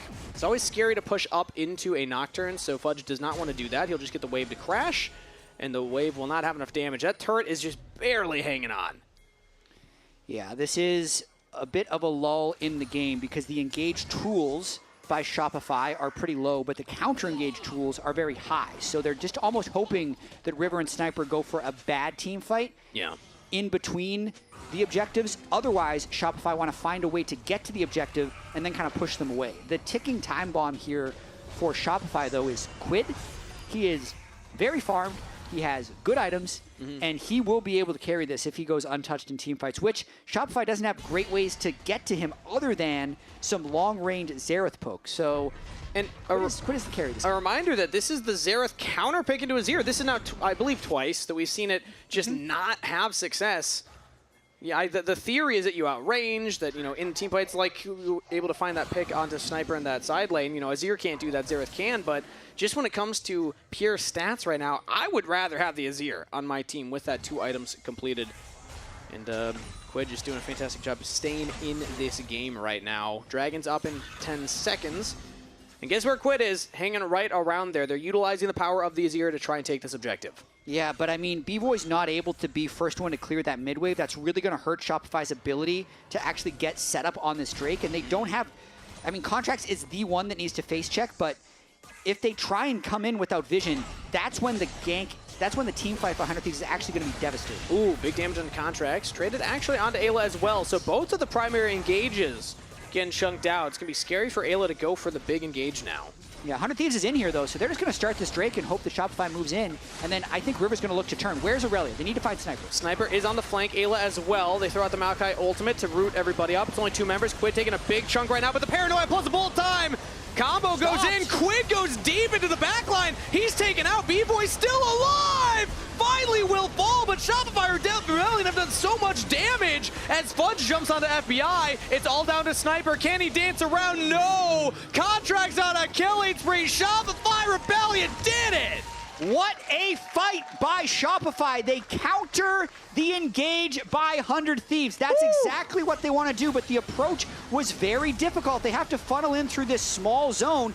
Fudge does a great job on the left, marking Sniper, making sure he can't come into the fight. And then when Ayla engages with Quid, you can see Quid had already been poked to about half health, and the Melio ult can just be absolutely devastating. Sure, they kill B-Boy, but they had been poked out.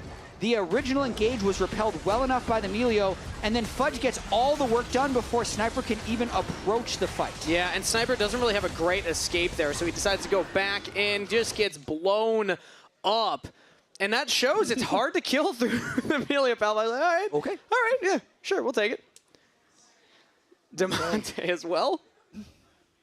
Yeah, let's go. 2 Drakes now for Shopify, moving their way towards Hex Soul. Man, can you imagine this Xerath and Lucian poke if they're able to get the Hextech Soul? But that's kind of the path that they have to take to win this game. I don't think they have the ability to just fly onto 100 Thieves and kill them.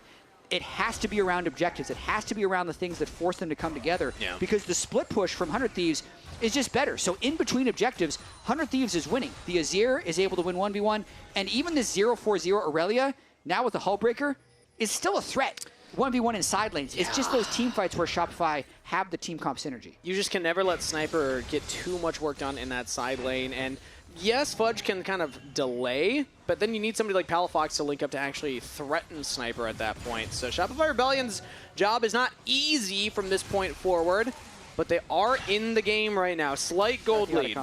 They've evened up the Dragons. Otacon has been started this time by 100 Thieves. Shopify Rebellion feel pretty good about that. I mean, throwing out a Maokai ultimate into the Otacon. Fudge just lost Mega, so he will teleport in as Mini. Sure.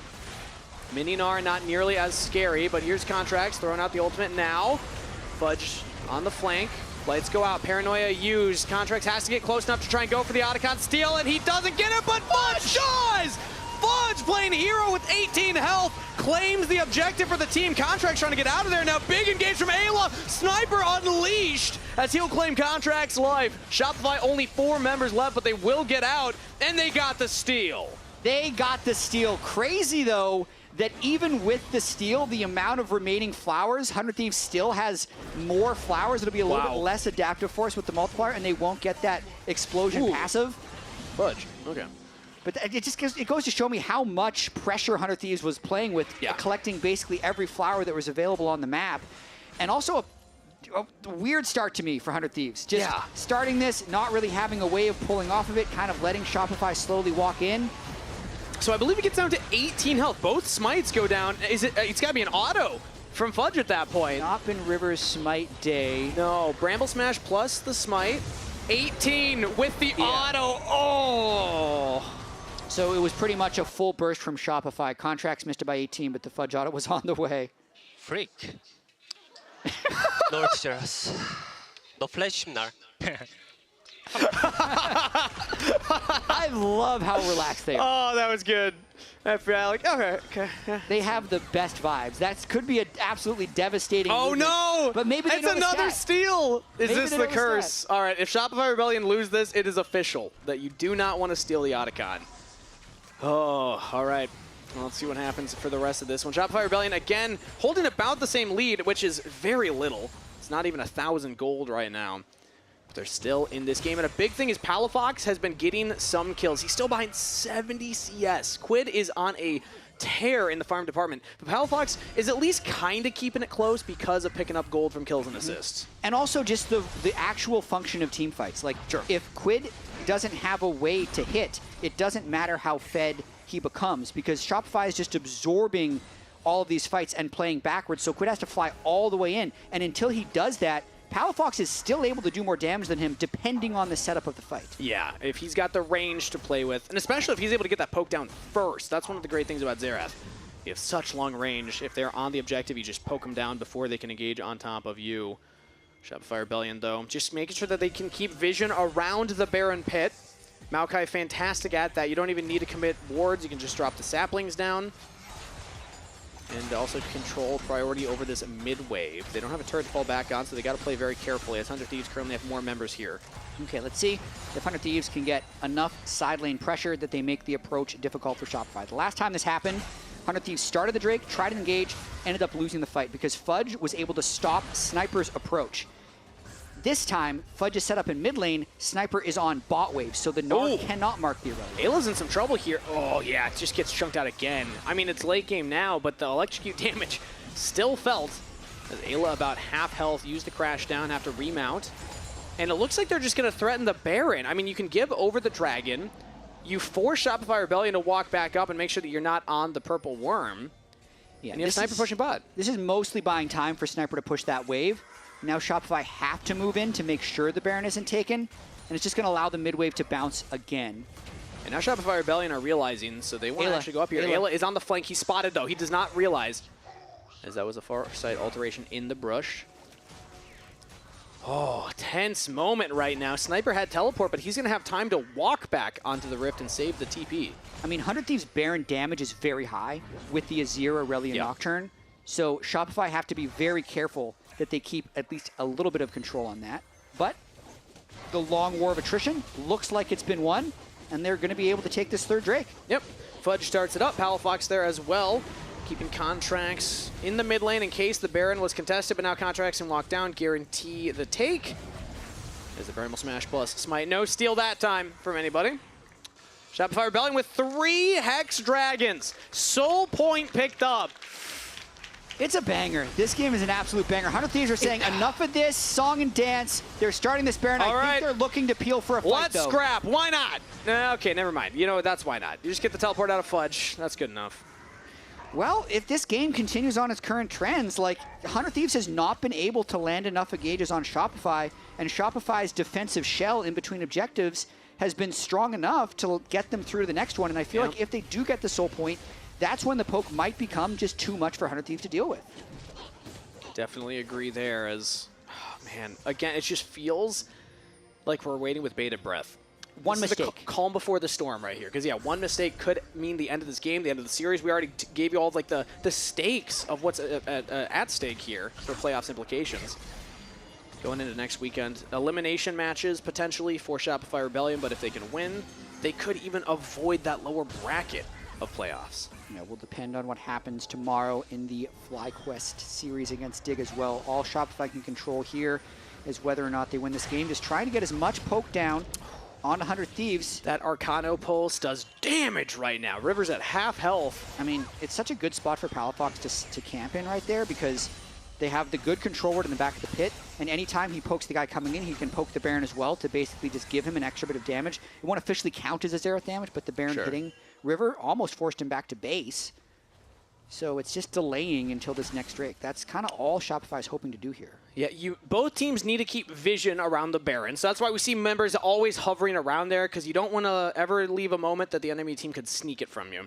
But at the same time, you want to make sure that you're catching these waves, getting these item completions, because for Shopify Rebellion especially, it's Dragon Soul Point. If they can get this next Dragon, that is a win condition. 4 Hex Dragons, plus that Soul is huge. 100 Thieves, they're on the back foot, because even if they deny this, there's more to be done. Yeah. There are only 2 dragons right now. Yeah. And I also want to explain a little bit why Palafox's CS looks so bad. Okay. Part of it is he did lose lane phase by about 20, but the bigger part of it is just the way Shopify is playing the map right now. They're only playing 2 lanes. So they're generally having Lucian and Xerath on the same wave all the time. Lucian is the one taking that CS, and then Fudge is the only one they trust to go to the other wave. Yeah. So there are no waves left for Palafox to farm, whereas 100 Thieves is playing more on 3 waves where they have people who can move to waves. Azir's on the wave on bot, the AD carry FBI's on the wave on mid, and I imagine Sniper or someone will move over to catch that other wave, and they're just collecting more farm as a unit. And it's always just terrifying to be on that sideline, Xerath, when there's the Nocturne. But you know what's not terrifying? When you get vision control around Baron and you start it up. They're going to try to get teleport out of Quid. Pretty classic setup right now. Quid now will teleport. This means Shopify Rebellion can just decide to back off, or they can commit to it. River's walking up. Can he get the steal? Sniper 1v1, but he's taking a lot of damage right to the Arcane, doing work. As Paranoia goes up, and he's diving over the backline all alone. River almost throws his life away. Has to flash to survive. That is 2 flashes down for 100 Thieves now. Yeah, so they get flash, teleport for the cost of their tier 2 top turret. So Quid technically gets the gold trade up, also gets this control ward, but a big play there by Shopify just ends up not just advancing the game that much at all. Yeah, I mean, I'm amazed that River actually took that Paranoia. I feel like you could have just backed off, but either way, it's not disaster. Losing your jungler there means that Baron goes down, but 100 Thieves, like you said, at least get that turret, and now Cold is basically dead, even still, but just barely in their favor. 1 minute until that Dragon Jet. That is what we've been waiting for. The teams have been waiting for it. They've toyed around with the idea of fighting at that top Baron, but now I gotta say, huge advantage to Shopify because we're not gonna have the flashes on River and Sniper for that Dragon fight. We've seen enough Shopify to know that this is probably cursing them, but it feels pretty good for them right now. Because they've been able to secure the last 3 Drakes. Oh, no. It's forcing 100 Thieves to do something. So they're just getting them to come into this zone. And they need to find an angle to engage. But Shopify's just been so disciplined with not allowing a good Nocturne Aurelia flank. Fudge has always found Sniper in any time Sniper wants to go in. And then the Maokai Melio has just been completely repelling. Oh, they land the stun onto Quid. Ultra Mega Fire Kick knocks him back, but Quid is still alive. But that's huge. 20 seconds until Drake. Quid already used TP to stop the Baron, so Shopify's just going to clean this mid wave, move towards the Drake, and then probably start it. Pilefox was down 100 CS. Doesn't matter. One shocking orb might have just earned them that Dragon Soul. It doesn't matter how much gold you have if you don't know how to use it. And right now, the compositions aren't allowing Quid to get into range to do any damage. It could come down to River going for a steal. If they can get vision, which they do have now, Control Ward into the pit. Quid's back. This is dangerous for Shopify. Okay, it's going to be a 5v5. Shopify Rebellion were not able to burst it down fast enough. Quid now taking the Hex Gate over. Flip it. The Paranoia used, and that is Dragon Soul. Contract secures it. Uses Quid as his escape tool as well. Shopify Rebellion in full retreat mode. 100 Thieves cannot chase them down. Ayla might still look for the Force. Has the Flash, has the Crash on, has the Magnet Storm. This is your moment, Ayla. Does he want to go for it? Stunned up. Another orb from Palafox marks Ayla. He cannot find the engage. Shopify Rebellion, they get the Dragon Soul. They get out of the fight. This is how you play a poke comp. A poke counter engage comp. 4 Drakes in a row after being down 2 Drakes to 0. We said if they're going to win, it has to be through Drakes, so we're going to be here a while, and it's absolutely how it's played out now is where 100 Thieves needs to start being a little bit more desperate. Because they're going to be getting poked out, but it's still fairly difficult for Shopify to advance the game.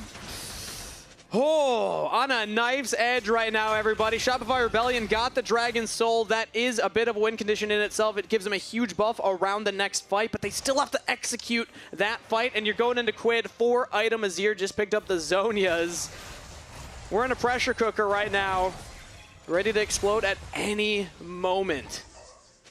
I mean, it could still be one mistake away.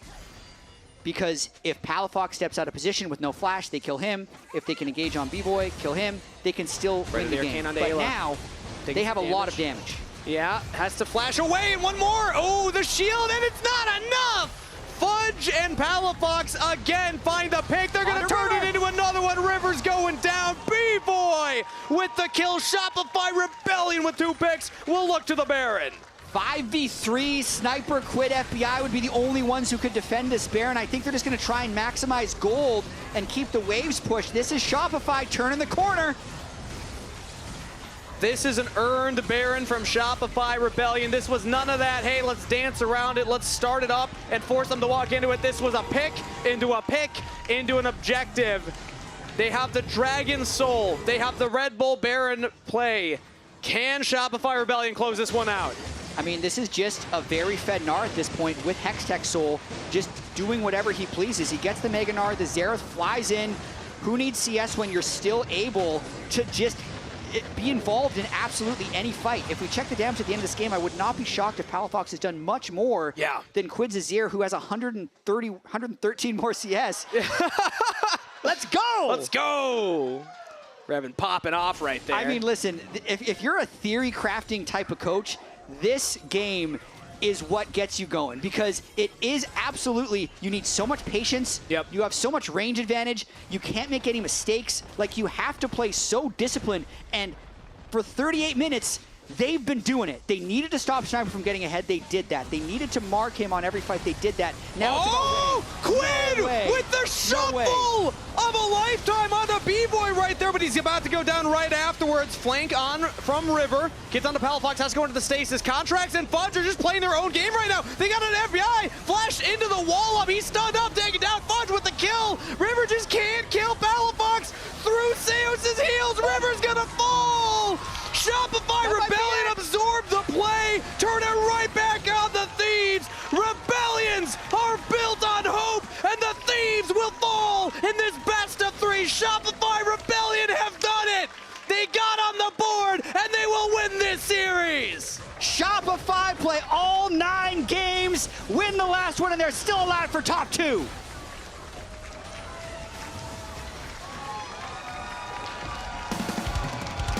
Flowers to the Rebels. What a performance right there.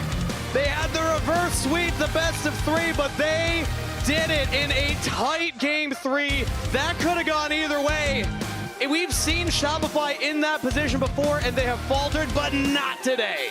Man, what a tough final game for both of these teams to play. 100 Thieves must be so frustrated that they could never find and engage. But I gotta say, Fudge played immaculate League of Legends in this game. 5-0-5 on Gnar, always marking people in the right position. And as much as people are gonna say about the Flame Horizon in the mid lane, 356 CS to 248, Palafox's Xerath was there. He was doing what needed to be done in those team fights. Yep. And they pull out the clutch victory. A well-deserved bow from Shopify Rebellion. Well done to the team. We'll be joining one of them shortly to hear from them. But for now, again, to your point, it's not about CS difference in the mid lane. It's not about itemization. You know what stat matters the most, in my opinion, for a damage dealer? Damage per gold. Palafox had to have been top in that chart, man. I mean, he was manipulating it a little bit by not getting any gold. But True. Yeah, I would say just damage, but damage per gold is a very... It's a fun one. You know, add another one to that, yeah. Man, I love it. This was Shopify, to me, turning a corner. I felt like they've been so close to being able to close one of these series out. A crucial mistake would end so many of their runs. It would have been pretty tragic if they ended this group stage 0-3. They were so disappointed after the loss to Dignitas. They were more hopeful after the close loss to FlyQuest, and now they have the solid win against 100 Thieves. And it was a team effort. Everybody had their moments throughout the series. Fudge and Palafox in that game 3. Finding these picks in the side lane. Fudge locking people down. Xerath right to the arcane damage over the top. Even Seos and B-Boy having an incredible Xayah and Rakan game earlier. Everyone's carrying their weight on this team right now, so love to see it. But that's it from us. We're joining Raz at the Fan Zone for an interview. That's right, I'm with the victorious contracts after that one. Congratulations. How'd it feel? That was like crazy back and forth series. Yeah, the adrenaline is still pumping. I'm not gonna lie. Just our comp was a really slow and steady comp. We just get our vision control. We just poke when they walk in. You could tell they were feeling really desperate and just like really reaching for their engages. So, happy one. You're coming off as one of the most clutch players in North American history. You've tied Xmithy with like most Baron steals in North America. How does that feel as a player? Honestly, that's pretty crazy. I didn't really think I had that many steals, but I don't know, smiting is like such a weird thing for me because like there's some phases where I'm like really good at smiting and then my skill is lower, but then my skill is higher and then I'm like really bad at smiting. Yeah. So it's just, I don't know, it's just, I go through phases and yeah, I mean, it feels good to be on top though, or tied for top. True, and I mean, the last few weeks has been a roller coaster it seems, because everyone has been talking about how like close you guys are. Yes, in taking a series, but you guys have always felt like one of the better teams. You just need something to like get you over the hedge. What have you guys been working on over the weeks, and what have you been working on personally? I mean, mostly just our mid game. I felt like we never struggled in the early game versus most teams. I feel like I'm pretty confident with my early game versus anyone. And it was mostly just about like how we want to sync up playing like our mid game, just like what waves we're playing on, how are we going to do our objective setup, whose roles are for each player, like in a dragon fight, like who's playing what role, who's flanking, who's marking their flank, stuff like that. So I think that's just something that we've improved on a lot and, to continue to need to work on. I appreciate it. And I got one more thing for you, of course. I got one of the, contributors to the LTA art collab, Rui, coming in. Rui, if you're here for this one, he's going to be presenting a piece of art for you. I have this card. It was drawn by Tina. Yeah, so this is for you. Thank you.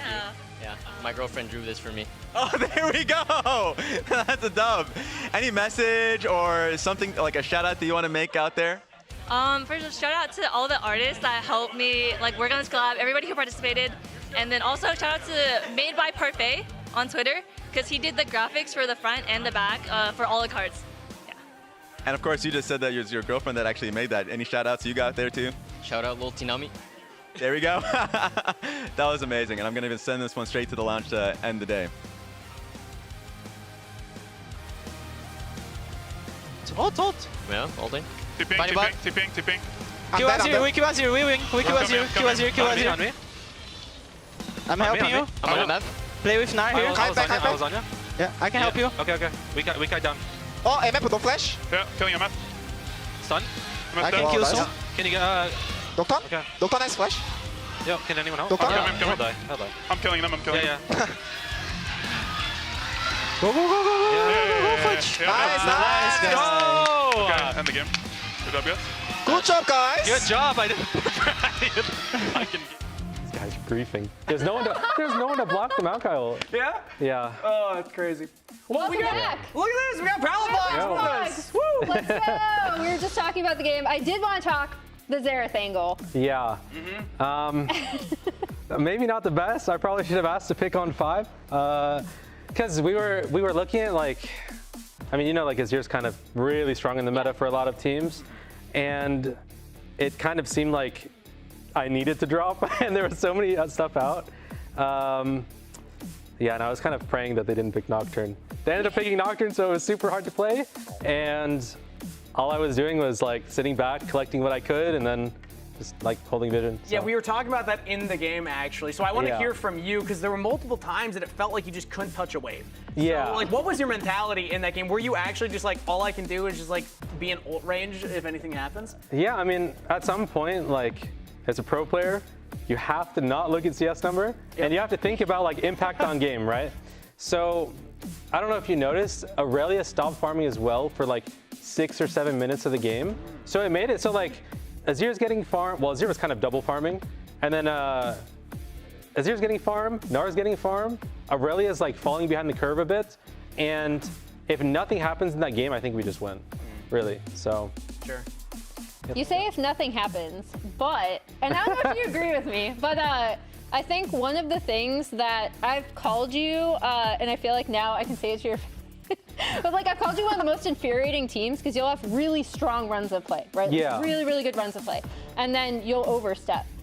So this is, I'll just say, not necessarily the composition I expected you guys to do super well with. So talk me through actually having the patience, right? In a lot of these situations, because you do have to have a lot of patience. Yeah, I think, honestly, we weren't like super practiced on the comp, and we were a little unsure about when to hit objectives, but you could kind of see 100 Thieves like also not knowing what to do. They're like, should we hit Nash? Like, should we hit Nash? Should we go side?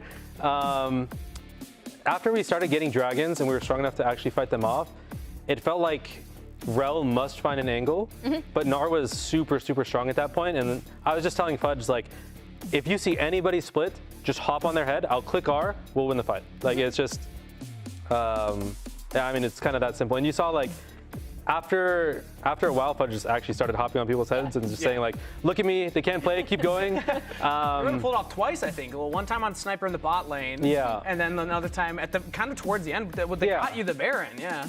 Yeah, I mean, he also fought bots on his year, and I think he blew Flash maybe at like, maybe like level 12, 13. Sure, yeah. But yeah, I mean, that's kind of like, I feel like my job this game is just to boost people.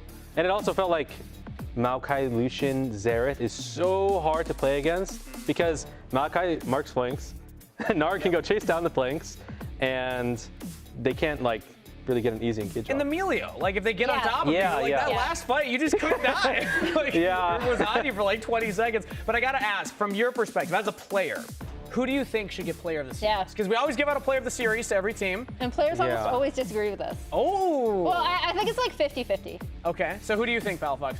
I don't really remember game 1 too well. Maybe Juan? Maybe Juan or B-Boy? So contract? Actually, no, I think Seos should. Seos played really, really well in the second game, the ending to find Smolder flanks. Yeah, I think it's like... Our conflict was insane. Yeah, yeah. It was really good. We'll take a look at it. It's Juan Contracts. two There we junglers. go. There was a blabber from earlier today, so shout out to Contracts. The first name that came to mind. For Yeah. But I also wanted to give a nod to Seos. I think Seos had an incredible performance. He did, like, he did. Man, that Rakan, one of the best Rakan performances that we've seen all split. Well, and also, I was curious to see him on something like the Melio, right? Because when I think of Seos, like, I also watched him in CBL, and I always think of him as, like, engage. So that's also something that was super different for you guys, too. But with Contracts picking it up, we were tracking this on Cast, too. He's tied Smithy for all-time Baron steals. Really? Yeah, you didn't let him go for the record, though. You could have, instead of picking off 100 Thieves at the Baron, you could have let them start it. True. Man. Next time. They wanted to win the game. That probably matters a little bit more. But let's take a look at tomorrow's schedule here. We can get your thoughts on it as well, Palafox, as we look ahead, because we have FlyQuest versus versus Dignitas. Now, fun fact for you, if FlyQuest win that series, you will be second seed from the group, which means you guarantee 2 lives in the playoff bracket. Really? So you'll still have a match to play next week, of course, for seeding, but you will then be in the top half of the bracket, which is huge for Shopify Rebellion. So what words of encouragement do you have for FlyQuest out there? Because you're going to be rooting for them, I imagine. I don't really think you guys need luck. You guys are probably just a better team, and I'm sure you probably would agree with that too. So just play your own game. All right, there we go. The Palafox seal of approval. Yeah, thank you so much for joining us, Palafox. Congratulations on your win. Go out and enjoy the fabulous after party that we've been seeing scenes of. Yeah. So I think that we're going to say goodbye to you. Say wave to the fans, everybody. But we actually have some other stuff to talk about here, me and Emily. So end of day standings, Group A and Group B. So this is how things shake out right now. Cloud9, claim it, Emily, 3-0. Team Liquid 2-1 now. Yeah, and I mean, that was so heartbreaking. Yeah. Wow.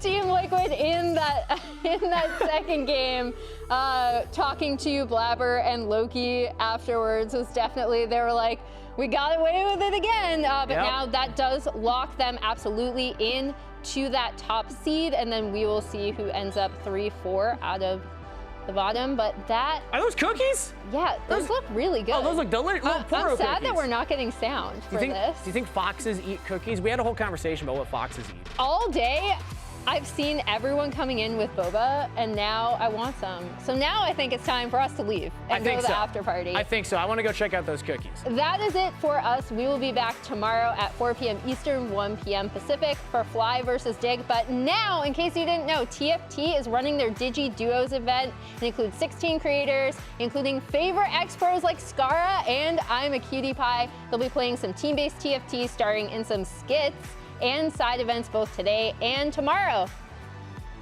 Thanks for watching, everybody. We'll see you tomorrow. Woo! No flash yet, Zido. Rumble, really in. Rumble, yeah, come on, 2 seconds. No flash, Rumble. We can Rumble. Nice. I'm changing. Yeah. I killed Taya.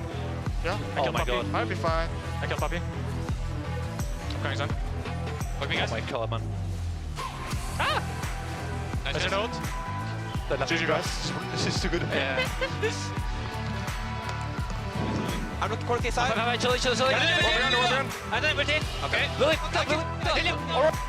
Guys, Corky on HP. I kill Corky. I kill Corky. Yeah. I see look. Right side. Down the flash. Lucian still up. Lucian 1 HP. I'm looking Milio. Careful, chicks. I got him. Push me. APA cannot just Mega Inferno Bomb the wave to save the game. He has to find some kind of a crazy outplay.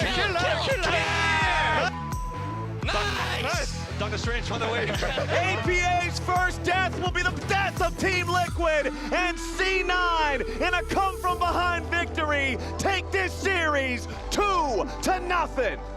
Victor, no flash too. You can side still, yeah? Yeah, it's my still. Okay. I'm looking Victor. Look at Victor. Look at Leona. Help Pantheon out there. Pantheon. Play first target. Pantheon. Yo, I don't have any combo. Okay. Kite back, guys. Kite together. We can stay fight, guys. I ruined an S, by the way, guys. Rumble has no flash. Yeah, Nolus there. Kill Nolus. Yeah, it's freaking in, guys. Rip. Renekton. Smolder is charmed. Yep, Smolder is charmed. Yone. Going to Smolder. Okay, we just kill Yone. Can you guys come with me? Come to me. Kill. Nidalee. Yeah. I'm chasing Can Alistair. you push mid? Okay, we should end. Yeah, go. Alright, it's a game, boys. On my back. Yeah, this is not bad. It's here. Azir. We win. Just kill front line. Careful, I really flash. Yeah, it's okay. We can win. Oh, MF, don't flash. Yeah, killing MF. Stun. I can kill some. Can you get Doctor? Yeah. Doctor, nice flash. Yo, can anyone else? Doctor? Yeah, I'll die. I'm killing them. Yeah. Go. Nice. Nice. Go! End the game. Good job, guys. Good job, guys.